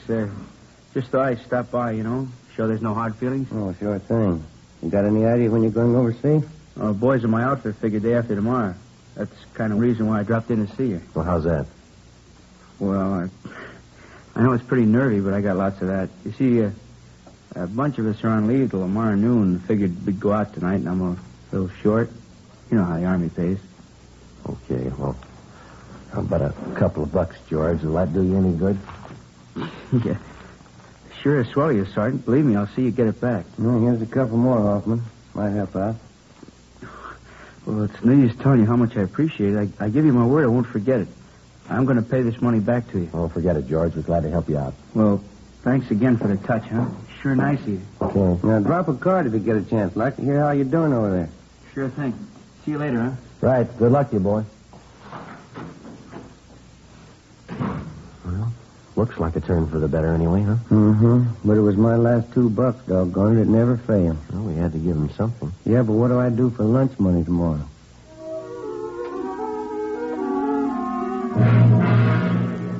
2 p.m. We drove out to the Wilshire district to interview a robbery victim. We brought him back downtown and took his statement. 4:30 p.m. We checked back in with Captain Walker. Hi, Skipper.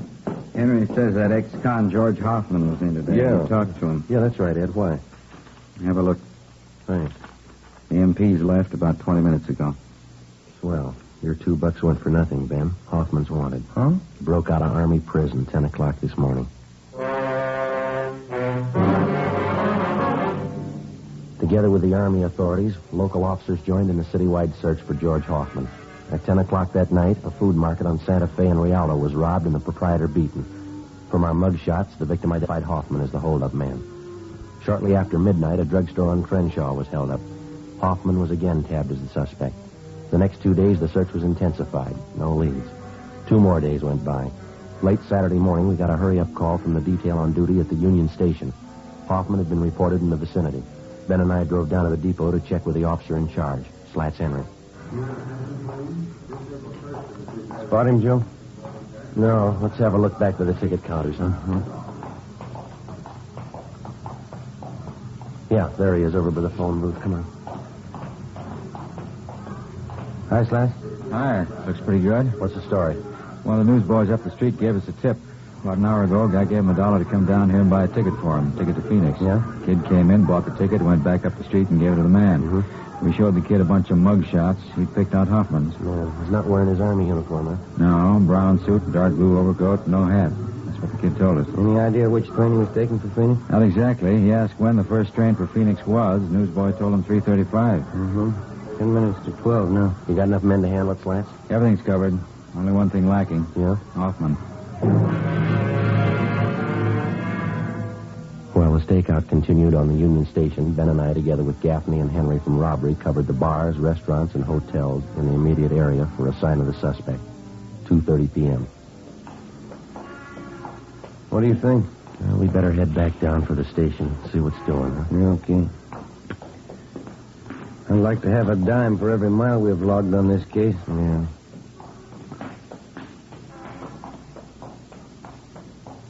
Joe, have a look.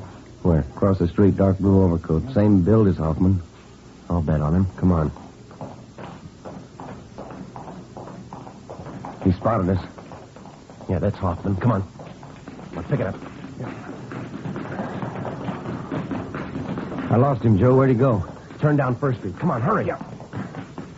Across the street, Ben. Watch the traffic. Where'd he go? I see him. That antique store on the corner. He ran in there. Come on. Yeah. There he is. All right, Hoffman. Out of the way, mister! All right, hold it right there, Hoffman. I'm coming out! Move! What's it, Joe? I said I'm coming out, you hear me? You're going the hard way, George. Come on, drop it, drop it!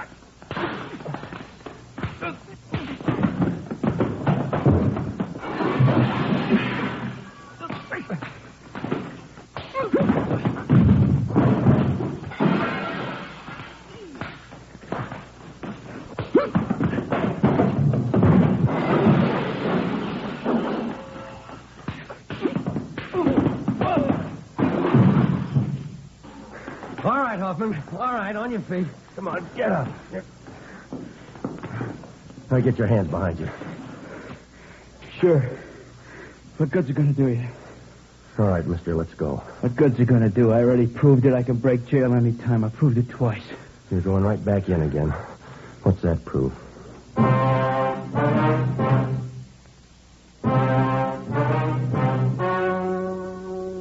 story you have just heard was true. Only the names were changed to protect the innocent. On October 8th, trial was held in Superior Court, Department 89, City and County of Los Angeles, State of California. In a moment, the results of that trial. Now, here is our star, Jack Webb. Thank you. To get year-round thanks for the gift you give this Christmas, give Fatimas to every long cigarette smoker on your list. Their first pack of extra mild Fatimas will have them convinced, like I am, that in Fatima the difference is quality. And Christmas Fatimas come in a distinctive royal blue slip-over jacket that makes a perfect gift just as is. Remember, Fatimas now cost the same as other long cigarettes, but in Fatima the difference is quality. Give Fatimas, the quality king-size cigarette, to every long cigarette smoker.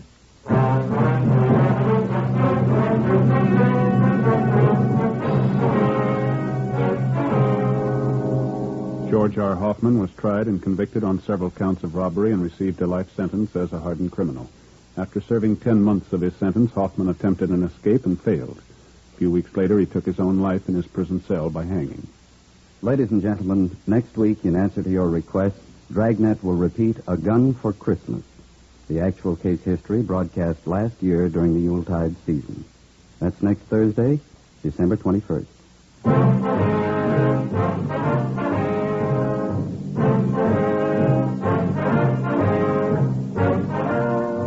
You have just heard Dragnet, a series of authentic cases from official files.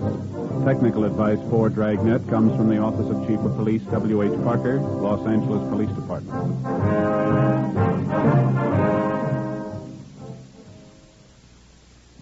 This is Bob Hope. Can we steal a second?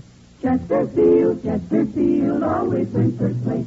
That milder mild tobacco never leaves an aftertaste. So open a pack, give 'em a smell. Then you smoke 'em. Don't forget to give Crosby for Christmas. I mean the Chesterfield Christmas carton with Bing as Papa Santa Claus. See you Tuesday.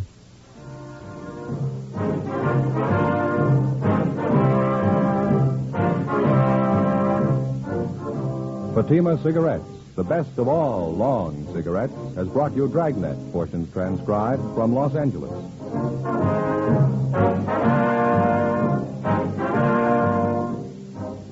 We the People is next with more good times on NBC.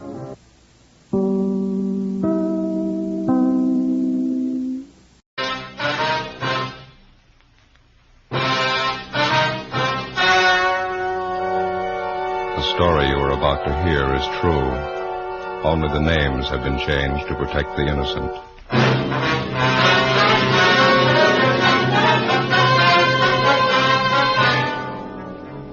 You're a detective sergeant. You're assigned a missing persons detail. A wealthy businessman in your city drops from sight. There's no trace of him. There's no apparent reason for his disappearance. Your job, find him.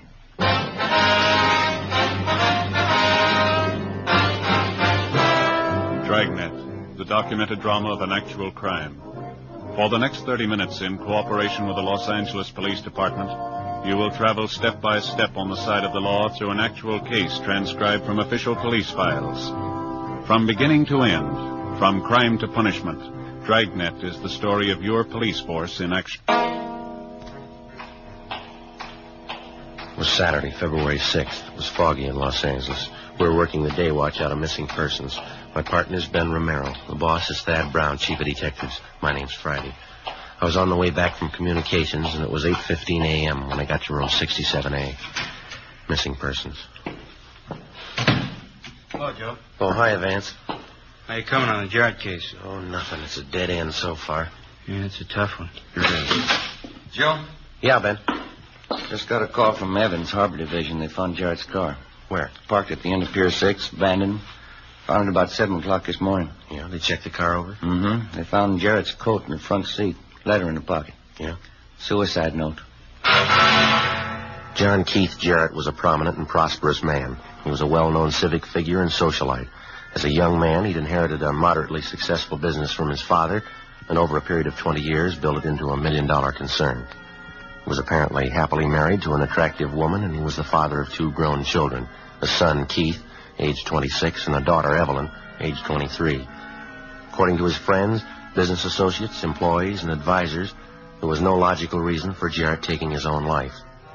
The letter found in the abandoned car on Pier 6 was brought downtown and the handwriting checked. It matched perfectly with the other specimens of Jarrett's writing. There was no sign of the gun which Jarrett was supposed to have carried. 9:35 a.m.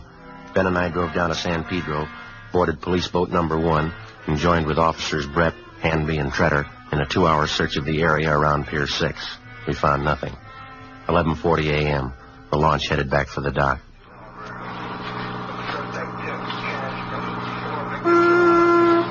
I can't make it out. Not a trace. Well, it might take a little time. Pretty fair chance that the tide swept the body out of the area. It'd still turn up. This fog's not helping much. Yeah. Maybe I'm just ornery this morning, Joe. I sure can't buy this thing the way it stands. I'll put in with you there. Jarrett disappears Thursday night after work. His car doesn't turn up till this morning. If he made up his mind to jump off the pier, why'd he stall around an extra day and a half? I don't know. How about Miss Jarrett? When's she due back? She's flying in late tonight from Sacramento. We can check her in the morning. Now, looks like we're just about in. Yeah. Well, the crime lab ought to be through checking the car, huh? Yeah, just about, yeah. These boys on PD1 sure can handle this thing, can't they? Sure can. Well, I'm going to call in from the phone on the dock. You want to stand by here a minute? Okay, watch your step there, Joe. It's slippery. Yeah, all right.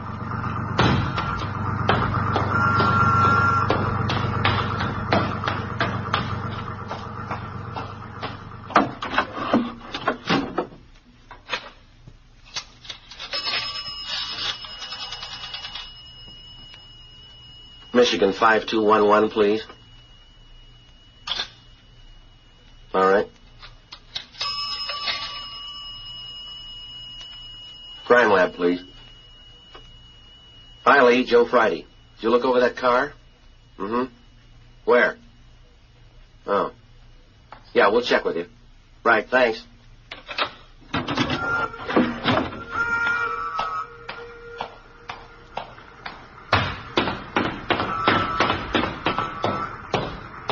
How'd they do, Joe? Anything? Jarrett's gun. The crime lab boys finally found it. Where? In his car. It was hidden up under the dashboard. Yeah? Gun's been fired recently. 2 empty shells. How the recovered gun might tie in with Jarrett's disappearance and the suicide note, we had no idea. When the car was found abandoned at the end of Pier 6, the obvious guess was that Jarrett had taken his life by drowning. Well, if that was the case, what accounted for the 2 shells in his gun? Why was it carefully hidden under the dashboard of the car after it was used?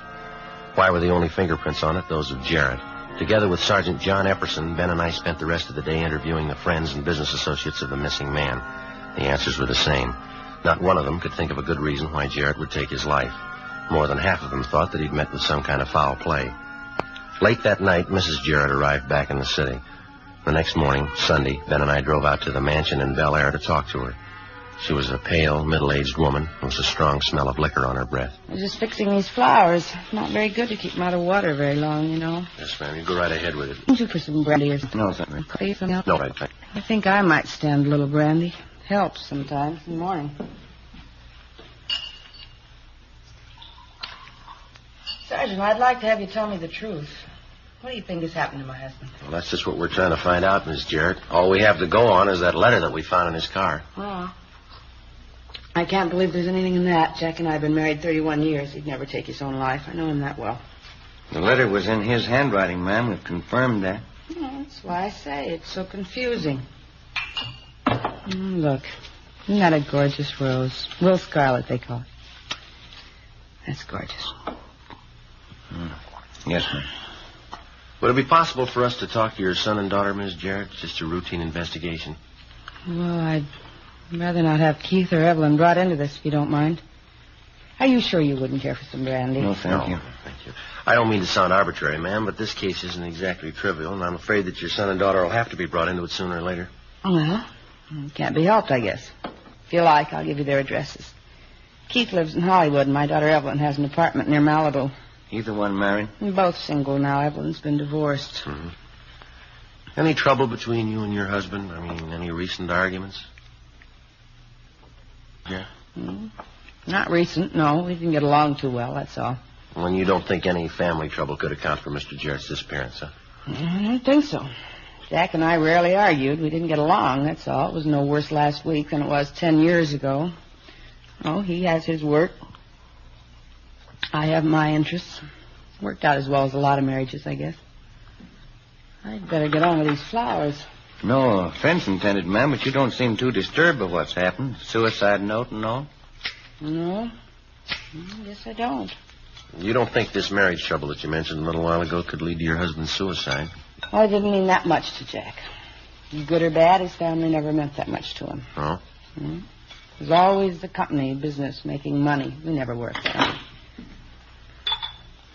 Jack didn't care about having a real family. It didn't mean that much to him. He wrecked everything I ever wanted. I won't bore you with the story.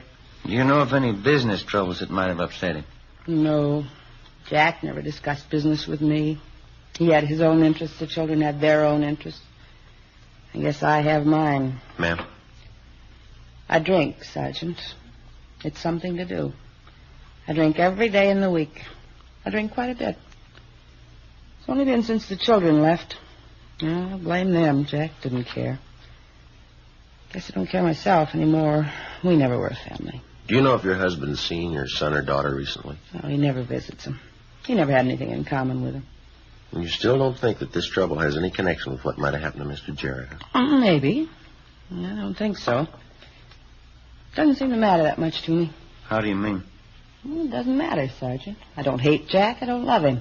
Yeah. I just don't care, that's all.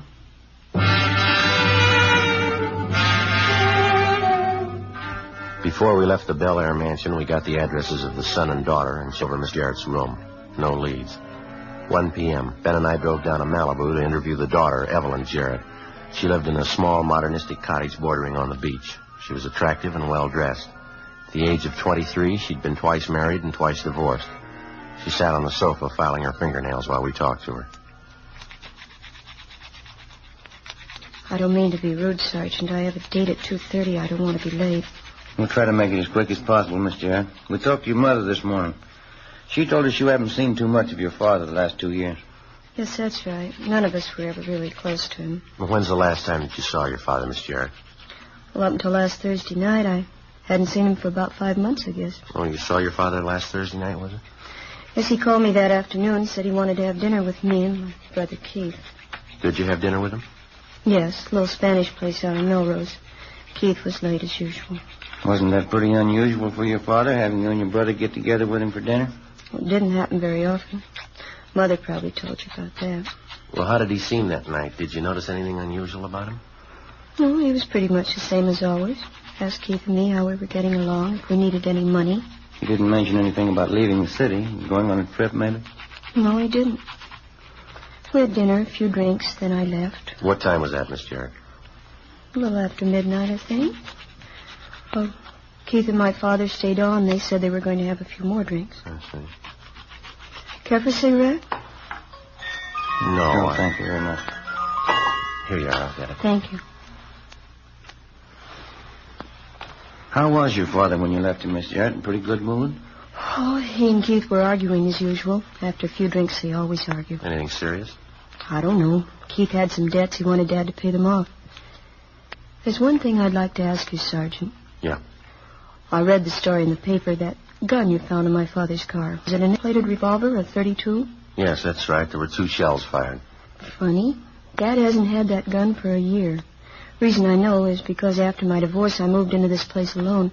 I thought it'd be a good idea to have a gun around, so I asked my father for his. Yeah? Well, he told me he'd given it away already. He didn't have any more use for it. Who'd he give it to, do you know? Told me he gave it to my brother Keith. That was almost a year ago. No? It must be a mistake. If Keith had the gun, how could they find it in my father's car? Well, maybe Keith can tell us. As soon as we left Evelyn Jarrett, we drove to a public phone booth, and Ben put in a call to the Green Castle Apartments in Beverly Hills, where Keith Jarrett was living. There was no answer. Ben called the manager of the apartment. Yes, sir. How's that? Mm-hmm. When did you say? I see. All right. Thank you. Bye. Maybe we got something. What's that? Jarrett's son doesn't live there anymore. Manager says he moved in a hurry. Yeah, when? Thursday night.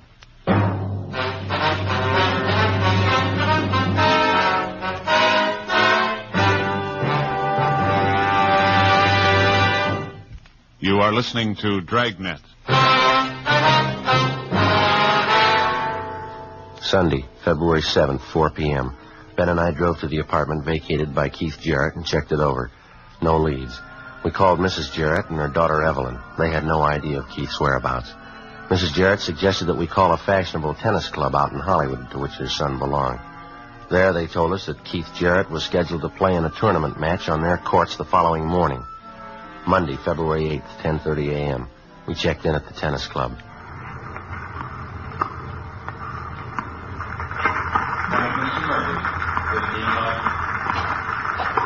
Joe, I talked to the man at the desk. Yeah? He said Jarrett's around here someplace. He's having a boy page him. He'll send him over to it. Okay. I wonder if this is where he moved after he left the apartment. No, I talked to the clerk at the desk. They don't have living quarters here. And that's sure a beautiful stretch of lawn, isn't it? Yeah. Wonder if they have any trouble with Gopher. Ooh, nice shot. My name's Jarrett. You gentlemen looking for me? Oh, yeah. Police officers, Jarrett. We'd like to talk to you a few minutes, if you don't mind. No, not at all. I have a match coming up. Yeah, I got time. What can I do for you? It's about your father, Jarrett. We've been assigned to the case. Thought you might be able to help us out. Oh, yeah. I'll tell you anything I know.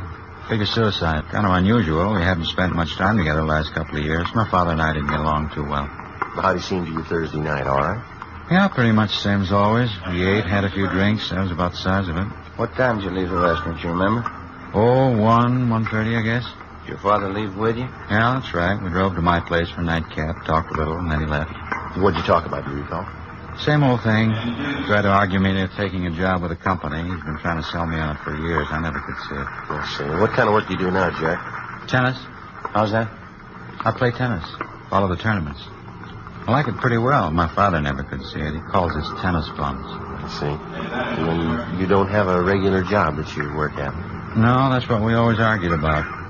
I like tennis, though. I figure if you've got the money and you don't have to work, you might as well be doing something you like. Hey, you fellas care for a stick of gum? No, thank you. No, thank you. Excuse me. You know, I've been doing pretty well since I strengthened my backhand. I'm seeded fourth in this tournament. That's so. Huh? Pretty good life all in all. A lot of fresh air. Nice-looking girls around. Good-class people. Mm-hmm. You still live in town, Jack? My friend and I rented in Hollywood. Just moved there. When'd you move? Sometime last week. Why? Thursday night? Yeah, that's right. Thursday night. Is that supposed to mean something? You left pretty much in a hurry, didn't you? I guess so, yeah. Mind telling us why? Look, let's go back in the lounge. Yeah, okay.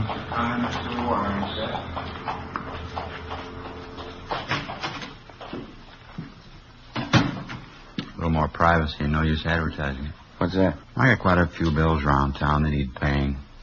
Tried to get my father to cover them when I saw him Thursday night. He turned me down, so I figured the best thing to do was move. I'd lose some of the bill collectors for a while, anyway. Mm-hmm. Do you usually notify your family when you move? Well, I was going to let them know. I haven't gotten around to it yet. I don't think I get it, all these questions. Just routine, Jerry. We understand that your father gave you a gun about a year ago, a .32 revolver, nickel-plated. Yeah, that's right. Well, if you had the gun, how come it was found in your father's car? Because he asked me for it back. Oh, it must have been a month, 6 weeks ago. You say why he wanted it back? No, I didn't ask him. I dropped it off one day when I was going by his office. You can check with his secretary, Mr. Butler. Say, fellas, if you don't mind, I better run. I got that doubles match coming up. Just one more question, Jared. Can you think of a good reason why your father'd want to take his own life? Just one. Yeah? You met my mother?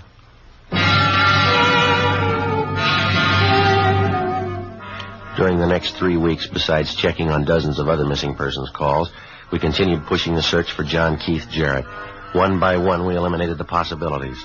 Jarrett's personal physician told us that after a recent examination, he considered his patient to be in sound physical and mental health. We rechecked Jarrett's business rating. His company was in excellent financial condition. His bank statements were gone over. Nothing showed there. We talked to Jarrett's lawyer. He could think of nothing to account for his client's disappearance or possible suicide. We went back and retraced our steps. Outside of the gun found in Jarrett's car, which tied in with nothing, there was no hint of fire involved. 2 months went by. We kept pressing the search. We got nowhere. Thursday, April 11th, I had lunch at the Federal Cafe, and then I took our car, 80K, to the police garage for servicing. 1:15 p.m. I checked back in at the office. Joe. Hi. Got something. Yeah?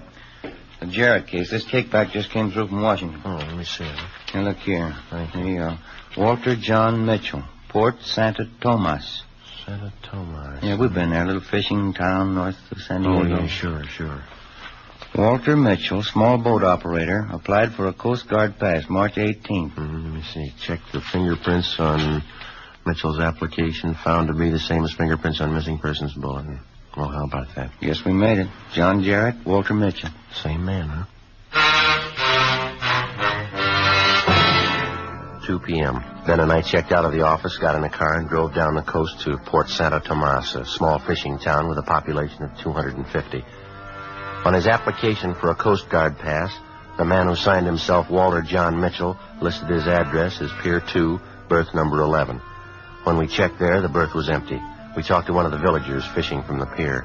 He pointed to a fishing craft lying halfway out in the bay and identified it as the Blanche S., Mitchell's boat. He said he was having engine trouble. The man told us that he had a small boat that he'd rent out for $2. We took him up on it.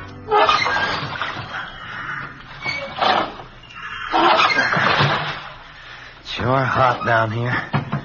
Think I'll get rid of this coat. Yeah, it's a good idea. Yep. I'll give you a hand there. Thanks. Okay. Oh, it's sure a long pull.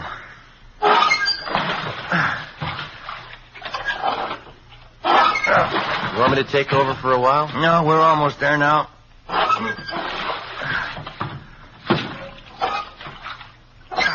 Yeah, easy now. We're coming alongside you. Yeah, all right. That ought to do it. Mr. Mitchell?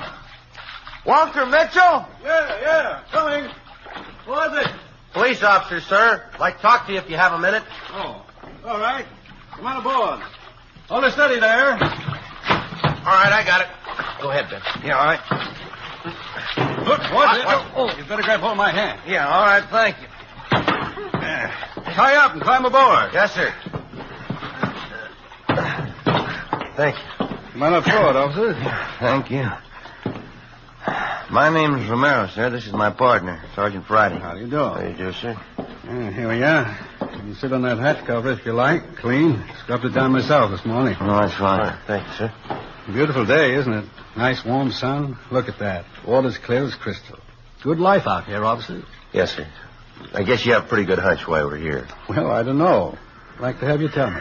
Well, your real name's Jarrett, isn't it? John Keith Jarrett? Yeah, I thought so. I've been halfway expecting it. Tell me, how'd you find it? Your application for a Coast Guard pass. Check the fingerprints on it. Well, yeah, but you didn't have anything to compare them with, did you? Well, when you applied for that permit to carry a gun, we got a set of your prints. They went out with the missing persons bulletin on you. Oh, yeah, I forgot. Washington matched up the prints and sent the information along to us. Yeah, it's all right. Sure handed to you fellas. I thought I was pretty smart covering up. Well, how about it, Mr. Jarrett? I mean, taking off like you did, don't you figure to maybe have a little explaining to do? Yeah, imagine I do. You smoke? Oh, thank you. Yes, sir, I'd like one. Here, I got a match right here. Well, there's no need to tell you. You've had a lot of people worrying over you. I don't think there are too many. My secretary, maybe, right? Well, yes, sir. Look, I realize you men know your business. I know I don't have to remind you, but I just like to make it clear. What's that? I know a little bit of the law, and I want you to understand this. If you should tell anyone where I am, I'd consider it an invasion of my personal rights, okay? Any way you want it. Maybe you can't figure out my disappearing the way I did, but I think you know that legally I've done nothing wrong. I've respected the rights of the law, and now I want the law to respect my rights. Yes, sir, it's fine with us, Mr. Jarrett. There's just one thing. Yes, sir? We've chased down quite a few blind alleys on this thing. That false suicide that you staged, the gun, the letter. Do you think that maybe that earns us an explanation? I'm sorry about the legwork, believe me. You can hear the story if you want to, short version or long. Which one? Any way you want to tell it. Uh-huh. You met my family, have you? Yeah, we have. My wife? Yes, sir. My son, Keith? Yeah. My daughter? Yes, sir. Well, you know what they're like. My wife's been an alcoholic for 8 years. Why be polite? She's a drunk. My son's a tennis bum. There's no other word for that. My daughter? Yes, sir. You know it as well as I do. 2 divorces, different boyfriend every week. She might as well be walking the street. I worked hard for my family, Sergeant. I was proud of them once. What would you do if they turned out the way they had?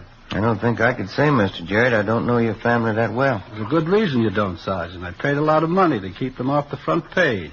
One jam after another. Scandal, 10 years of it. Covering up for them. I got tired of it. Dead tired. Maybe I'm just getting old. You men care for a cold bottle of beer? No, thank you, sir. Well, there's nothing more to tell, officers. I worked most of my life for my family. I've had 3 vacations in 20 years. I tried to do everything I could for them. They're rotting apart, Sergeant, all 3 of them. I didn't want to stand around and watch them rot. That's why I left. I see. They each have their own trust fund. They'll be taken care of. Yes, sir. Well, I guess it's none of my business, Mr. Jarrett, but do you think that you might have been to blame, maybe? Your children, I mean? I don't know. Maybe. If I made the mistakes, I guess I'll pay for them. Not much fun changing your life when you're 52 years old. Gets lonely sometimes. Pretty lonely. Well, what are you going to do now, do you know? Oh, sail around, I guess. Take the Blanchesse down to Mexico, all around, do some fishing. It's lonely sometimes. I'll get used to it. Say, you men wouldn't like to stay on board for dinner, would you? I'm even learning to cook. No, thank you, Mr. Jarrett. Guess we better start getting back, huh, Joe? Yeah, yes, we have. Well, thanks very much for dropping by, officers. Sorry about that extra legwork I caused you. Oh, here. What's this? $2 for the rent of the road. Glad I met you, Jarrett. Good to you. Same to you, Friday. Goodbye. Bye, Goodbye, Mr. Jarrett. Watch your step there now. Yes. Yeah, we got it all right, I think. Go. Okay, Joe, come ahead. All right. Passed off your line, boy. Okay, thanks, Mr. Mitchell. Goodbye. Goodbye. Good luck, gentlemen. Good luck to you.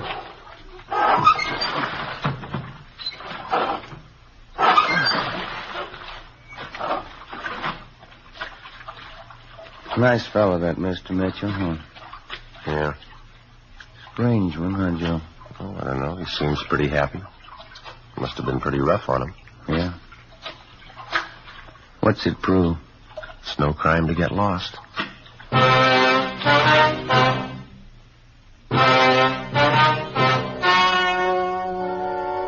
The story you have just heard was true.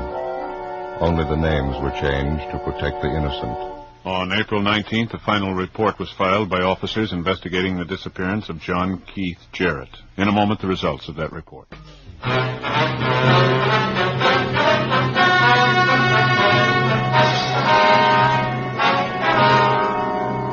After a complete investigation by officers into the case, it was found that John Keith Jarrett had acted within his rights. Legally, for the officers to disclose his whereabouts would have constituted an invasion of privacy. 3 years ago, unknown to his family or friends, John Jarrett died and was buried anonymously.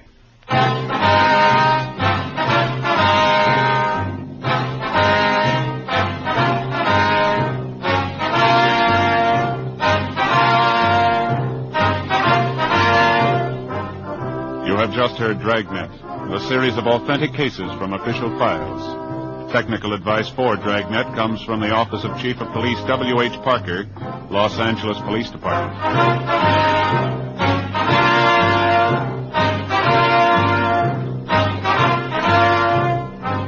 Cerebral Cinema hopes you have enjoyed this movie of the mind.